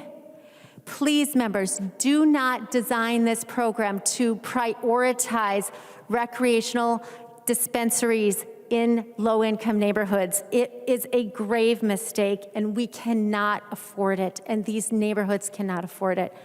Members, I ask for a no on this bill. Thank you. I recognize the member from Washington, Representative Jurgens. Thank you, Madam Speaker. Well, this is a weird year, isn't it? I think all will agree that this session is different than, certainly different than any of the previous sessions that I've been involved with. Here we are, just a few days to the end of session. Democrats haven't passed any budget bills. We've got $4 billion at our disposal, but they refuse to drop their billions in tax hikes. And with just days left in session, we're spending time passing a marijuana bill that has no chance of becoming law. But I'm glad we're having the discussion. We're here on a Thursday night spending however many hours talking about this bill, and I'm glad that we're doing it. I mean, there's no budget bill here, so there's nothing else to do. We might as well have this discussion. From the time I first ran for office, and I'm sure we all have taken these questions, I was asked, well, where do you stand on legalized recreational marijuana? And I've been consistent for the last 5 years. I really don't care what adults do with marijuana in the privacy of their own home. I just don't. But I do care when they get behind the wheel of their car. And that's why the amendments that I offered tonight dealt with that side of it. Increased funding for drug recognition experts, a pilot test for a roadside saliva test. And I would appreciate the majority leader, the discussions that we had in accepting those amendments. And I hope that we'll continue to have those discussions. I want to be part of those. I want to be at the table. And I really don't know what the process is for this bill. I know that bills this session will carry over, or bills this year will carry over into next year. But if we pass this on the House floor, there's no movement in the Senate. What does that mean? I don't know. Maybe the majority leader would yield to explain that to us. He will yield. Representative Mr. Majority Jurgens. Leader, if we pass this in the House tonight, but the Senate doesn't, what's the process of continuing to work on House File 600 as amended tonight? Representative Winkler. Thank you, Madam Speaker. Representative Jurgens. So the House passes it. We send it to the Senate. When the session adjourns on Monday, all bills move one step back in the process, so the Senate will essentially send it back to the whole House. I would like to say that, and I don't mean to, hijack your question here, but the reason why this bill won't become law is the same reason why PPP and UI aren't done, which is that the Minnesota Senate hasn't taken a bill and passed it that we sent over. So all of these things can be done and could be done on time, but they're not being done because of Senate Republican leaders. So I wanted to make sure I got my UI and PPP talking points in before we wrapped up this bill. But the fact of the matter is, with cooperation from Senate Republican leaders, we can do all these good things for Minnesota. We don't have to choose only the ones that they are willing to do in a special session later this summer. Representative Jurgens. Thank you, Madam Speaker, and thank you for that answer. Getting back to that, I do want to be at the table, so to speak, to continue to work on this. But since you mentioned PPP and UI, the reason that hasn't been passed is 100% on the DFL leadership of this House of Representatives. The Senate passed those earlier in session, and we didn't. We had the opportunity, we tried to bring those up, and we were thwarted. It was killed every time. Why? So that you could put them into a tax bill along with tax increases and say, you want your PPP and your UI? Here you go. You got to take the tax increases with it. That's why that hasn't been done. I took a call from a business owner on my way into the Capitol today. He just got back from his accountant. He's writing checks to pay for taxes for the PPP proceeds that he got. He's just a small business owner, so in his case, it's, $800 or something like that. But the proceeds that he got from the federal government, he spent that all. That was a requirement. You spend that to help keep your business afloat, and he did that. And now that $800 is coming out of his pocket to come into the state of Minnesota because we haven't passed that here, because we use that issue as a wedge issue for political gain. So I'm glad you brought that up, Majority Leader Winkler, because I appreciate the opportunity to talk about that as well. In addition to the fact that we've passed zero budget bills and we have billions of dollars and we still have the tax hikes in the tax bills, and we're spending time on a bill that it's going to pass here tonight, I expect, but it's not going to become law. And for those that are watching, the proponents of this, you can be happy that this is moving a step closer, but it's not. There's no path forward to it to end up on the governor's desk this year, and someday it's probably going to happen. There's a lot in this bill that is problematic, as people have pointed out. Hopefully, through the further discussions, we can clean some of that up and get a bill that is better. But I appreciate the discussion. Haven't decided yet how I'm going to vote on it. We'll see. But thank you, Madam Speaker. The member from Mauer, Representative Mueller. Thank you, Madam Speaker and members. I'm really pleased to be having this discussion tonight, even though it is one of these moments in time where we are wondering what our priorities are. As a libertarian myself, I find myself conflicted and agreeing with many of the points that some of my colleagues have made here.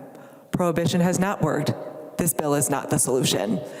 And one of the messages and testimonies that I heard in the Education Committee was, we need to legalize it and decriminalize it right now because then we can at least have honest conversations about this with my students. Well, as a teacher for almost 20 years, if I wasn't having honest conversations about this with my students before legalization, I wasn't doing my job. We don't need to legalize it suddenly to have honest conversations with our students. And so as I think about this, about House File 600, especially for someone who is very open to the conversation and someone who is even eager to find better solutions than prohibition, this bill is not doing it for me. But I did want to pivot to something that is really important and something that is what we need to be discussing. And that is the letter to the editor that I got in my paper just yesterday, titled, "Small Businesses Don't Deserve Taxes on PPP Loans." This was written yesterday by the president of the Austin Chamber of Business, and I won't read all of it. He said, with so many small businesses already closing in the past year due to the complications from the pandemic, Minnesota cannot afford to create any further complications for businesses across the state or unfairly punish them with unnecessary burdensome tax. Minnesota State Senate passed legislation to make sure businesses are not taxed for their PPP loans on a strong bipartisan vote earlier this session. As Austin Area Chamber of Commerce President, I urge our House of Representatives to do the same immediately. For the sake of Minnesota businesses, we must stand up for Main Street, protect our small businesses, and fight for a strong economic recovery that benefits all of Minnesota. And since my president of the Austin Chamber cannot be here to stand for it, I will stand for her and stand right now for my businesses and ask that we do what is right and prioritize what is right and do our PPP conformity before Monday so that we can do what we promised Minnesotans that we would do. Thank you, Madam Speaker. The member from Dakota, Representative Ryer.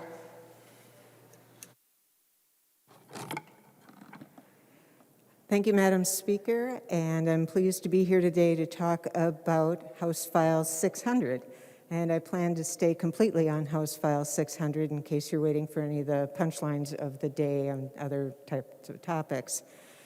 And what I want to talk about is that for me, this bill, it's an important bill, it's a quality bill, and we're here because it's a bill that expresses the will of Minnesotans.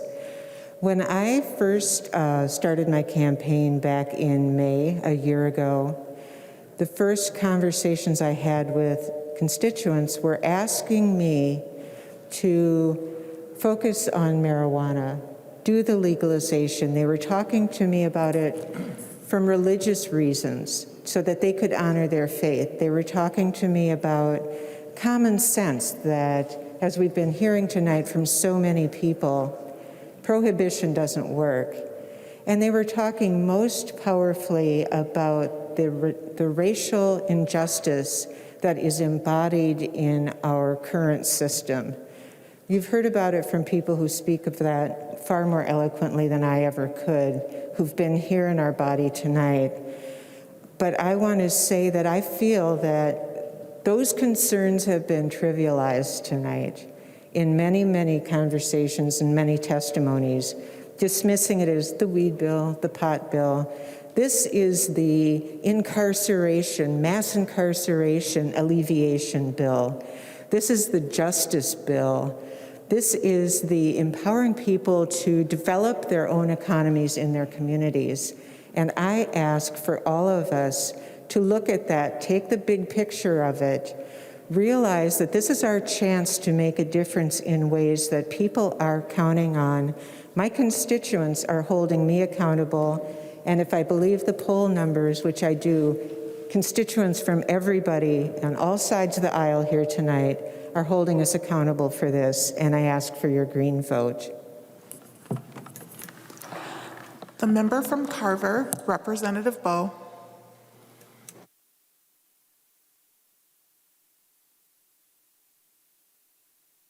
Thank you, Madam Speaker. So as I've listened tonight, I wasn't sure if I was going to speak, but I thought I would just touch on a couple of points real quick. So maybe it's time to have a discussion, to have a conversation on cannabis. And tonight's a good start in that direction. Many good points have been raised on both sides of the issue, and so I won't go over those again. But I would say, it may be time for that discussion, but first, we've got some things that we need to do. So first, let's pass a budget bill, and let's pass some of the other omnibus bills that are stacked up and waiting. And let's address PPP and UI. Let's create exemptions and conformity and tax relief. I'm hearing from a lot of local businesses that are really struggling, and they did what they were told to and use that PPP to help meet payroll, and now they're being penalized by the state of Minnesota. We have to fix that. I've heard it said we're an island. We're an island with PPP. We're an island with 3.2 beer that we can't fix. We're an island in a lot of ways that we need to take care of. But let's also drop the tax hikes that have been proposed. And then let's talk further. Let's fix the issues, and then let's revisit this subject. I do want to thank the majority leader for initiating the discussion. And I've seen several good amendments come forward tonight, and that's a good step in the right direction as well, I think. Folks, there's a, pardon the pun, there's a growing interest in legalization in Minnesota. And so let's keep that conversation moving. But for now, let's get busy and let's get our work done. Thank you. The member from Monoman, Representative Green. Thank you, Madam Speaker. This will be short, I promise you. I, like all bills, when I read them, I put my little tabs on them, my talking points, and as long as everybody brings them up before me, I don't usually speak. I don't see a point in continually repeating myself on a bill, but there were some things said tonight that I think I have to address. The one thing is that somehow or another, by passing this bill, that we're doing this huge justice to minority communities.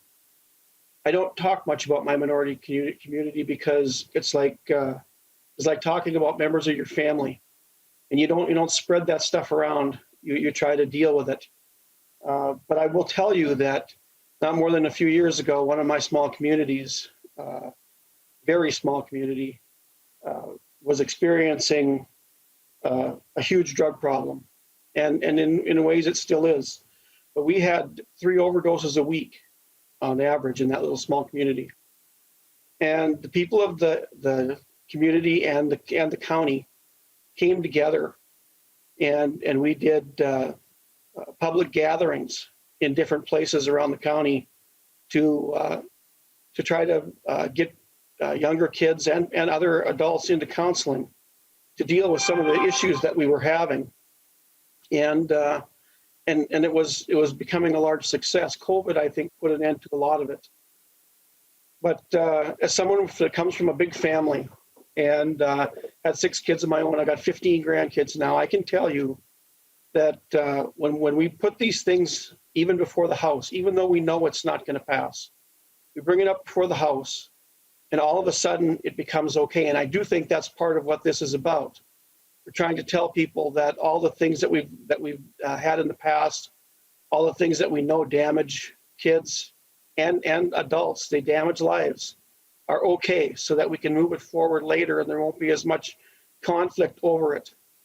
But I will tell you, as someone who's been around for a little while, that the things that we tolerate or the things that we accept, our children will embrace. And this is not going away. And don't tell me that this is something that prohibition is somehow harmed the community. The fact that it was illegal makes it illegal and it makes it wrong. When you do stuff like this, you're telling your kids it's okay now. That's what you're doing, whether you choose to admit it or not. And so I'm not going to go on and on about this. I will say that there's one thing that you did not mention yet, and that is the growth in government that's in this bill. The expansion of even the board and the powers that they're going to have as far as enforcing these things, and the new employees that the state is going to have out there. That's a huge issue for us as well. And then there's one more thing on this bill. Talking to folks from other states, some business people from the states that have legalized this, there's a problem you haven't mentioned yet, and that is insurance.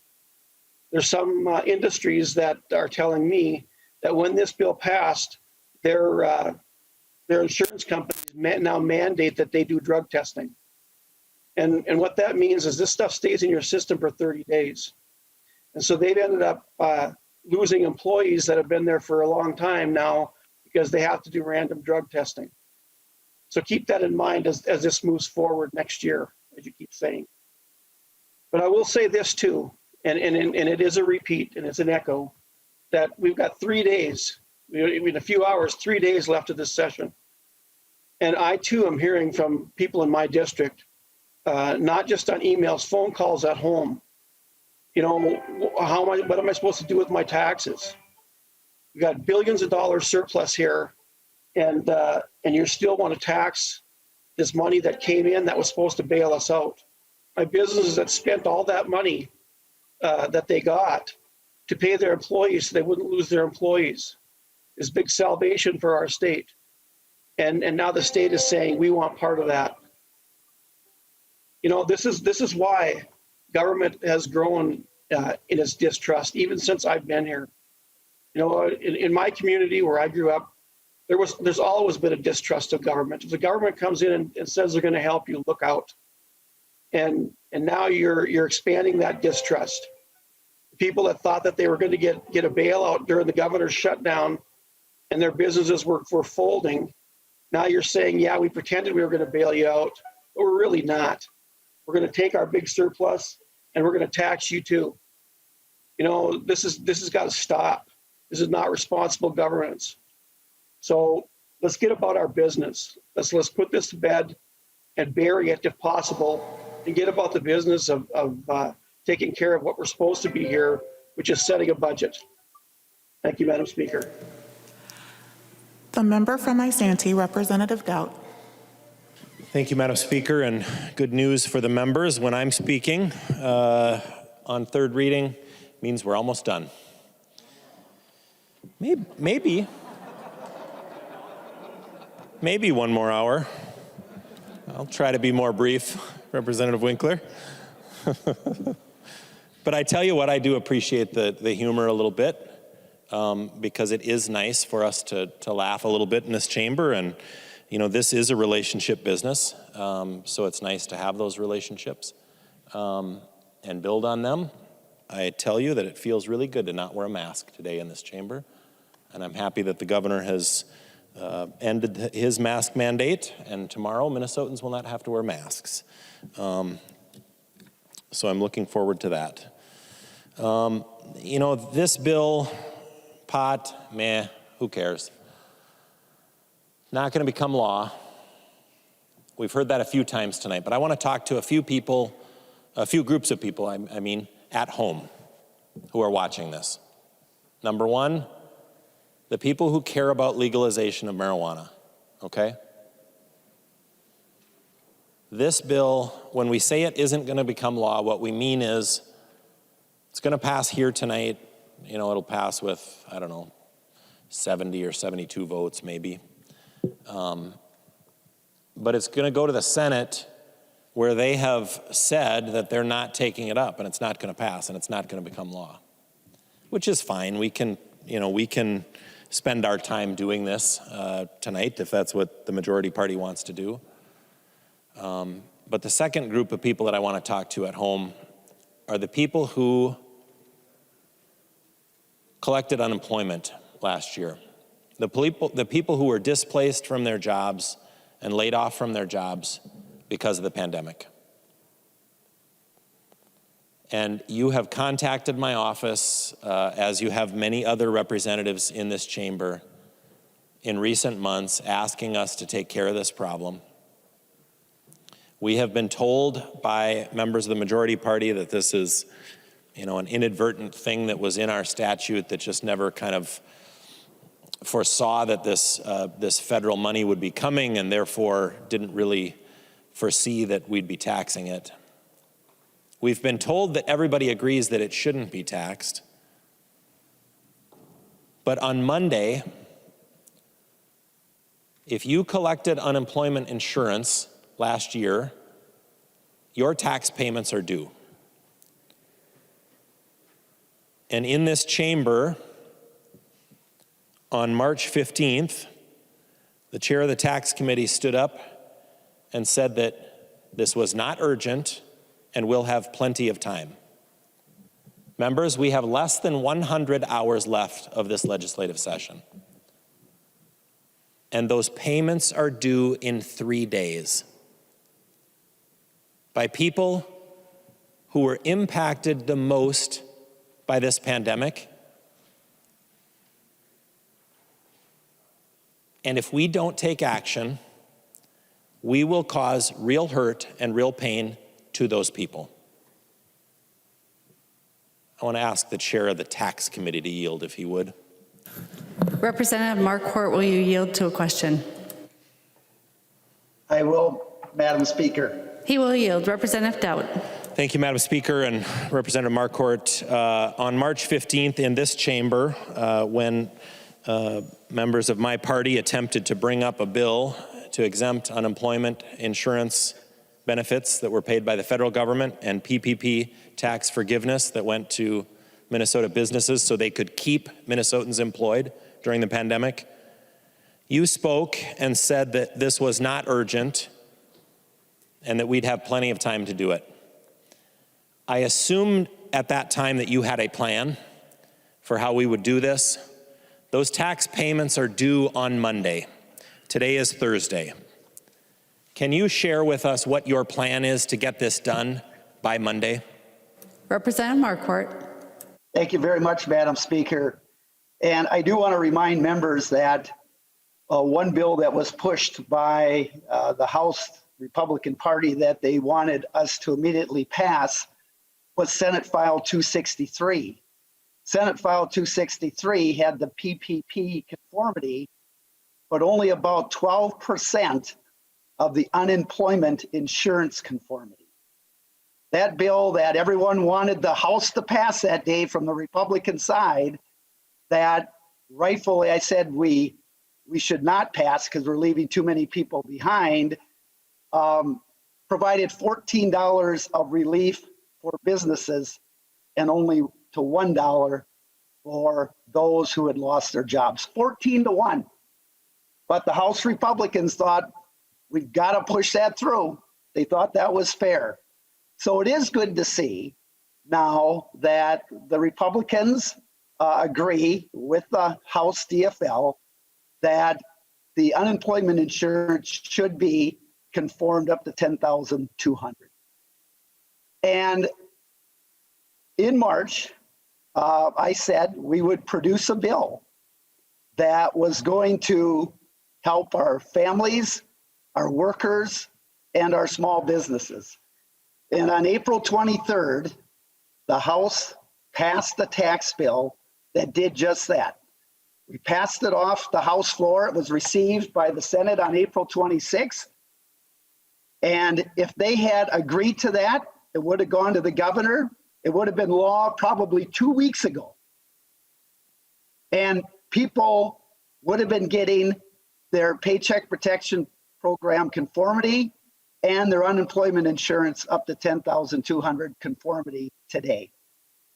But the Senate decided they didn't want to do it, despite over $1 billion of tax cuts and aid that we provided to folks. And you know what really surprises me, quite frankly, as I've listened to the conversation tonight, and just the push for the PPP is it seems like the House DFL are the only ones standing up for small businesses and families and workers around here, which really surprises me. We all should be. But let me tell you, the Paycheck Protection Program, very important, and it was in the House tax bill, doesn't help in 2020 any business that lost money. Let me say that again. They will not see a tax benefit in 2020 if they lost money. And those are probably the majority of the businesses, small businesses and Main Street businesses that got hurt. Now, they might see some net operating loss into the future, but not in 2020. You're leaving these Main Street small businesses behind. And I don't understand also why, I don't know specifically what is the concern from members of why you don't want to stop multinational corporations from stashing Minnesota profits in the Bermuda Islands or the Cayman Islands. This hurts our Main Street businesses. And let me say this to small business owners. We have a bill that was produced on April 23rd and should be state law right now. We could have saved about 3 hours of debate on PPP tonight because we had a bill that was produced for no reason that the Senate should not have accepted and sent to Governor Walz to become law. But for small businesses, the Senate refused to stop these profits being shifted, which hurts you. If you as a small business, if you as a small Main Street business can't shift profits to the Cayman Islands, your largest competitors should not be able to do that also. Also, there's small business administration loans that a lot of businesses got. We should treat those just like the PPP. There's the economic injury disaster loans. Those should be treated just like PPP. What if you didn't get a PPP loan?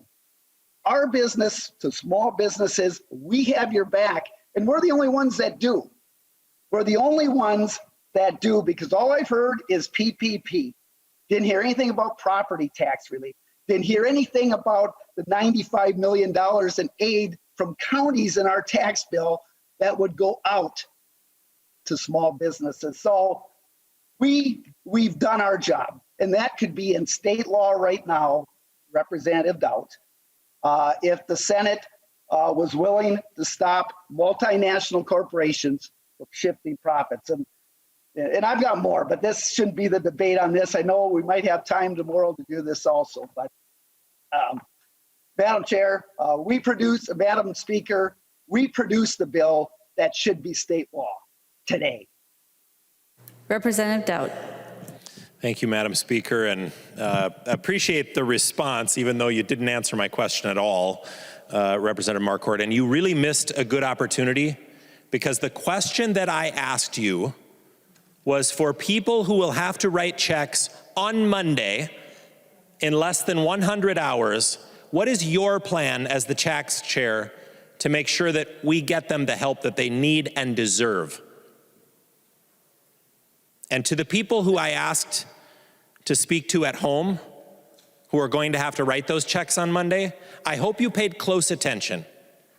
And Representative Marquardt, I thank you for your comments, because you jumped one step ahead and confirmed exactly what we have known to be true, is that House Democrats not only don't have a plan to pass PPP loan forgiveness, and they don't have a plan to exempt unemployment insurance benefits that came from the feds from state tax, but they are literally holding those provisions hostage to get a $1 billion tax increase. And that's the part of the bill that Representative Marquardt just conveniently left out as he was spinning his web there. Democrats in the Minnesota House, while they say they want to tax the rich,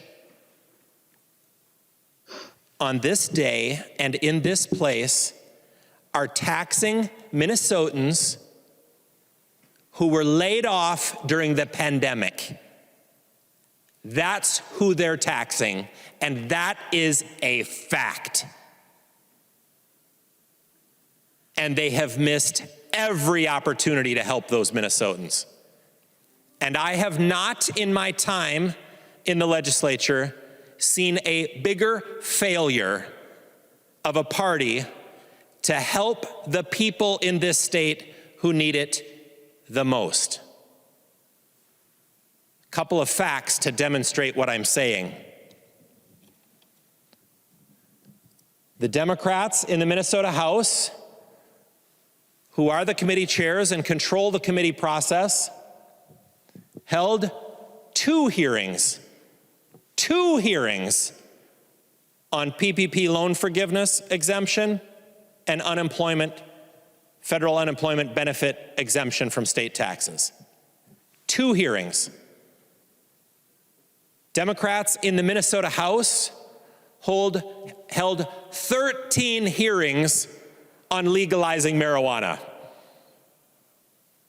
And while people sit at home, probably with their checkbook open on the table, doing over and over again the math in the ledger to see if they might have enough money to write that check on Monday, Democrats in this chamber couldn't care less, because in their mind, you are the rich that they are trying to tax, and they're going to get your money this year. The Senate passed this bill on March 11th. It passed 55-12, a veto-proof majority, bipartisan bill. The bill that Representative Marquardt talks about, which holds the help that those Minnesotans need so dearly hostage for a $1 billion tax increase, didn't even pass this chamber with every Democrat voting for it. It had bipartisan opposition, because even Democrats in this chamber knew it was too much. I'm sorry, but the facts this year will be impossible for you to escape. But of course we need the money. Of course the state needs the money, right? We have a huge deficit. Wrong. $1.6 billion surplus in our budget, and another $2.8 billion from the federal government. A $4.4 billion surplus. Of that $4.4 billion, $600 million of that, $600 million of that money comes from the state of Minnesota, Governor Walz and House Democrats wanting to profit off of money the federal government sent to Minnesota businesses who were shuttered, but decided to do the Minnesota thing and keep their employees employed through the pandemic. They received that PPP loan. They spent it keeping their employees employed, so they weren't laid off. And they were required to spend all of it. They weren't allowed to keep any of it set aside to pay the tax bill.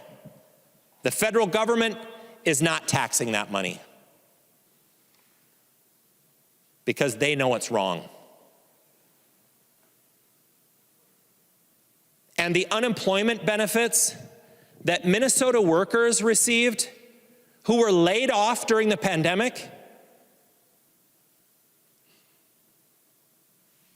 and our governor and his revenue department decided, well, we won't withhold any state taxes on that, and maybe we can fix this later, or maybe we can't.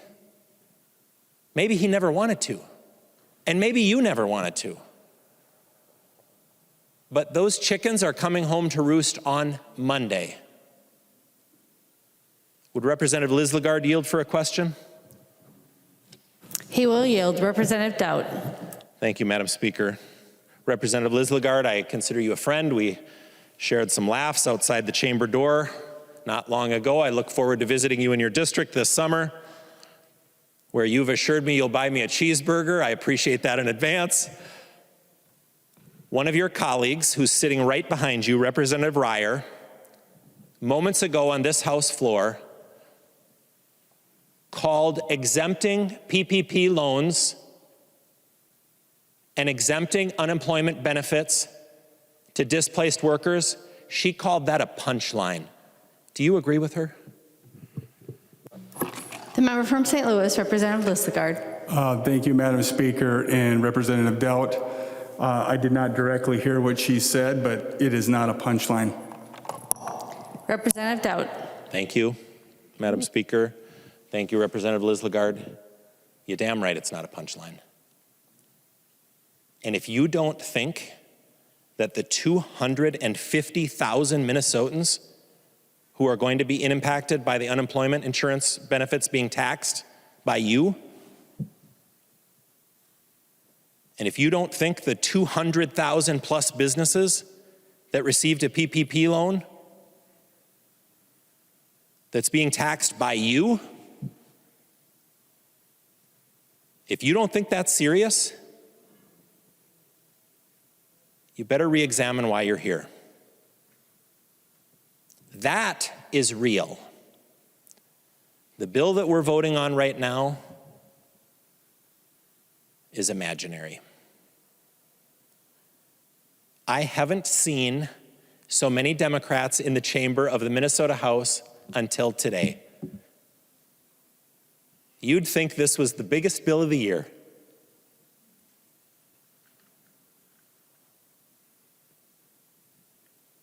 And the people who struggled the most in the last year, the people who need your help the most in the last year, are the people you are turning your backs on right now. Wasting our time with this while they sit at their kitchen tables right now doing math in their checkbook, trying to figure out if they can make that tax payment on Monday. And you have done nothing to help them. Nothing. Your tax chair said he had a plan. There was plenty of time. Do you want to know what? We should have done this months ago, but there is still plenty of time. We can do it before Monday, but you have to want to. And if you don't do it, every Minnesotan will know that you didn't want to. Because I guarantee you, if we pass a clean bill that exempts the PPP from state tax and exempt those federal unemployment benefits from state tax, and we send that to the Senate, it will become law. And my friends, that's what compromise is, and that's what governing is. But instead, while these people sit at home and worry, you've all showed up like we're having a prom tonight in the Minnesota House, where we'll legalize pot.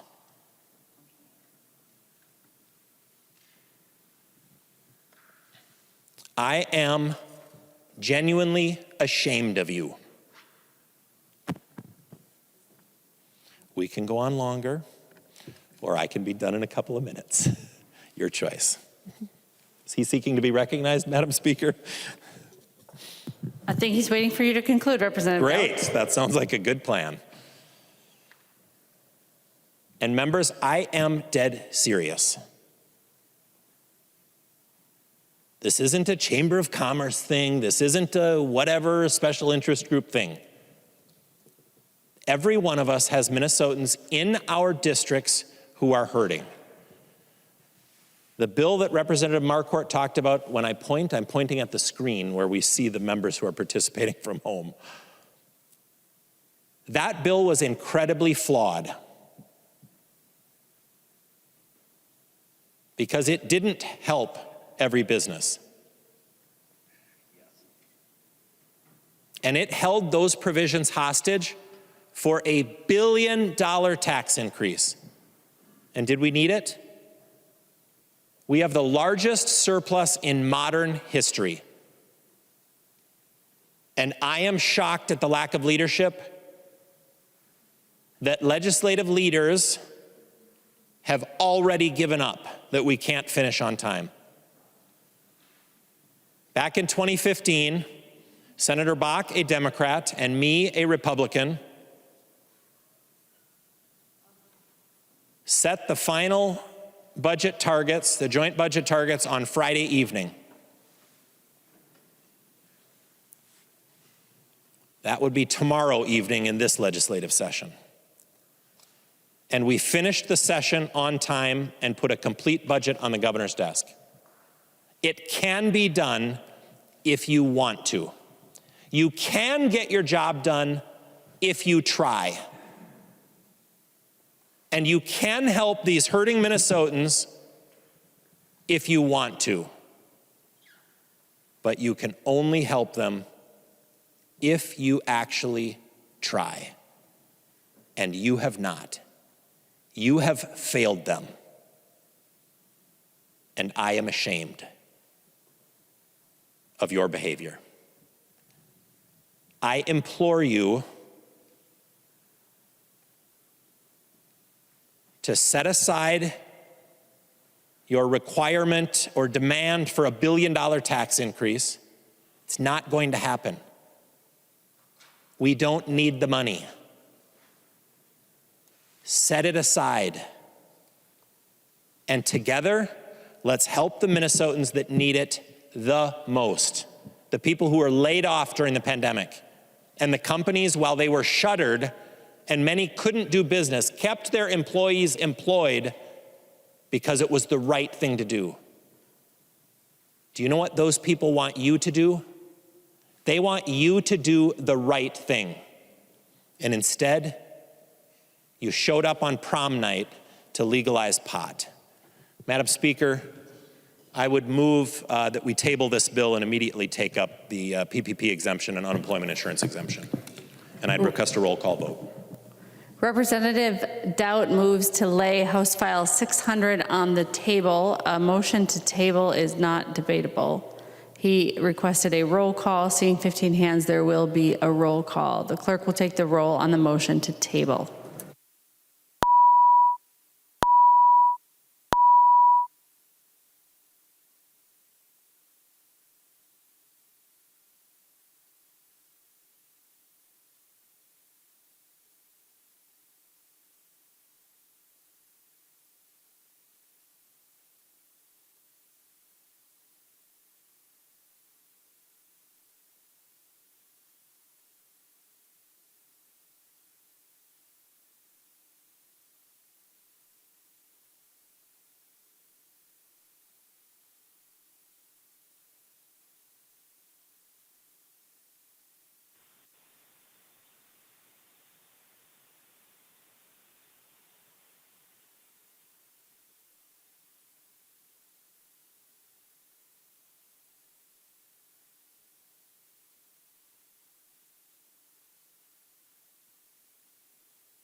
Members, we're voting on a motion to table House File 600. Please vote. Motion to table.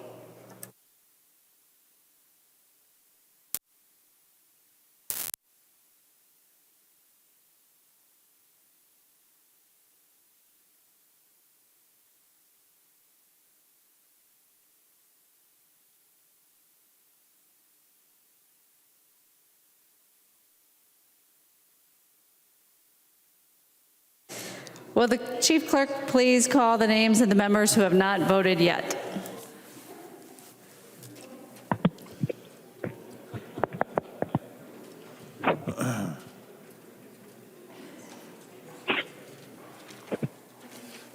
Backer, Backer, aye.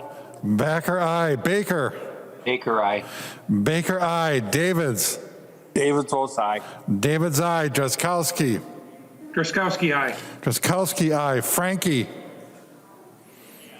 Frankie, aye. Franzen. Franzen votes no. Franzen, no. Gruenhagen. Gruenhagen, aye. Gruenhagen, aye. Hamilton. Hamilton. Hamilton. Aye. Hamilton, aye. Hausman. Hausman, no. Hausman, no. Heinrich. Heinrich, aye. Heinrich, aye. Katiza Wattoon. Katiza Wattoon, no. Katiza Wattoon, no.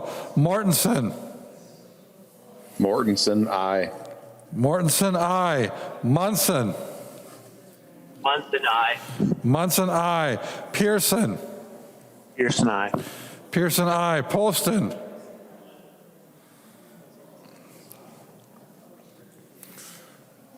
Poston. Pryor. Pryor, no. Pryor, no. Rasmussen. Rasmussen, aye. Schumacher. Schumacher, aye. Schumacher, aye. Swazinski. Swazinski, aye. Swazinski, aye. Thompson.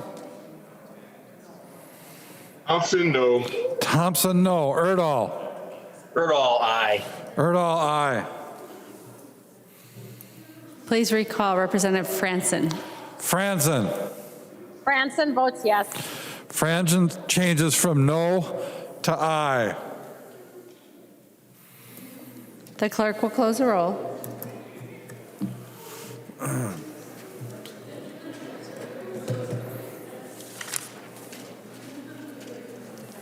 Are you done? Are you done?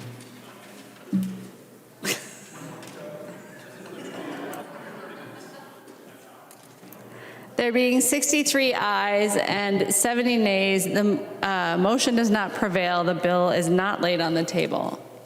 Representative Dept. Thank you, Madam Speaker and members. I thought I'd just give you one last opportunity to get your priorities straight here in the Minnesota House. But unfortunately, that's exactly what you just did. You showed Minnesotans where your priorities are.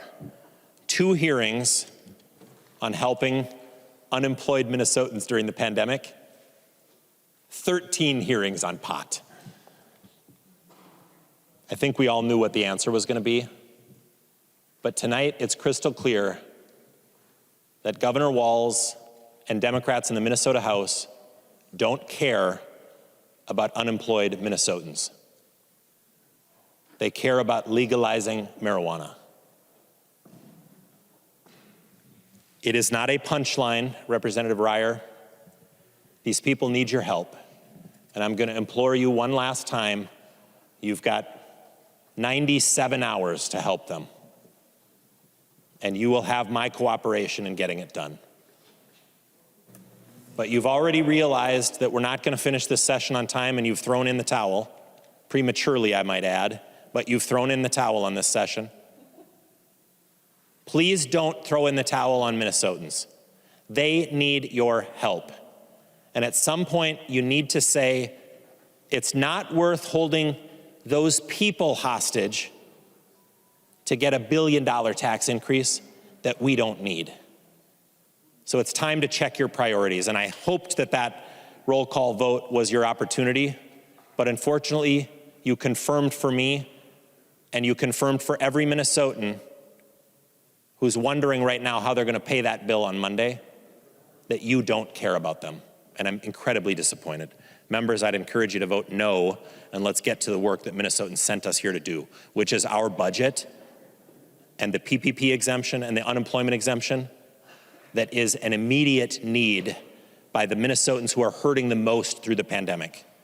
This is your last opportunity, these 97 hours, because they will hold you accountable if you don't get it right. Thank you, Madam Speaker. The member from Hennepin, the Majority Leader, the author of the bill, Representative Winkler. Thank you, Madam Speaker. Thank you, members. House File 600 is the work we were sent to do. It's the work that we were sent to do along with so many other provisions that are currently in consideration in conference committees, currently in consideration for the close of this session, which will make Minnesota a more just place, Minnesota a more prosperous place, Minnesota a safer place, and Minnesota a place that can begin to move forward on racial disparities, on economic security, on jobs, on better health care, schools, roads, all the things that Minnesotans need us to deliver on. This bill is part of it. The bill is the product of a tremendous amount of work. And I want to just take the time to name the people who've contributed so much. I'm going to start with House Research. Because this bill is really the product of the House of Representatives, it is the product of members on the DFL side who are skeptical of cannabis and who support it. It is a product of Republicans who support legalization and have skepticisms about some of our approaches. And it's the product of people who outright oppose legalization but still had conversations about what their concerns were and what we could do to mitigate it. It took a tremendous amount of intellectual firepower by House staff to help us reconcile those issues, help us to frame up the trade-offs, help us to understand the implications of those issues. A superb team in House Research was led by Ben Johnson, who had to endure countless hours of member questions, member confusion, you know how members are. He had to deal with all of it. And he led the effort to create a bill that is truly first-rate and reflects the clearest thinking that we can muster. He was assisted by Elizabeth Clarkvist, Anna Shalene, Marta James, Alex Hagler, Kobe Sullivan, Sarah Sunderman, Danielle Pinelli, Chris Clayman, Jared Swanson, Nathan Hopkins, and Rachel Kaler. The reviser staff who put in a tremendous amount of work into this was led by John McCullough. Fiscal analysis from Solveig Beckel, Cynthia Templin, and of course Bill Marks. We had DFL staff involved in our working groups to help make sure that member decisions were being translated into policy and bill language that would actually stand up over time. Travis Reese, Chris McCall, Lauren Taken-Holtze, Sarah Burt, Nathan Jessen, Jamal Lundy, Sidney Spreck, Eric Anderson, and Dave Sullivan. We also had members of the advocacy community who showed up at many, many, many events. Not only the bill hearings, the 13 bill hearings, but the 15 Be Heard on Cannabis events. Tom Gallagher, Sue Sent, Oliver Steinberg, Michael Ford, Chris Wright, Marcus Harkis, Sina Black, Jeremy Sankey, Maren Schrader were tireless advocates and were essential for getting this bill to where it is today. I also want to acknowledge all of the work done by the state agencies, including those agencies that have a lot of institutional concern about legalizing cannabis. They still rolled up their sleeves and helped us find solutions to those concerns, and they were led through the governor's office by Emmett Hadeen, who was a true partner with our staff. On my own team, I am very proud to work with a group of people who are truly remarkable. In our Be Heard on Cannabis tour, on all the legalized work that we have done, on the level of public engagement we've engaged in, Ted Modrich, who is the DFL press secretary, former media staffer Claire Lancaster, Matt Rosnowski, current staff.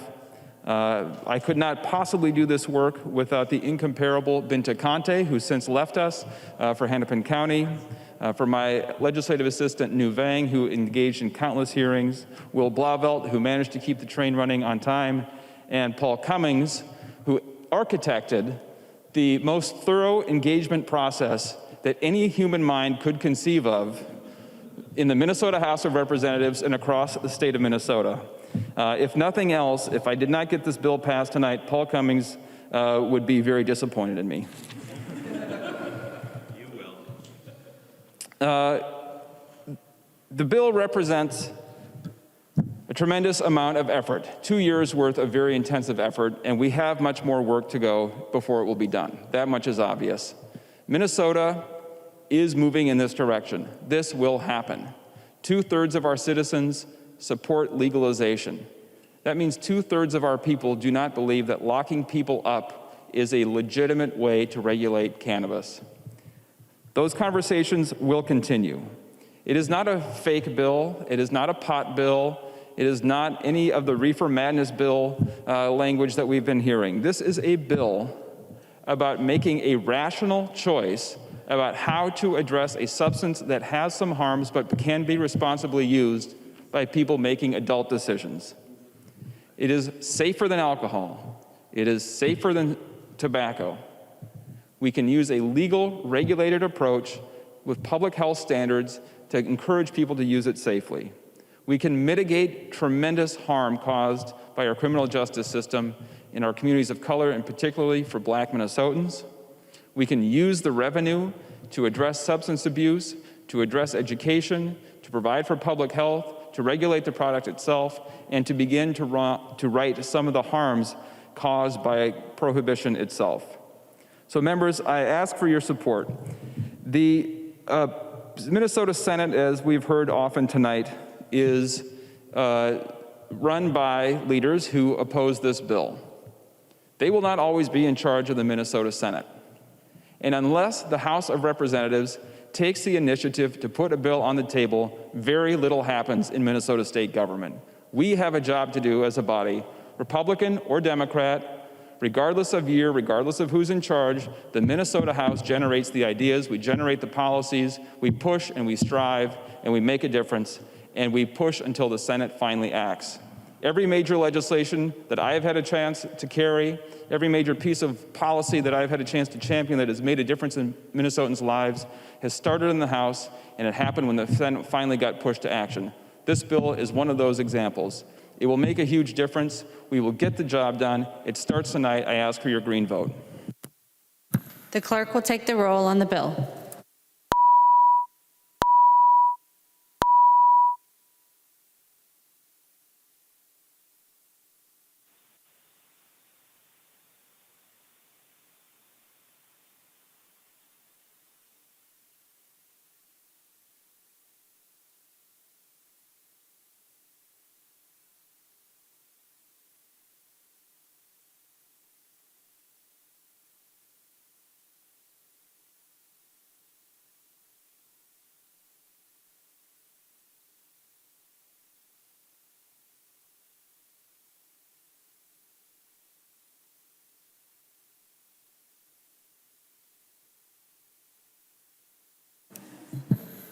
Members, please vote.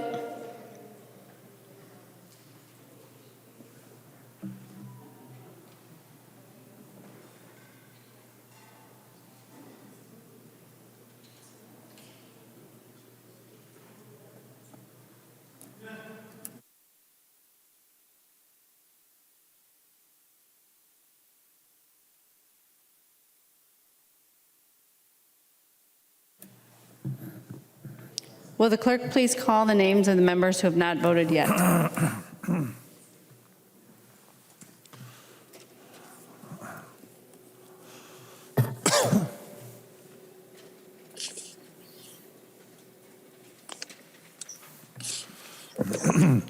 Backer. Backer votes no. Backer, no. Baker. Baker, no. Baker, no. Davids. Davis votes no. Davids, no. Drazkowski. Truskowski, no. Drazkowski, no. Frankie. Frankie, aye. Franzen. Franzen votes no. Franzen, no. Garofalo. Garofalo, aye. Gruenhagen. Gruenhagen, no. Gruenhagen, no. Hamilton. Hamilton, no. Hamilton, no. Hausman. Hausman, aye. Hausman, aye. Heinrich. Heinrich, no. Heinrich, no. Hertas. Hertas, no. Hertas, no. Jurgens. Jurgens, aye. Katiza Watun. Katiza Watun, aye. Katiza Watun, aye. Mortensen. Mortensen, aye. Mortensen, aye. Munson.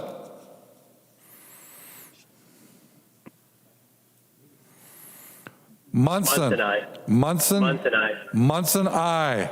Pearson. Pearson, no. Pearson, no. Poston.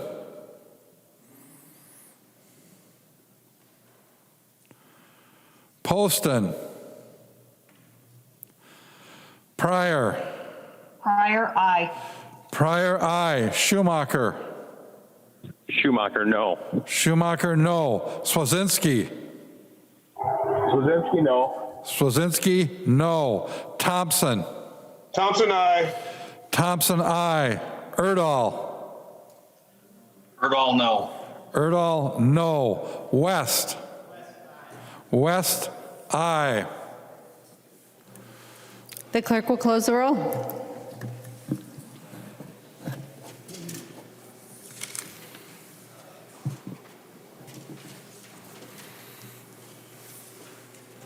There being 72 ayes and 61 nays, the bill is passed as amended and its title agreed to. Motions and resolutions. There are copies of the non-controversial motions at the House desk and online. If there's no objection, we will take action on these motions first. Hearing no objection, the motions prevail. Announcements. Announcements. Representative Winkler. Madam Speaker, I move that when the House adjourns today, it adjourns until 4:30 p.m. Friday, May 14th, 2021. Representative Winkler moves that when the House adjourns today, it adjourns until 4:30 p.m. Friday, May 14th, 2021. All those in favor, please say aye. Aye. Those opposed, please say no. The motion prevails. No. Announcements. Representative Winkler. Representative Dept. It's late.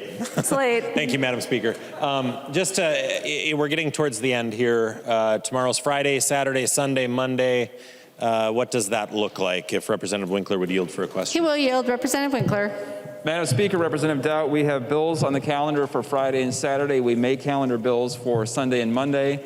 As you saw tonight, the Speaker was busy trying to find a point of agreement with the Senate and with the governor in order to get tax and budget targets out. That's why we were talking about it so much tonight, so that we would keep that conversation alive in this room too. And we don't know if we will have numbers ready or not by Monday. And at this point in time, it's quite clear that major legislation will still be on hold pending a June special session. This is the reality that we face, and members might as well be prepared for it. Representative Dept. Representative Winkler. Madam Speaker, I move that the House do now adjourn. Representative Winkler moves that the House do now adjourn. All those in favor, please say aye.